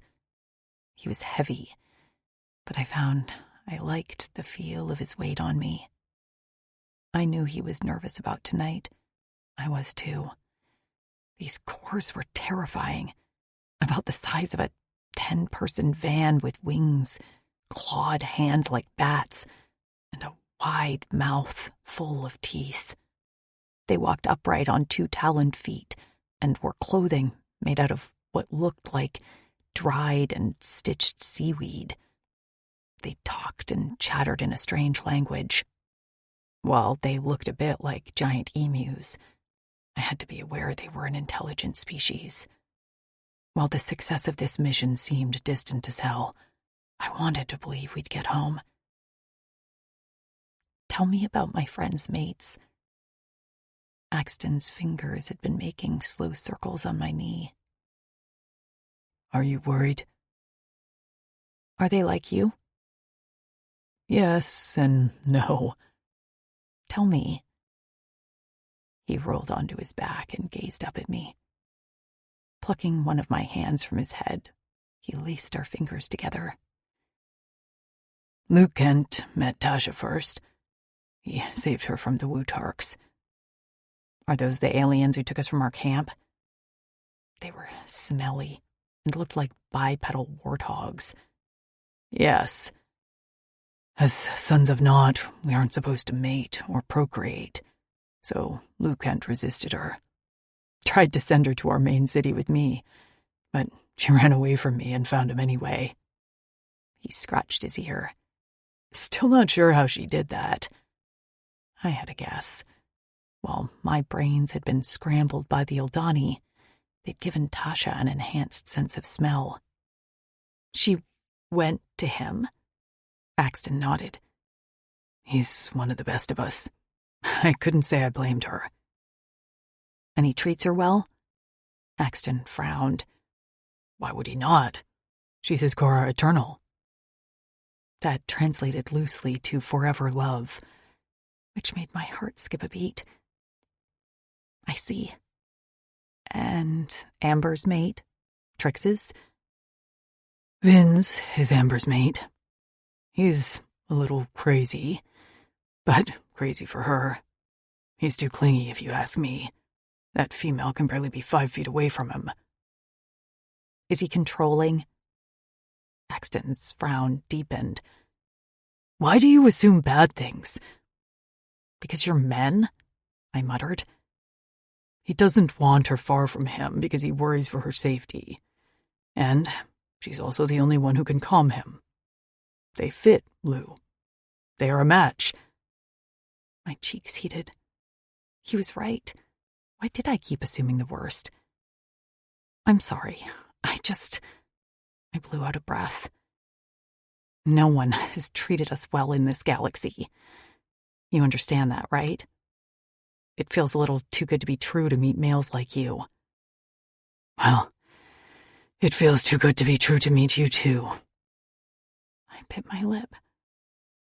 And Trix's mate? I couldn't imagine Trix being mated. Her altar meant she couldn't be touched without pain. Kutzal.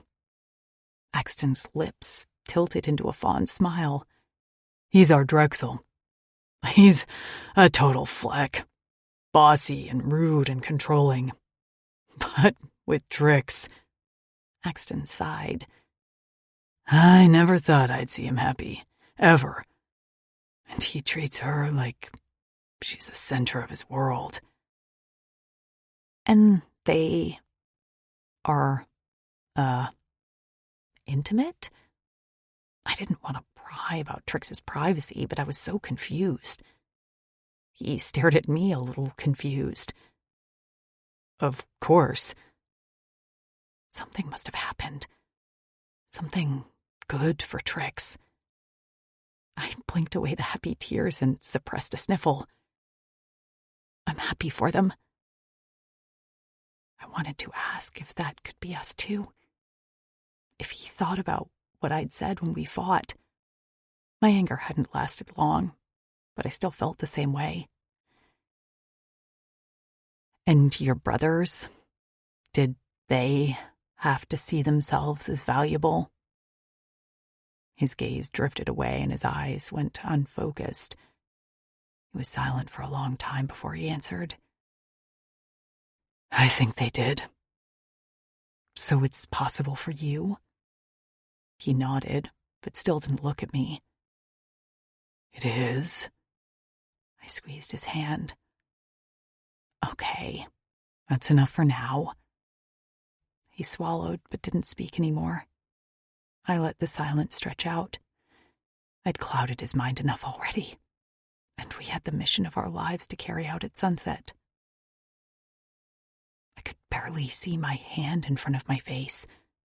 The darkness was like a thick blanket, and since the cores hated fire, there was nothing lighting our way as we picked our way down the cliffs. Most of the cores had flown off. A few guards remained behind, posted at intervals on the cliff ledges. None circled overhead that I could see. The only thing guiding us was the moonlight reflecting off the water and a few stars in the clear sky. Axton wasn't affected by the darkness as I was. His eyes reflected the light like a cat's, and he walked with careful, measured steps. I focused on not falling and not making sounds. Those were my two jobs that I took very seriously. We entered 2 caves, which were empty of living things, although we picked our way over bones and decaying matter in our search. The stench was nearly unbearable, and my eyes watered as I tried not to gag. Occasionally, we heard the clicking of cores outside, so we'd hide in the shadows until the hunting cores once again took flight. When it felt like we searched a dozen caves with no sign of an adolescent Priadon, I began to feel discouraged. I was tired, and my eyes ached from straining into the darkness. Some caves were lit dimly with some sort of bioluminescent plant, which helped, but I could still only barely make out shapes. I knew the second we stepped into the cave that this was the right one. I certainly didn't have Tasha's nose, but even I could smell the tangy scent of blood and the rank stench of fear.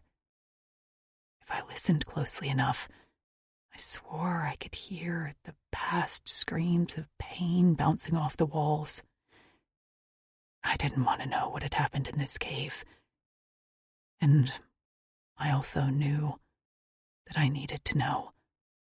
I fully believed Axton had the abilities to save Farron, but most certainly his bedside manner would be shit. If Farron was alive.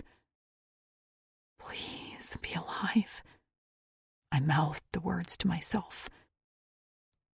The glowing orbs of the luminescent plants highlighted a hulking form of a corpse. I stopped dead in my tracks before I realized it was sleeping. It was curled around itself, so all I could see was its feathered back and great wings at rest. A muffled sound came from the far end of the cave, and fear froze my limbs. I expected the corpse to raise its head any second now, pin me with its orange eyes, and slice me into ribbons with its sharp teeth. But it never moved. The sounds immediately stopped, and I slipped past the sleeping corpse, only to see Axton in a crouch, with his head turned, watching me. And directly past him, chained to the wall, in a mass of dirt and blood, was a furred lump. I clasped my hand over my mouth before I let out a gasp of despair. He was dead. Oh God, we were too late, and this poor boy was dead. Suddenly, one eye opened. The luminescent light reflected off a yellow iris. The eye blinked. I didn't stop to think. I slid to my knees at the side of the Priadon prince and grasped the chain connected to Axton's harness. The chain clinked once before I clamped it still with my fingers. I didn't speak as that yellow eye slowly tracked down my arm before it came to rest on the chain. Then the eye bobbed in what I could only assume was a nod. His features were hard to see through the matted fur and blood. With a vicious tug, Axton yanked apart the manacle around Farron's ankle. I would have praised him on his strength, but there was no time. He swept the pile of fur and flesh into his arms and strode toward the mouth of the cave. I followed behind, holding onto his belt. As we walked past the cores, he remained sleeping. Not even a muscle twitch. We reached the mouth of the cave and ducked out. I still didn't take a breath. This seems too easy. Any minute now, a whole flock was going to stream out of the sky and rip us apart. I was going to be core stew, They would make wigs out of my hair. But I didn't even hear the flap of their wings or the clicking chirps of their language. When we reached the cover of tree line, I finally exhaled. My lungs burned. Had I been holding my breath this whole time? We didn't stop walking there. We kept going through the night. I wasn't sure I would have been able to sleep if we stopped. Taking shallow, pained breaths, Farron remained limp in Axton's arms. It wasn't until the beginning rays of the sun streaked the horizon that we stopped to check on the Priadon. Axton slowed and stopped at the edge of a stream which trickled off a steep cliff in a mini waterfall. I glanced down to see a few more tributaries feeding into it below, and assumed it eventually led out into the ocean. I finally took in Farron's state for the first time. I'd never been good at keeping the emotions off my face, but I gave it a valiant effort not to weep at the condition of the Priadon. As he rested on the stream bank, he looked at me with one good eye, because the other was swollen shut. One ear hung in shredded strips crusted with dirt and dried blood, and his entire left shoulder was mangled, as if something had gnawed on him. I swallowed the bile that rose in my throat as I studied his swollen paws, broken claws, and the myriad wounds on his body. He was still a juvenile. He had that teenage look about him. His paws were too big for his body, and he was wiry. But he no longer had any innocence in his eyes. They were hard, flat, and eerie. He held his body, stiff, defensive, as if ready to fight at a moment's notice despite his wounds. "Who are you?" he asked. I looked to Axton, who answered my silent question. I updated his implant during the night. I returned my attention to Farron. My name is Lou. This is Axton. Your parents sent us for you. His eye strayed to the chain on Axton's harness. I immediately unwrapped it and handed it to Farron. He held it with his uninjured paw, and for the first time, a flicker of pain entered his eyes. They should have left me there. He'd been through hell, but he was still a child. My heart cracked. Farron, no. They've been trying, but... I stopped myself. He didn't need to know how the Pride had suffered in their efforts to rescue him. Axton had other ideas. When too many Priadons died trying to retrieve you, they decided to send someone else. Us. Ax, I whispered. He frowned at me. What? He doesn't need to know about that yet. Farron stared at the chain. I didn't know they were there to rescue me. I saw the chains, the Priadon bodies. I thought the cores were just collecting more food. He swallowed. I had hoped they weren't sending any members of the Pride for me, but instead focusing on obtaining the Synax. He glanced up. Is my sister all right? A sick feeling churned in my gut. I didn't know what Synax was, and I certainly hadn't seen a sister. Axton opened his mouth, but I cut him off. We didn't meet your sister. Farron nodded, seeming to accept that. Why do you care about rescuing me?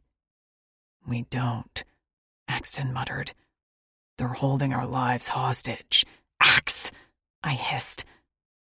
His expression was deceptively innocent. What? Stop it. What do you mean they're holding your lives hostage? Farron asked.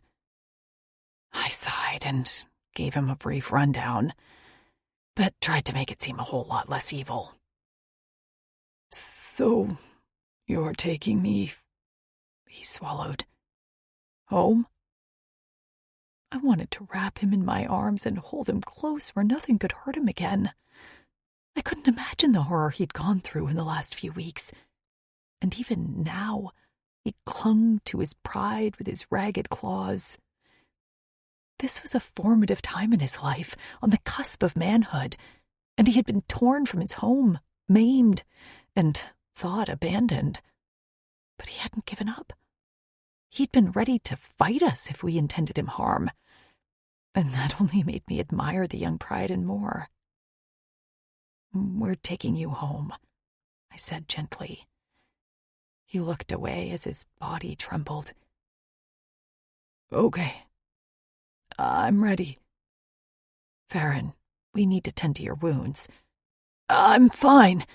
He tried to get up, but his good arm gave out, and he slammed into the ground on his injured shoulder.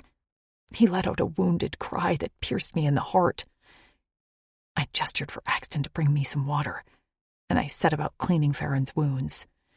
He was impatient the whole time, telling me that we needed to get home quickly. I understood his urgency. He missed home, but getting him clean and bandaged was important too. I couldn't do much about his shredded ear and mangled arm, but I washed away the crusted dirt and blood from most of his cuts. Axton helped carry him to the stream to wash away the filth coating his body. The young Pryden held himself stiffly, uncomfortable with being treated like an injured thing.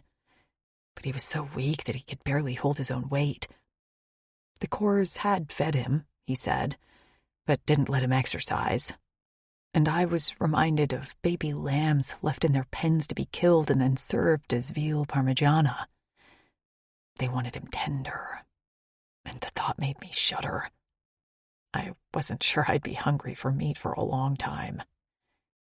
After he was clean, I wrapped a bandage around his head to keep his ear clean and placed his arm in a sling. Marin would surely crumple at the sight of her maimed son. Did Prydens have a stigma against handicapped warriors? Because I didn't think Farron would ever have full use of his left arm.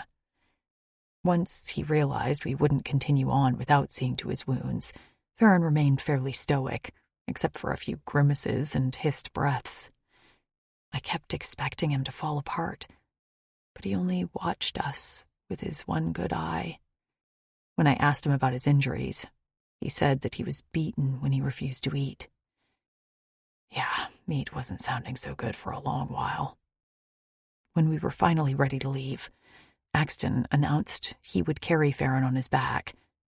I expected the boy to protest and to insist he wanted to walk on his own. Instead, he just glowered from his spot on the ground. I saw a little bit of his father in the stubborn set of his jaw, but he also seemed to have his mother's common sense. I admired that the boy was realistic. No way he could keep up our pace. I crouched beside Farron and handed him some of the food his mom sent. Strips of salted meat that smelled of spice. Farron's throat worked as he looked at it, before he took it from my fingers and shoved it in his mouth. As he chewed, he glanced up at me with a glassy eye. "Thank you." I didn't expect a thanks, but I appreciated it. With a tentative hand, I reached out and stroked the fur near his good ear. I could see his mane started to grow in. At first he went still, eyeing me, but then, ever so slightly, he leaned into the touch. A slight purr rumbled from his chest. "Let's go," Axton snapped. Was he jealous? Of a lion boy? I rolled my eyes, but rose to my feet. I helped Farron climb onto Axton's back, and was pleased that Ax handled the injured Pryden delicately, despite his irritation. I turned and reached for the water skin near the stream. Just as a familiar snapping sound sent ice through my veins, I skittered back, just as a shadow rose up the cliff. The massive wings of a corse flapped again, spraying water on my face. just as its beady eyes narrowed on me. Holy shit, I rasped, just as the course reached for me with its clawed hand. 13. Axton. Faron slid off my back just as I reached behind me to withdraw my swords from their sheaths. Lou let out a ferocious scream that was like a knife in my spine. Kicking out, she landed a decent blow on the coarse snout. He shook his head and clicked at her, almost like he was smirking at the strength of her blow. She scrambled back, but the course closed a claw around her ankle and tugged. Blood bloomed on her skin, dripped into the green dirt, and I leapt into the air, bringing my sword down on the edge of the course's wing. I severed the clawed hand from the feathered tip. The course screeched in pain, the sound like metal on bone, and landed on its taloned feet. The chain of a fallen Priadan dangled from its neck, tipped with a green pendant. Faron let out a roar from behind me, a sound I hadn't thought he was capable of.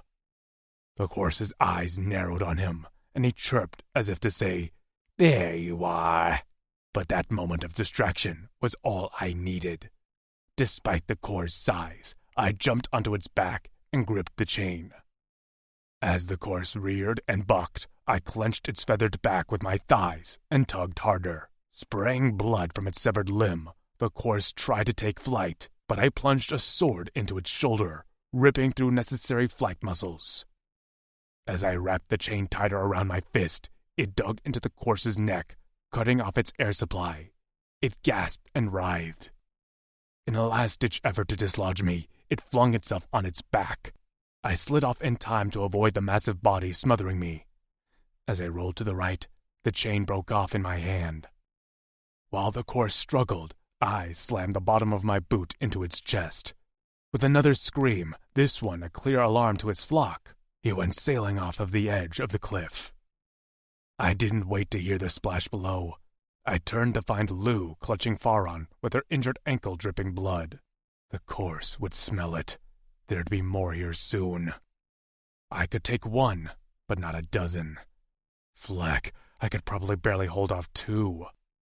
I swore I could hear an answering chirp in the distance and the flap of 100 wings in the air as they came to finish us off.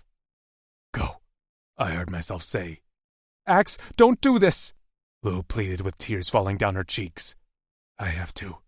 You need to get home safe with the boy." Faron's one good eye was wild, and his nostrils were flared as his broken whiskers twitched. "We can help." He reached for his sword. "Give me a weapon." He had one good arm. Lou was injured. I met her gaze and felt a rock lodge in my throat. My limbs wouldn't budge. For once in my life, I wasn't ready to die for a cause. I wanted more time with Lou. I wanted to give her a place to call home, to see her cheeks flush when she had too many spirits, to wake up to the sun shining on her face. And I wanted to be there with her, smelling her skin, bathing in the warmth of her smile. I wanted to see her belly grow round with my chit. I'd never wanted anything for myself until her. Axton, she pleaded again, taking a stumbling step toward me, her small hand reaching out. Don't. I heard it then, the screeching battle cry of the course. Soon the sun would be blotted out with their bodies as they searched for us. "Take Faron," I growled at her, knowing exactly what I had to do. "Now!" Ax! she cried, but I had already turned my back. Even as her voice sobbed my name, I ran with my swords at my sides, crashing through the underbrush to make as much noise as possible. While I'd been carrying Faron away from the cliffs, I'd been paying attention to my surroundings, so I'd seen the telltale entrances of the quark burrows dotting the ground. If I could reach the quark tunnels, I might have a chance. The course wouldn't send their entire flock, but they'd send enough to ensure success. Except they weren't banking on me. I no longer heard my name, and if I made it out of this alive, I'd have a lot of apologizing to do. But I was made for this. For once, I didn't approach a battle with a detached duty. I'd never been more invested in succeeding, and it wasn't because of Lou. It was because of myself. Because for once, I wanted something. Shadows darkened the sky, and I thrashed at the trees around me with my swords. The trunks shuddered, and branches shook. There was no way they'd miss me crashing my way through the underbrush. A chirp went up from the leader, and he circled overhead, beady eyes surveying the land. The moment he spotted me, his lips peeled back in a mockery of a grin. He clicked twice, and I swore he was saying, "Got you," just as he descended in a death swoop. My destination was in sight, but with the course closing in fast, I poured on some extra speed before hitting the ground on my hip in a slide. The course crashed through the underbrush, his flock behind him, and clipped my shoulder. Pain shot down my forearm, along with the warm trickle of blood as the impact spun my body. Flinging out my uninjured arm, I grasped a tree root just at the mouth of the burrow that stopped the momentum of my body. The course, unable to stop quickly enough, went sliding past me in the dirt as I fell headfirst down the tunnel. Darkness surrounded me, and I tried to right myself moments before I slammed into the ground at the bottom of the burrow. My fingers sank into damp soil, and I coughed at the rancid scent of the old Quarg homes. 8-legged creatures about my size, they had abandoned these tunnels long ago as they headed south for warmer weather, but their tunnels remained. While the course would be able to follow me, they'd have to claw their way through one at a time. Peering up at the hole in the surface, I waited until the familiar clicks and stomps of a course greeted me. A mouth full of teeth leered down at me, and his eyes glowed. He thought he had me trapped, but I had other ideas. I took off down the tunnel. My shoulder throbbed, and my hip ached where a rock had snagged my scales. Blood soaked the waistband of my pants, but I couldn't let a little pain stop me. I had too much riding on this. My plan would either succeed, or I'd fail spectacularly. But either way, I was going down fighting for me. The Quark tunnels were lined with thin webbing from their nests, and one thing I knew that maybe the course didn't, were that they were highly flammable. I heard the sound of the first course crashing down through the tunnel entrance. More chirps and clicks followed me as they could smell my blood and hear my cora beating in my chest like a hunted animal. I kept going until the thunder of course feet at my back was nearly deafening, but I couldn't stop yet. I needed an exit, or this plan was going to fleck, but the course were gaining ground. The tunnel was wider than I expected and hadn't slowed them down enough. I ran on and risked a glance over my shoulder. The hulking form of a course wasn't far behind. "Fleck!" I hissed, but there wasn't time. Gripping my flint stick in my hand, I turned and clacked it against my sword. A spark flew, and the course leader shrieked back with a hiss. Understanding dawned in his eyes a moment too late. "Fleck you, assholes!" I growled, just as I held my sword near a mass of webbing along the wall. I cracked off a spark, and the web burst into flames. Lou.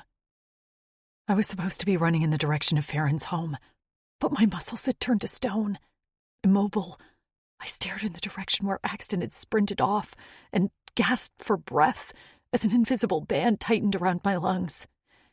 Farron stood on wobbly legs at my side, with his one good arm around my shoulder while I supported him with one arm around his waist. Standing, he was about as tall as me, and it was odd to turn and look him directly in his one good eye. The yellow glowed fiercely as he set his jaw on his battered face. His body vibrated, and I knew how impatient he was to get home. I closed my eyes as I fought for the guidance to make the right decision. Then Farron's rumbling voice cut through my mind fog. "We're not letting him do this alone, are we?" The band around my lungs snapped.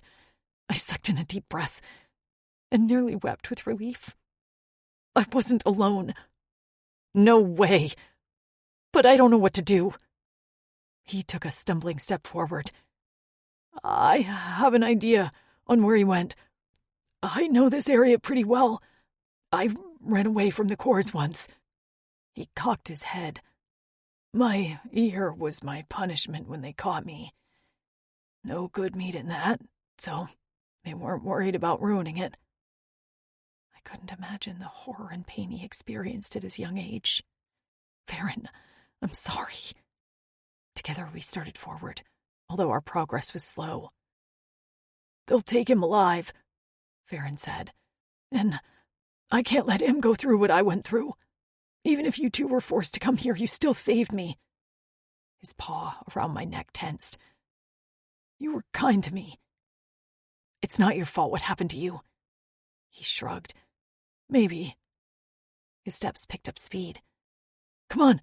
I don't hear the cores in the air anymore, so they took to ground." "Shit," I whispered. "So where are we going?" "Quarg Burrows." His eye met mine. "I think Axton tried to trap them in the underground tunnels." Hobbling together, we made terrible time, but we could see Axton's large boot prints every so often, which let us know we were on the right track. I kept listening for the sound of his voice, the crash of battle, or the flapping of Core's wings. But instead, there was only an eerie silence. "Are we close?" Nodding solemnly, Farron kept his gaze straight ahead. The smell came to me first, smoky like a campfire, and burned meat on a spit. "Fire." "Farron," I gasped. "I know." His voice cracked like a preteen, reminding me he was really just a boy in a large body. He trembled against me when the first lick of smoke came into view, curling above the trees. We burst out between two large trunks to what felt like chaos. I could barely see around the thick billows of smoke rising out of the ground like New York City sidewalk. "The tunnels are smoked out," Farron said as he led us over to a hole in the ground. Below the choking gray smoke, the flicker of flames leapt up. "What?" I whispered. "The quarg webs lining the tunnels. They lit up like dry kindling," Farron said. I could barely process his words as something on the ground caught my eye. Shoving out of Farron's grasp, I slid to the ground to pick up the chain pendant. It had been worn by the cores who attacked me. The pendant Axton had held. And beside it, dark spots blotted the dirt, and near the spilled black blood were large claw marks widening the mouth of the hole. "Axton!"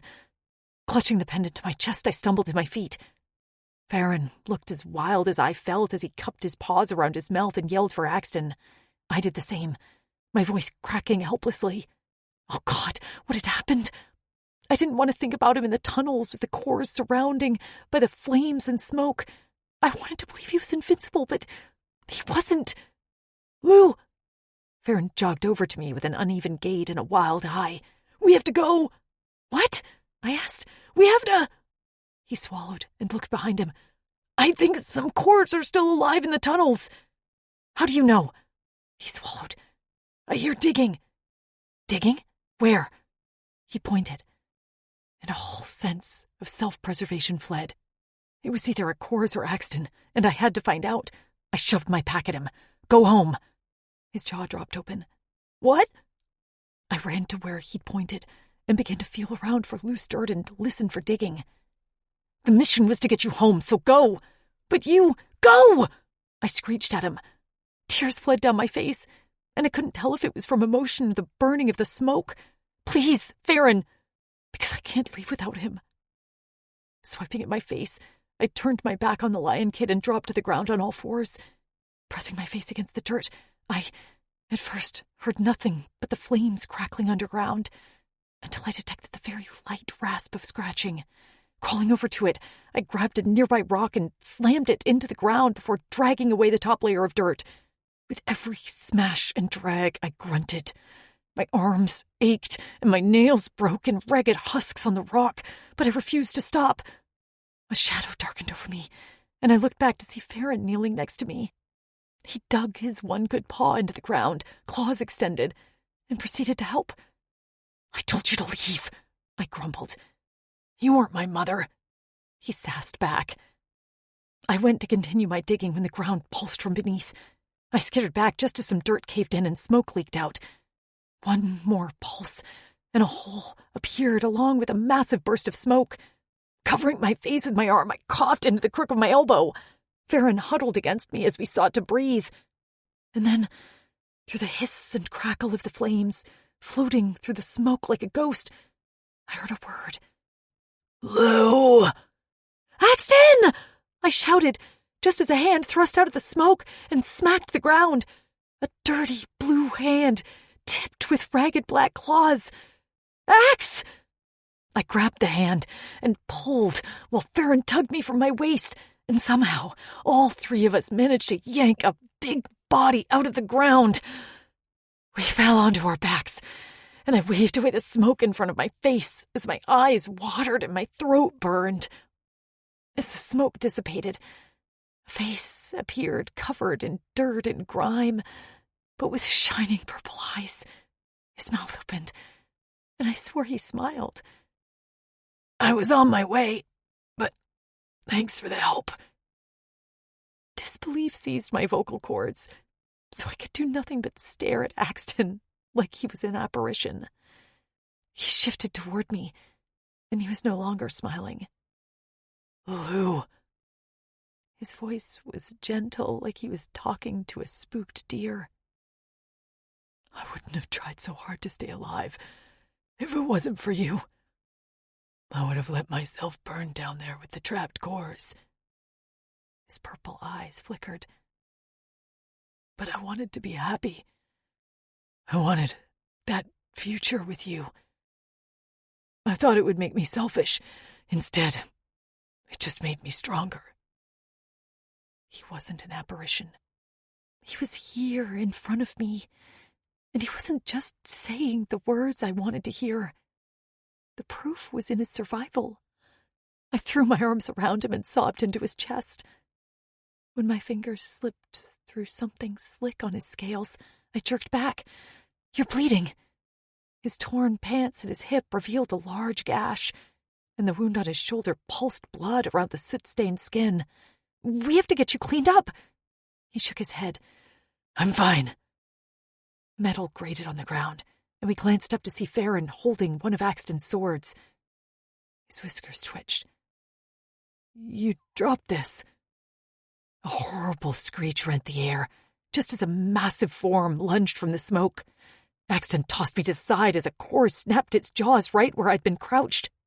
With one wing tucked at its side and blood coating its neck, the cores tumbled onto the ground before rolling onto its feet to round for another attack.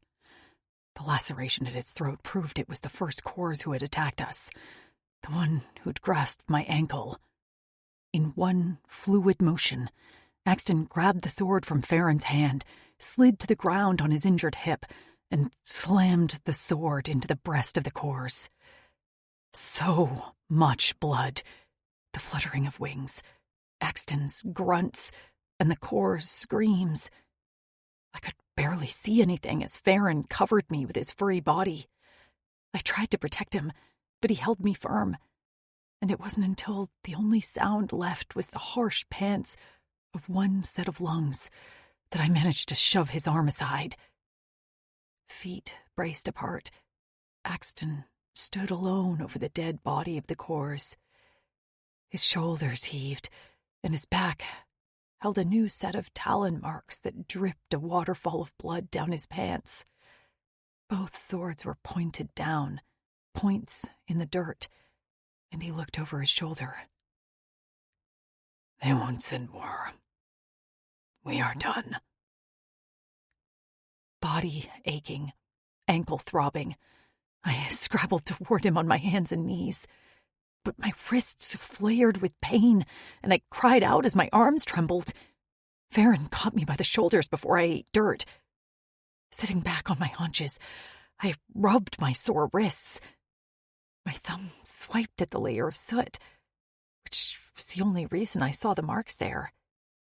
Black lines, inked as if by an invisible tattoo gun, ran the circumference of my wrist. What the? I glanced up at Axe to see him staring at his wrists, eyes wide in awe. "Axton, what is happening?" 14. Axton. The pattern of the locks appearing on my wrists wasn't clear at first, but then the unmistakable lines glowed a bright white before dulling to a shiny gold. Complete, the pattern between the two solid parallel lines were undoubtedly wings, Lou whispered in a hoarse voice. The Greer said we'd succeed when we grew wings. She peered up at me with her big blue eyes, and I swiped at the soot marks on her face. What are these? Locks. I was barely able to believe my own voice. Never in my life did I think I'd have this. A mate of my own. A Korra eternal. But the locks were a gift from Fatas, granting us a perfect mate. Not that I needed Fatas to tell me. I would have chosen Lou over and over again in this lifetime. These locks felt more like Fatas was giving us our blessing. Fatas is approving our bond as mates. Lou cocked her head as she studied them. I didn't really need anyone's approval, but that was, nice of her. I smiled. Your friends have them too. These matching locks with their mates. Really? I nodded. The Korra eternal bond has always been rare, but lately, with humans, Fatas has been blessing us a lot. She glanced at the still smoking tunnel exits. Well, I feel kind of blessed too. Nearby, Faron watched us quietly. I gave him a nod. Thank you for your help. He snorted softly. I didn't do much. Lou was ready to storm the burrows all on her own. He toed the dirt. I couldn't leave her. Smiling up into the boy's face, Lou grasped his paw and squeezed. My Korra gave a lurch of something resembling warmth toward the Priadon. Despite everything, he'd been willing to help save my life. I crossed my arms over my chest. But you want to go home now, right? His gaze shot up, and his muzzle twitched. Yeah, I really do. Despite my desire to take Lou to a secluded part of the forest and ravage her, we still weren't safe, and we still hadn't completed the mission. Faron wasn't home yet, although I didn't view him as merely a thing to be delivered. Like Lou, he'd managed to make me feel some affection toward him. He wasn't a spoiled son. He was a brave boy, and would one day make a fine Quozel. Lou's ankle needed to be wrapped, but she assured me she could walk on it. With Faron on my back, we left the smoking burrows and headed toward the direction of the Priadon Pims. Faron's body remained stiff, and I knew he was in pain, but I'd done all I could for him until we could get him to a proper healer. He needed food, rest, and to be kept clean. He'd always bear the scars of his time as a coarse captive, but I was confident he'd recover. As we walked, Lou told the story of all she'd been through, from being abducted on Earth to held captive by the Uldani. Faron listened with rapt attention, occasionally asking a few questions. They seemed to bond over their experiences of feeling helpless as victims of captivity. When the cloud-ringed tops of the Pims could be seen over the trees, he let out a strangled gasp in my ear. Lou, who'd been walking with her hand on Faron's knee for comfort, did a little skip. We're almost there, Faron. Voice tight with pain. He could only mutter a short, yes. The drums started shortly thereafter, letting me know that we'd been spotted by the scouts. In the distance, the doors opened, and a swell of Priadons surged out. Sunlight glinted off the top of Grogik's crown, and at his side, Maven ran with a rhythmic clinking of her decorative chains. Dust swirled around the Priadons as they galloped toward us on all fours. In the midst were a few Priadons carrying a sling for Faron. They reached us quickly, and Lou was nearly separated from me as we were surrounded by paws and tails and welcome yowls full of concern. But it was Maven who lifted Faron off my back, and it was Maven who sat on her haunches in the green dirt and began to groom her injured son with her wide, flat tongue. Her paws kneaded his arms, legs, and belly. Grogik joined her while the Priad circled them in a protective huddle. Eyes misty at the reunion, Lou slipped her hand in mine.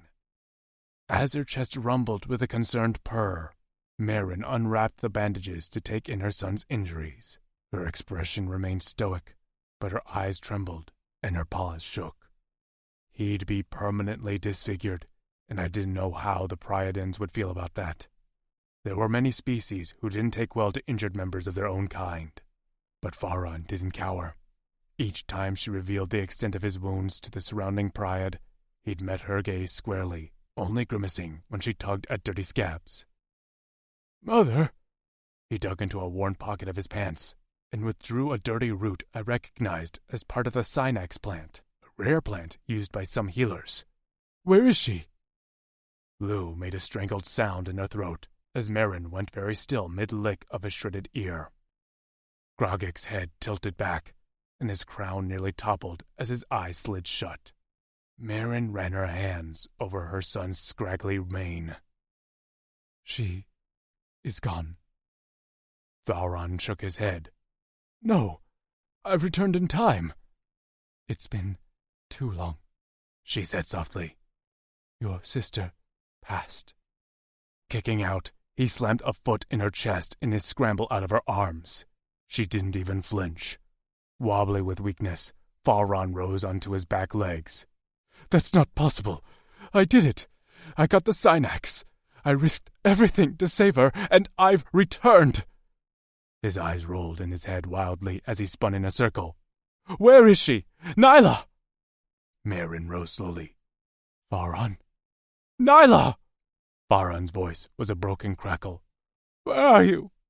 He held up the Synax root and shook it. "I can save you." "Faron!" Grogik's voice boomed over the Pryad. Silence reigned after, except for Lou's sniffles at my side. Tears streamed down her face as she held a hand over her mouth.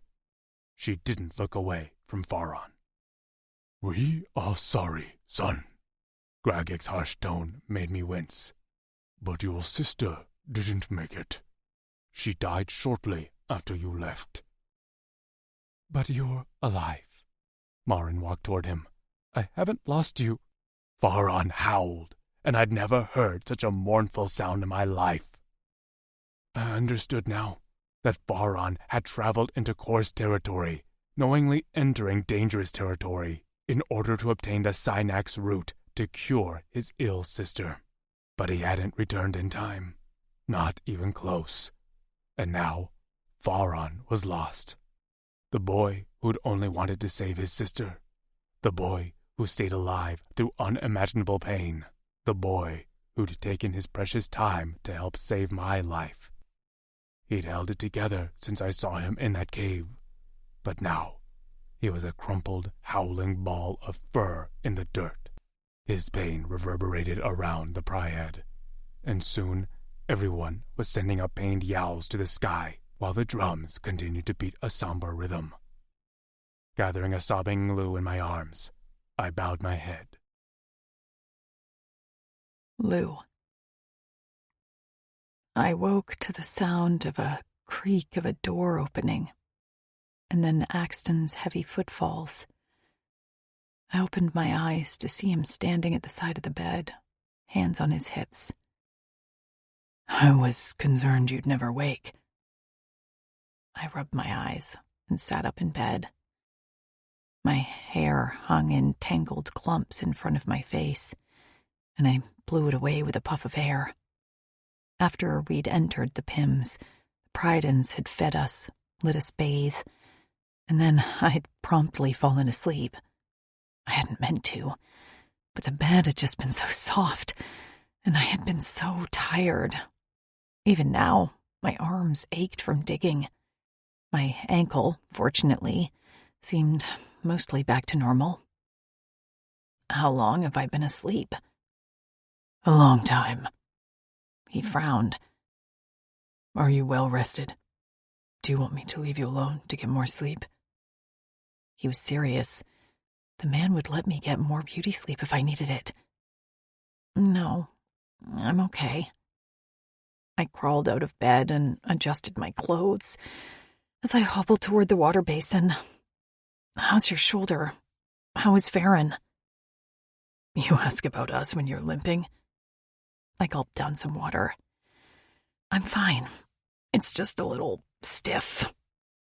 He narrowed his eyes like he didn't believe me. Ignoring his look, I palpitated the bandage on his shoulder to check for any soreness. "How is it?" Sounding very put out, he batted my hands away. "Nearly healed. I'm only wearing this because the healer made me." I smiled. "Okay, well, I'm glad someone has sense." My smile faded as I remembered Farron. The last time I saw, he'd been nearly catatonic as he lay on the sling on the way into the Pims. Axton's expression sobered. "He is resting." Has he spoken? His jaw worked. "Not yet." "Can I see him?" "If Marin allows it." "Did you know about this?" I could feel the anger rising in my chest. Not at Axton, but at the situation. This whole time, I figured Farron was a young Pryden who had just done something stupid to get caught. But no, he'd been caught attempting to save his sister's life. Apparently the Synax plant could cure all manner of ills. Axton held up his hands, palms out. "I had no idea, Lou. I swear it." I believed him, but that didn't stop the way my stomach turned at Farron's situation. A happy, relieved reunion had turned into a tragedy in minutes. I would forever be haunted by Farron's howls. After splashing some water on my face and getting a snack, Axton led me through the Pims tunnels until we came to a room. Outside, decorative chains littered the floor, and Axton explained they were offerings of support from the Pride. When we knocked on the door, a tired and muffled "Who is it?" responded from inside. Axton scratched at his chest. "Lou would like to see Farron." Silence followed his request, and I thought our request had been denied until the door creaked open. Marin peered at us. She wore none of her jewelry and only a few chains around her neck. Her mane looked unkempt, and she appeared a decade older than I'd seen her yesterday. I wanted to burst into tears, but I held myself in check. "Hi, Marin. Can I see Farron?" Her big eyes blinked, and then she opened the door wider without a word. I walked inside first, one step at a time, Axton at my heels. In the center of the room was a large chained bed, and laying in the middle, appearing so small, was Farron. He stared straight up at the ceiling, his paws resting on his stomach. Deathly still. I first thought he wasn't breathing, until I saw the steady rise and fall of his chest. The door clicked shut behind us. Marin sat in a nearby chair at a small table and resumed linking together a length of chains. The rattle of them sent a chill up my spine. A shadow moved in the corner as Gragic stood silently. Unease bubbled in my stomach. Maybe this had been a bad idea. I wasn't welcome here as an outsider. Sure, we'd returned Farron home, but what this family had to go through now was not of my concern. Yet, I couldn't abandon Farron. Axton's steady hand on my back encouraged me to continue forward until I stood next to Farron's bed. He stared, unseeing, at the ceiling and didn't acknowledge my presence. The bed was so high that I could fold my forearms on the blanket. The outside of my forearm brushed his bandaged shoulder. "Hey, buddy," I said softly. "I'm sorry about your sister, Nyla. I'm sure she loved you very much, and she knew that you loved her too. You were a good brother to her." I thought of Tasha and Trix, and how worried they have been about me and Maisie this whole time. I wondered if they felt guilt over things beyond their control, even in my darkest moments away from them, I never once wished they had tried harder. I only wished that wherever they were safe. Knowing they'd found love and were happy had been a relief to me. I hope you know that you didn't fail her. Take all the time you need to heal and mourn. But then try to find a way to be happy, Farron. Look around at the support you have, your loving mother and father. I took a chance and reached out to lay my hand over his large paw. You're not just a survivor. You're a fighter. Farron didn't answer. He didn't even blink. He stared at the ceiling as if I wasn't there. The tears fell unbidden from my eyes as I watched this broken boy. I just wanted him to be okay. I sniffled softly and went to take my hand away when his paw twitched. I went still. I nearly gasped when his head slowly turned to face me. A sudden rattle of chains behind me startled me. Farron's hazy yellow eyes held mine, and then he gave me one distinct nod. My chin wobbled as I patted his palm. You're gonna be okay. His mouth opened, and he whispered one soft sound. Yes. A knock at the door surprised me. It swung open to reveal a member of the Pryad. Her eyes sought out Gragic in the room. The Drixonians are here, Quozel. What? I squeaked. Axton stepped to my side. While you were sleeping, Gragic managed to get in touch with Daz. He sent a cruiser for us. We're going home, Lou. We're going to see your friends. 15. Axton. Maddock leaned against the side of his cruiser with 2 laser guns strapped to his chest. Sticking out of his mouth was a bud of Yuza, with a thin stream of smoke floating from the end. As soon as I walked out of the PIMS behind Gragic, Marin, and a few members of their Pryad, Maddox shook his head. He flicked the ring in his one nostril as he strode toward me. Ignoring Gragic, which was rude, he grasped the back of my neck and thunked our foreheads together in the traditional Drixonian greeting.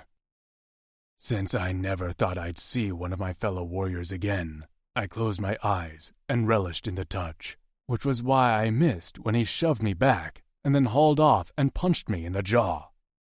You're so flecking stupid! Hey! Lou stomped to stand in front of me. Don't call him that! Maddox's gaze lowered to her before letting out a long sigh. Sorry, sweetheart, but that's not the last time I plan to hit this fleck. She balled her fists at her sides, but I grabbed one of her braids to haul her back next to me. She squawked in protest. It's okay, Lou. I probably deserve it. Placing her hands on her hips, she huffed. Violence is not the answer. You boarded a Harazian plane? Maddox ignored her to once again yell at me. What the fleck is wrong with you? I rubbed my forehead. I don't know, but I would do it all over again, knowing it ends this way. I slipped my fingers inside Lou's and squeezed. Maddox's gaze drifted down to our wrists. He didn't seem impressed, but then that was Maddox's way. Gragic slammed a spear into the ground in warning, and I didn't miss the way Maddox stifled a suffering sigh before turning to address the Quozel. He was always a bit of a pompous fleck. He was one of the smartest among us, and never viewed the sons of Not Brand he bore as an obstacle. He snuck into training and classes that the privileged warriors attended, and taught himself how to read and write. It was why he'd been chosen by Daz to learn how to pilot one of our few cruisers. I hadn't seen him in a while as he'd been away at training. We'd been close when we were chits, as he'd found that I didn't mind listening to him chatter. Maybe that was why I didn't mind how much Lou talked. Maddox crossed his arms at the wrist and touched them to his chest in greeting toward Quozel. Thank you for caring for Axton and his mate until we could retrieve them. Lou made a sound, and I met Grogik's gaze. Care for us? He'd sent us on a deadly mission. Grogik looked away quickly, and I didn't bother arguing. It didn't matter now. I'd tell Maddock everything later. Of course, was all Grogik said. Let's go. Maddock waved a hand toward the cruiser with a shiver despite his fur cape. It's cold here. He walked up the cruiser ramp out of sight, and then I spotted him again through the front windows as he sat at the cockpit. Before I could follow, Grogik and Maven stepped in front of us. They'd left Faron to see us off, which surprised me. It's hard to put into words how much we appreciate what you did for us. We didn't do it for you, I said. We did it for ourselves. And for Faron, Lou piped up. No matter what we went through, it was worth it to bring Faron home. Please keep us updated as he heals. Marin stepped forward, her movements unsteady, before she leaned down and rubbed her face and mane across the top of Lou's head. My mate held very still, not even breathing, as Marin offered her the highest sign of affection from a female Priadon. Lou wouldn't have known this, but there was no need to say words. She understood the gesture as her eyes filled with tears.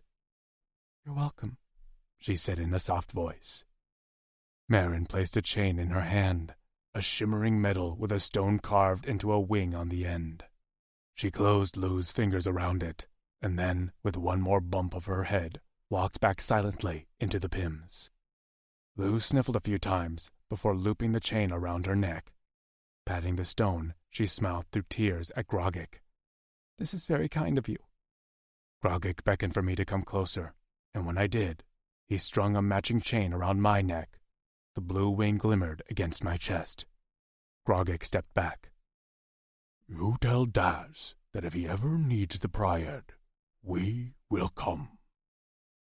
I couldn't imagine how much it took Grogik to say that.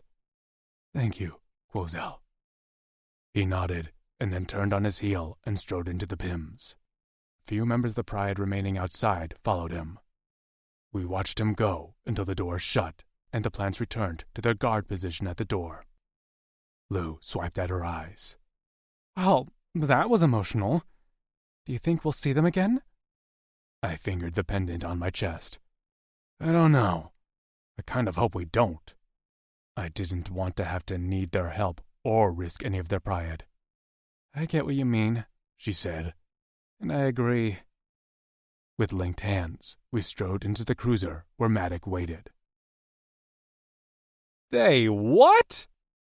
We hadn't been on the cruiser long before Maddock got me to spill the details of what we'd had to do for the Pryadons. The veins on his neck stood out as he gnashed his fangs and began punching buttons on the dashboard.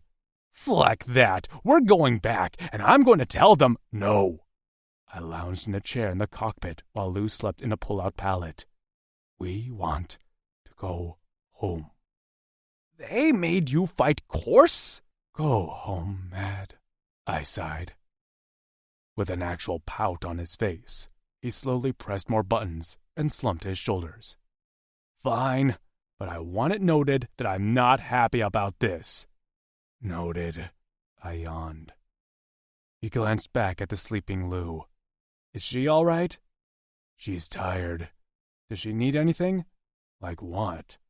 I don't know. Human things? I eyed him. You have not been around enough. Course I haven't. I've been in the flecking sky learning about how to do stuff like this to save flecks like you who do stupid shit. You still talk in mostly curse words, I hear. I have a few more I made up too, so keep making me mad and you'll hear more. Can't wait. I've spoken to maybe 2 of these human females in my lifetime. Excuse the fleck out of me for not knowing what they do or need. They need to eat, sleep, and be protected. I know that, Flecker. I shrugged. They're all different. What else they need varies. Do they tell you? Sometimes. He wrinkled his nose. You'll meet more soon. Eventually. As soon as I get you home, I have to take off again on another mission for Daz. I peered out the front window to see us traversing a wide swath of freshas. In the distance, our sister planet Torin rose above the horizon. It reminded me of Maisie. As soon as we returned home, we'd have to talk to Daz about her. Lou wouldn't abandon hope. I was about to mention her to Matic when Lou made a distressed sound. I turned to find her writhing on the bed, her eyelids fluttering. "Is she dying?" Matic yelled. Ignoring the annoying pilot, I rushed to Lou's side. As soon as I reached her, she opened her eyes and stared at me, unfocused. I recognized that look. She'd just had one of her visions. I knew her head would ache soon, and she'd likely feel sick. But instead, her mouth stretched into a wide grin. In a raspy voice, she said, "He'll be okay, Ax." I combed my fingers through her hair soothingly. "Who?" "Farhan," she murmured. "I saw him. He'll become an adult, and he'll be happy again." I smiled at her. "That's good, Lou." "Who's Farhan?" Matic called from the cockpit. Lou began to giggle. Lou. I learned that the cruiser we flew in could handle both inter- and intra-planet travel. Matic drove like he was Maverick in Top Gun. I'd always liked that movie, and would have loved a sequel. Maybe they made one since I'd been gone from Earth. I hoped it was as good as the original, and had another sweaty beach volleyball scene. Through the window at the front of the cruiser, I spotted a cluster of tall buildings rising in the distance. Axton explained that was Granite, the once great city of the Drixonian Society, which had been undergoing reconstruction since their return to Corin. "We'll visit there soon. But first we're going to Sari." "Sorry?" I queried. "I'm part of the lone Howl Clavis of Drixonians. We're all sons of Nod, and we've settled in a village close to Granite. Most of the Drixonians are in Granite now, but there are still some scattered Clavises around Corn that prefer to keep to themselves." "But my friends are at Sari?" "They are," Axton assured me. "Do they know I'm coming?" I glanced at Matic, who shook his head. "I don't think so. Gragic didn't tell us her name, only that she was a human female. We're there." Axton pointed in the distance. "See the top of the large moke tree?" I nodded at the sight of the tall, dark blue leaves. "That's the center of Sari. Matic will land outside of it." "You don't want me to make a grand entrance and drop down in the middle?" Matic asked. I swore I heard a bit of disappointment in his voice.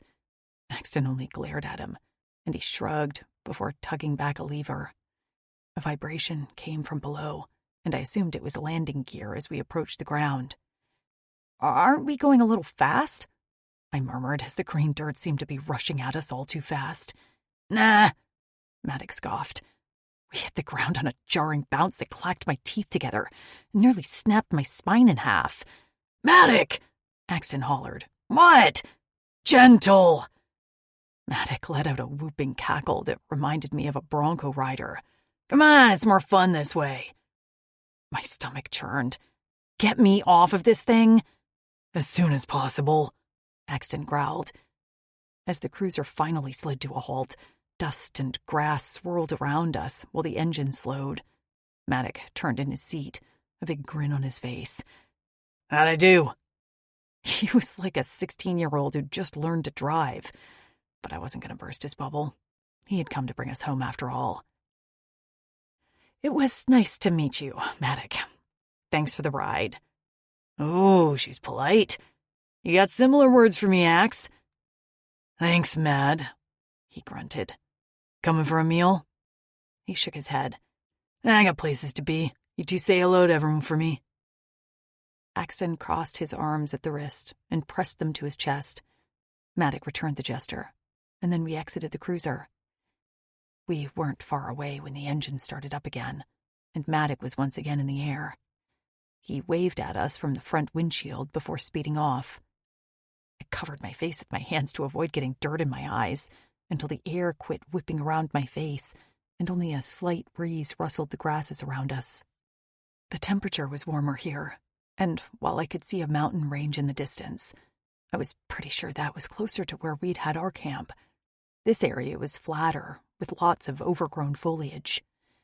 A battered trail carved a path in front of us, and I could make out the moke tree and the top of some huts. "Is that the village?" Axton nodded, and his chest was slightly puffed out with pride. "That's sorry." "Who is it?" came a loud, feminine shout. The voice rocketed through me and sent my heart into overdrive. In front of me, a figure raced toward us, and her dark red braids flapped behind her. "Trix!" I screamed, and took off down the path. Behind her, two more figures ran, one with long dark hair and another with a head of blonde curls. A sob bubbled up my throat before I could stop it, and by the time the three women reached me, I could barely breathe as I clung to my friends. My sisters. Hair stuck in my mouth, a finger poked me in the eye, and someone's toe slammed into my shin. But I didn't care. I was surrounded by love, my friends. It was a reunion I never thought I'd have. We didn't know who it was. Even Tasha shed a few tears. We only heard it was a human female, and we hoped it was one of you. Oh, how we hoped. Amber wept openly as she clung to my back. I realized belatedly that only 3 of us were in the embrace. Trix stood off to the side with her pressed lips together. While her eyes were dry, her chin quivered. Her gaze shifted to beyond me, where Axton stood quietly. "Thanks for bringing her home." "He's my hero," I sniffled. "I don't know what a hero is." "Someone who is brave, who saves someone else," I explained. "Ah," he murmured with a shake of his head. "No, you are your hero. And mine." The girls all turned to look at him as he took another step forward. "I wouldn't have survived without you." "But you were almost out of that burrow." "That's not what I mean," he said. "I wouldn't have tried to live if it wasn't for you.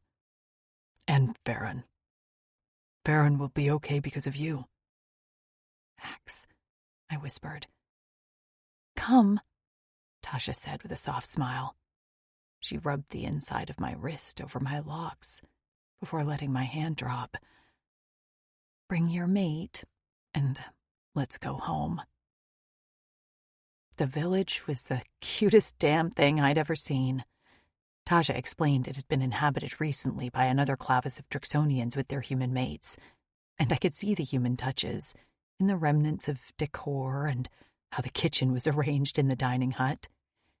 As we walked around the village in a crash course tour, I shuffled next to Trix. Based on how she'd hung back at our reunion, I didn't touch her. Her locks shone gold on her skin, and I couldn't take my eyes off them. A knowing smile curled her lips. "Yes, I have a mate."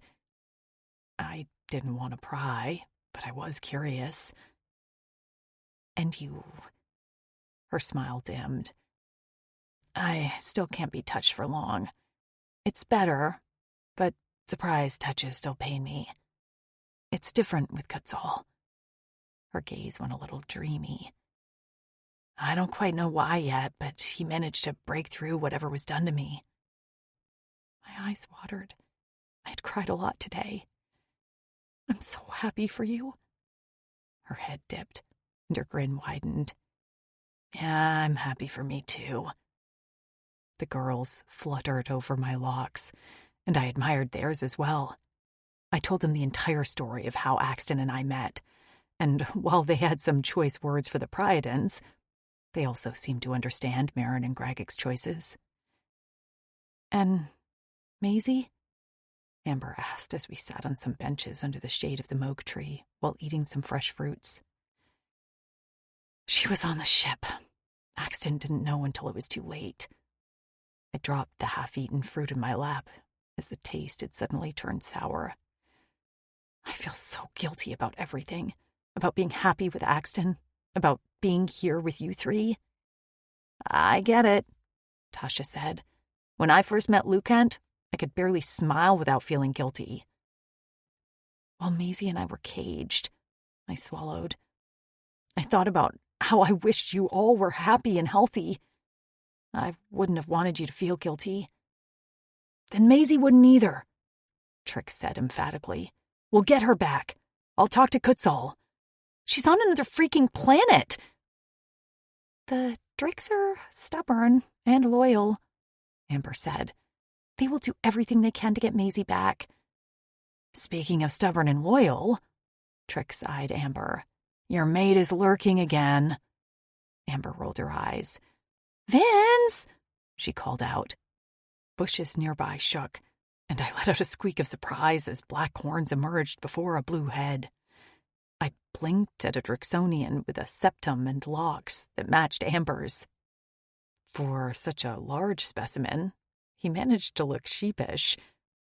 I was only checking on you. By hiding in a bush? I didn't have anything else to do. Amber flailed her hands in frustration. Go talk to Axton. Vince made a face. Who wants to do that? His gaze slid to me. No offense. Go away, Vince! Amber shouted. I'm glad you're here, Lou. Vince gave me a little wave as he sidled away. I waved back, but he had already fled. Amber dropped her face in her hands. That guy is going to be the death of me. He loves you an unhealthy amount for anyone else, but for Vince, it's like the healthiest thing for him, Tasha said. It makes sense in a complicated way. No, you're right. Amber flipped her head up and smiled in the direction where Vince had gone. And I love him back. Lou! Axton's deep voice had me turning in my seat. He approached with two other warriors. One had a scarred face, and the other walked with an air of authority. His face was set in a scowl that made me feel like it was permanent. This is Lou Kent, Tasha's mate. He pointed to the large one with scars.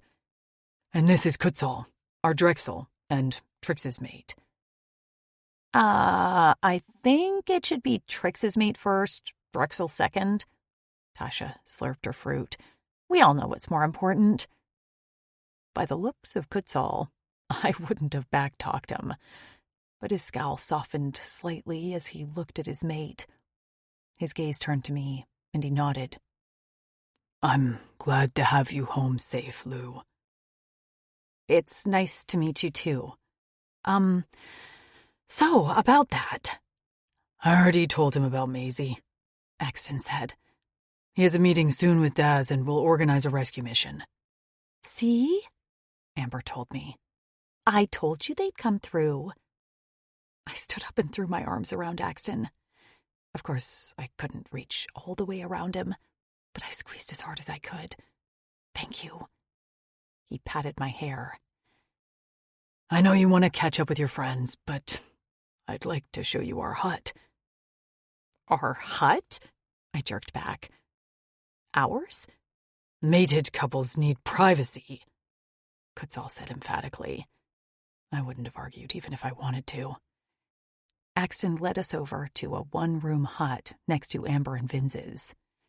On the door hung a wooden A and L. We have the whole alphabet carved by a Drixonian in granite named Hap, Amber said as she petted the L. We're all ready, with an M for Maisie and an N for Nev. I swallowed around the lump in my throat.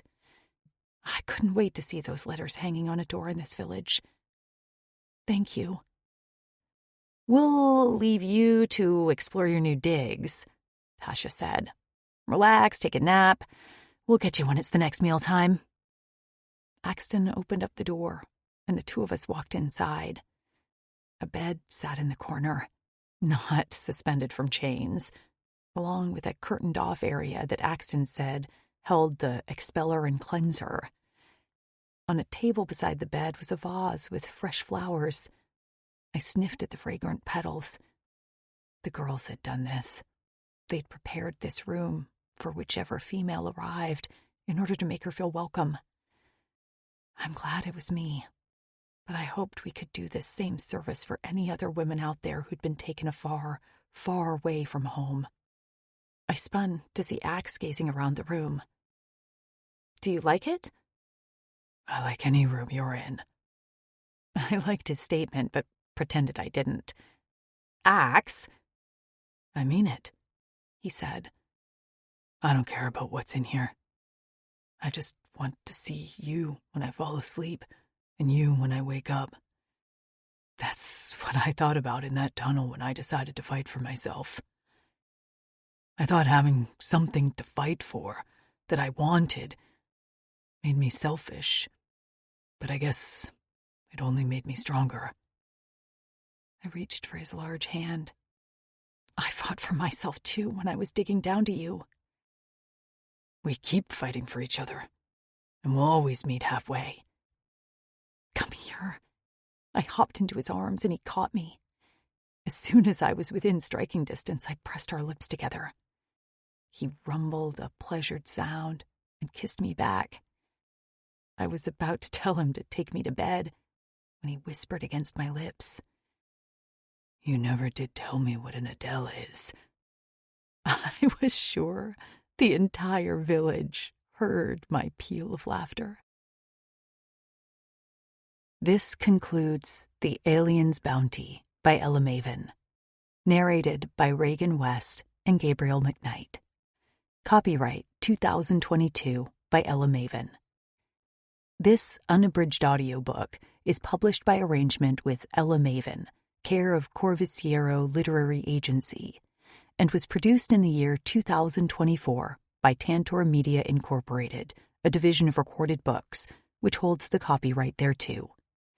Please visit tantor.com for more information on our growing library of unabridged audiobooks.